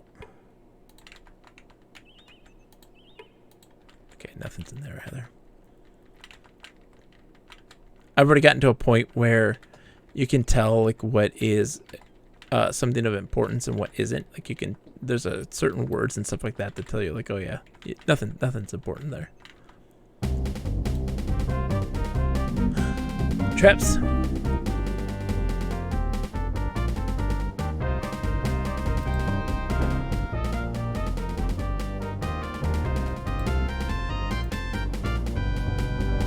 Oh, interesting. Okay, so that got deactivated. I see.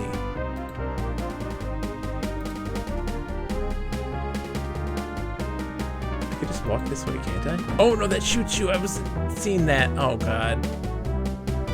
Gorath got hit hard. Sorry, Gorath. I thought that was pointing the other way, buddy. You alright? Gorath got hurt. That was pretty bad. Sorry, Gorath. Riddle time, boys. Riddle time, everybody buckle up. Has tongue, but cannot talk. Runs, but cannot walk. I mean, Rarpy, right?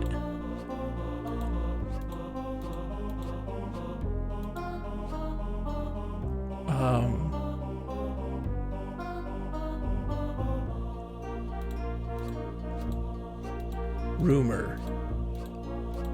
No. Okay, it's not rumor.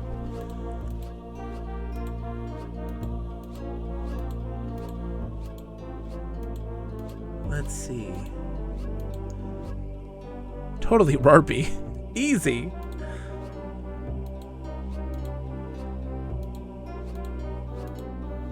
It's not SH.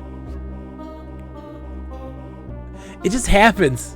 It happens, Garrick, just naturally. Riddles just follow me wherever we go.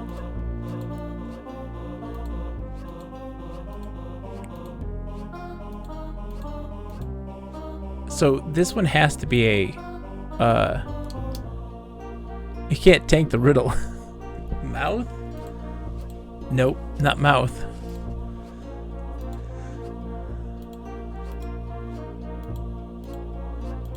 Water. No. Watton. Watty.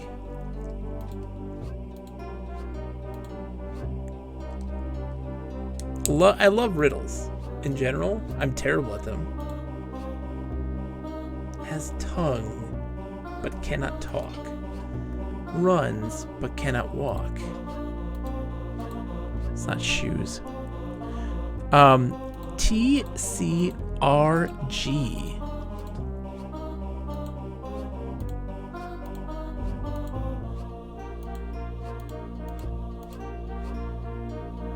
Shro.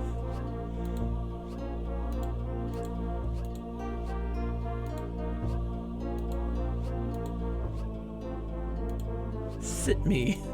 Oh, sit me.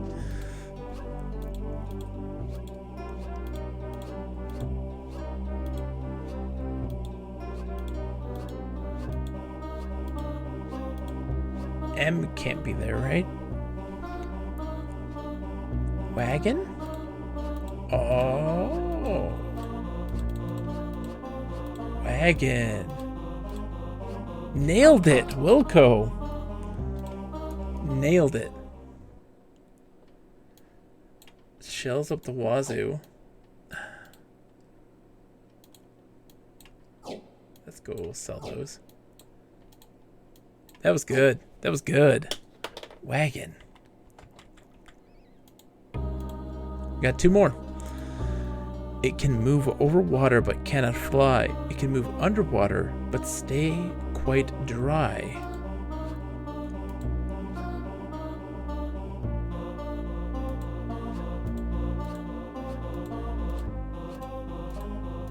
It's not whales. Yeah. The wagon tongue? I know that from Oregon Trail. You're absolutely right. The 3 seashells. Let's see.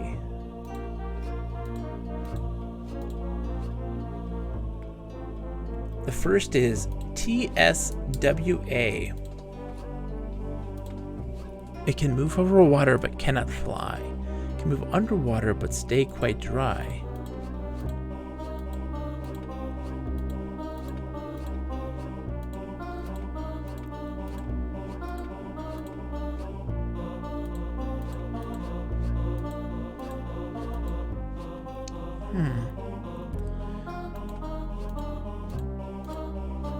It's not bridges. Shadow? Where are you getting this, man? Shadow is definitely what it is. How do you know that? Where does that come up? Delito milk. We'll take it. I don't need that armor though. Did I do this one? Yeah. So the last one here.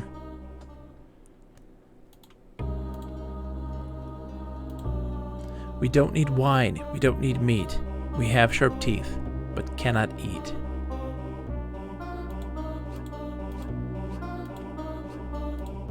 Let's see.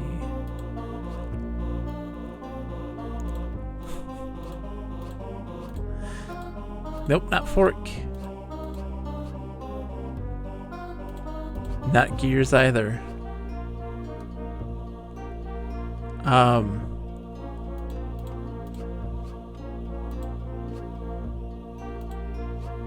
Let's see.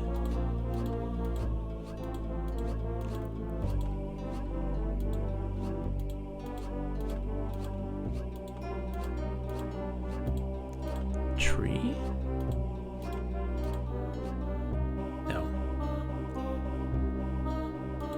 have sharp teeth.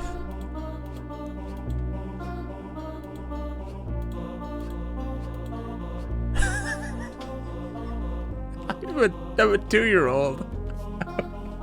I'm a 2-year-old man. God, what's wrong with me? What is wrong with me?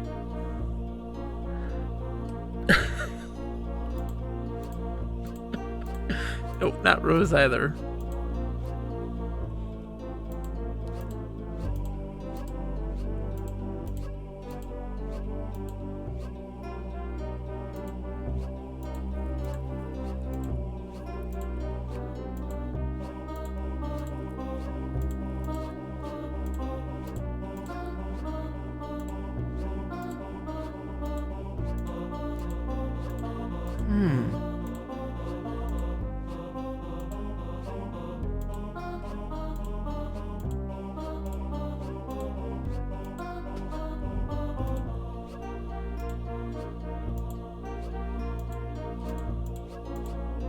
Hold on. No. Saws?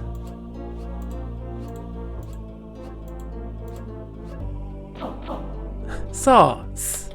There you go, Sakura. Saw teeth. Yep, you're right. Nailed it. Who's got this guy? You do. What? Room. Running out of room again very quickly. Okay. I just have so much stuff. I have so much stuff. I don't know what to do with it all.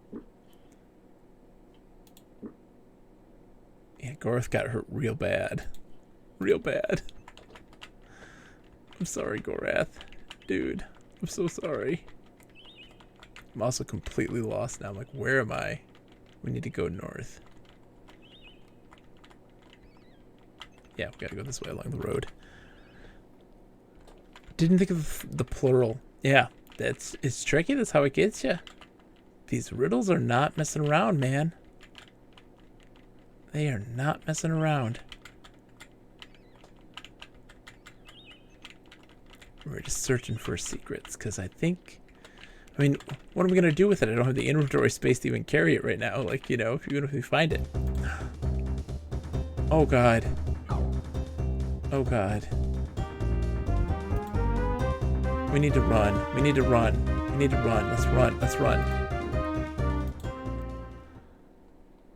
Oregon Trail Talk. Did you hear that the new one has indigenous options? I did, Wilco. That is fantastic. That is absolutely fantastic. Ooh, hollow. This is a Baiku. Oh, hi guys.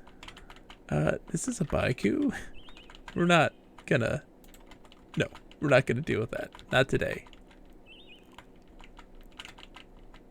Okay, let's sleep. For our own safety.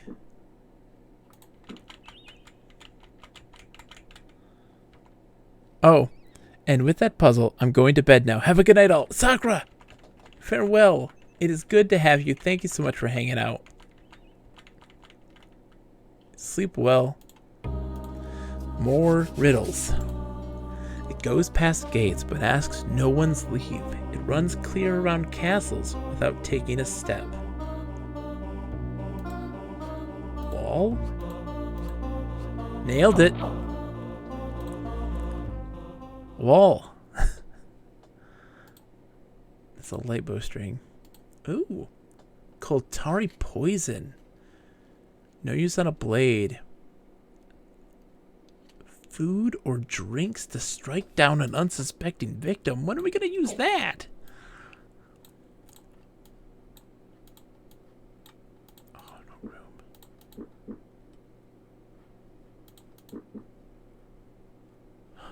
Okay. I don't need that stupid book.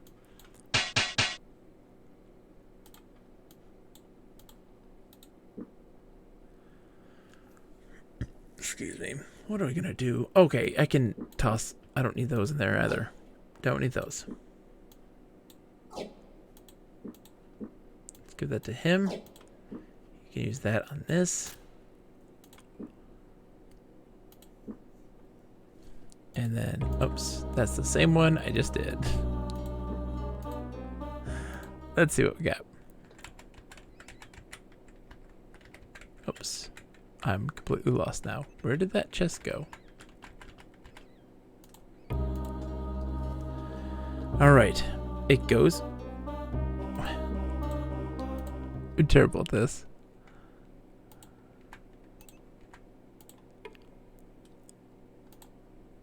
Oh, that one is just one you can take. Alright. What does the note say?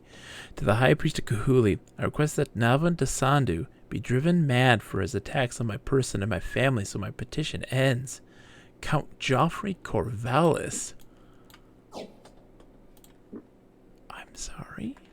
Are we a part of a plot here? Is that what's happening? Let's see. Where are we at? Oh, Cavalkeep. We're here. We're here. We're going to figure out what happens here, and then we're probably going to call it a night. A girl crossed the fields. Lacking the arrogant bearing of her father, she moved like a wisp of smoke, her tread so light it seemed she floated rather than walked through the rustling weeds. Flittering to Owen's side, she kissed him lightly on the cheek.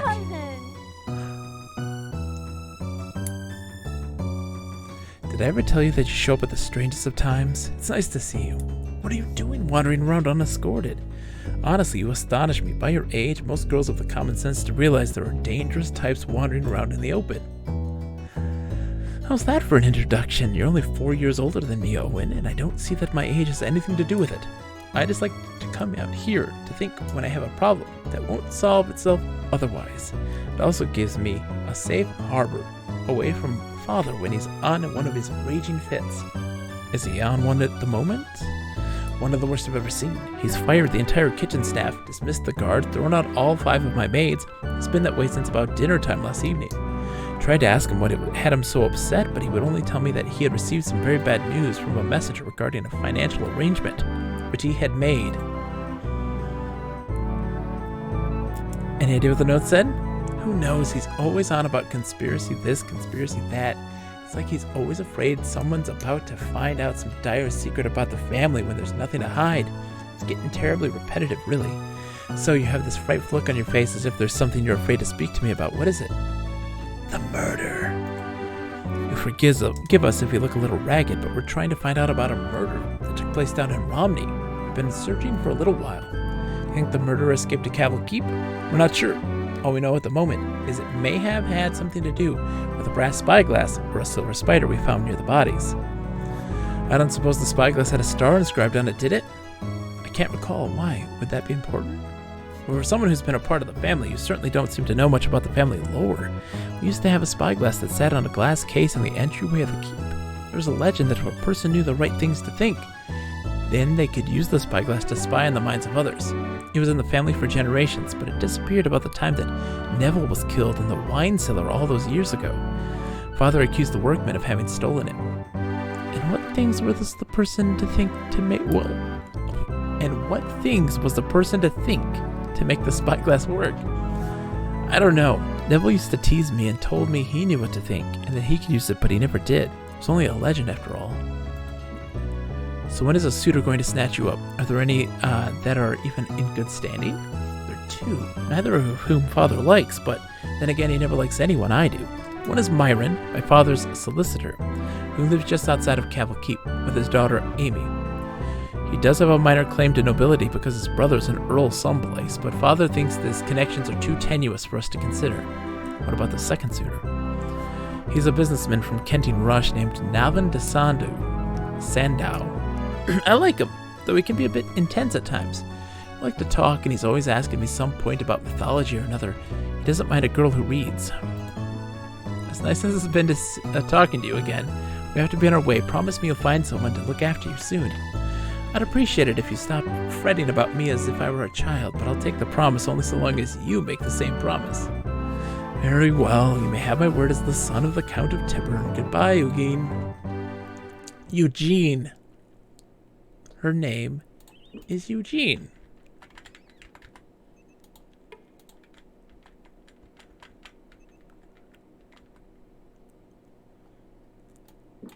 going to Cavil Keep. He leaned over the well. Below he couldn't see anything, but heard a gentle bumping below as the bucket rode on the crest of the deep water. I am not gonna take the money from that. That's not okay. The door was ajar. They entered the building and were greeted by a man behind a small counter. I'm the chief lender here. My name is Asunatis. Can I help you? He inquired. James brought out the accountant's roll they had discovered in Abuk's magic chest, placed it on the counter. We're wondering what you might be able to tell us about the details of this note. Has your mark here at the bottom. Yes, I see, the man replied, pushing his eyeglasses down onto the bridge of his nose. He began to examine it carefully, first looking at the top of the note, and glancing down at the bottom with a scowl. Then back to the top like a small child following the actions of a bouncing ball. At last he spoke. I'm afraid that to make an exact match with our records, I would need a name and date. It would be impossible for me to sort out otherwise. I wonder why there is no name attached to it. Are you sure there's no other way to make a verification, James asked. Quite sure, Asunatis replied, though I can tell you that judging by the size of the deposit, it was definitely a man of high position, either a lord or a merchant with foreign contacts. James thanked the man as they let themselves out. What's at the shop? Let's see. I have no weapons to sell. Yeah, I don't... Yeah, you can have those. That's fine. I'm paying less. You're paying less for them, but that's okay.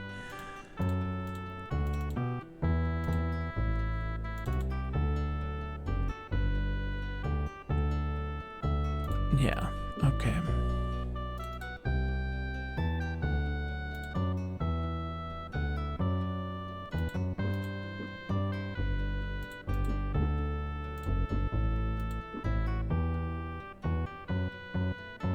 Grade tower plate. Yeah, we're good. In time.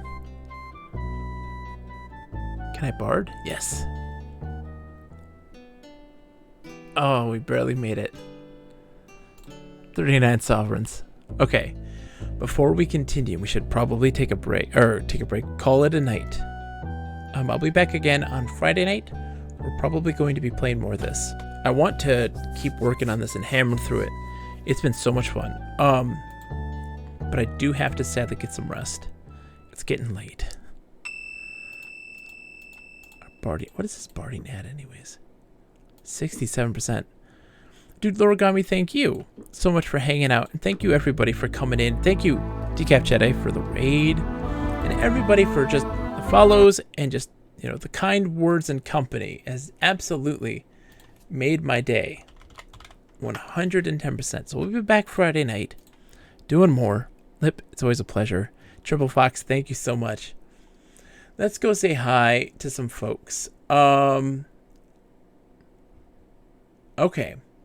We're going to go say hi to my good friend, The Renaissance. He's playing Lizard, an NES game. That's actually super great. It was made by one of the followers here of the stream, a wonderful guy by the name of Sakanako. Really good. Let's go say hi to Ren and say, of course, to Humor. Everybody have a wonderful night. Thank you so much all once again. Have a good week. Enjoy your time. Stay safe. To Humor. Bye, guys. Bye.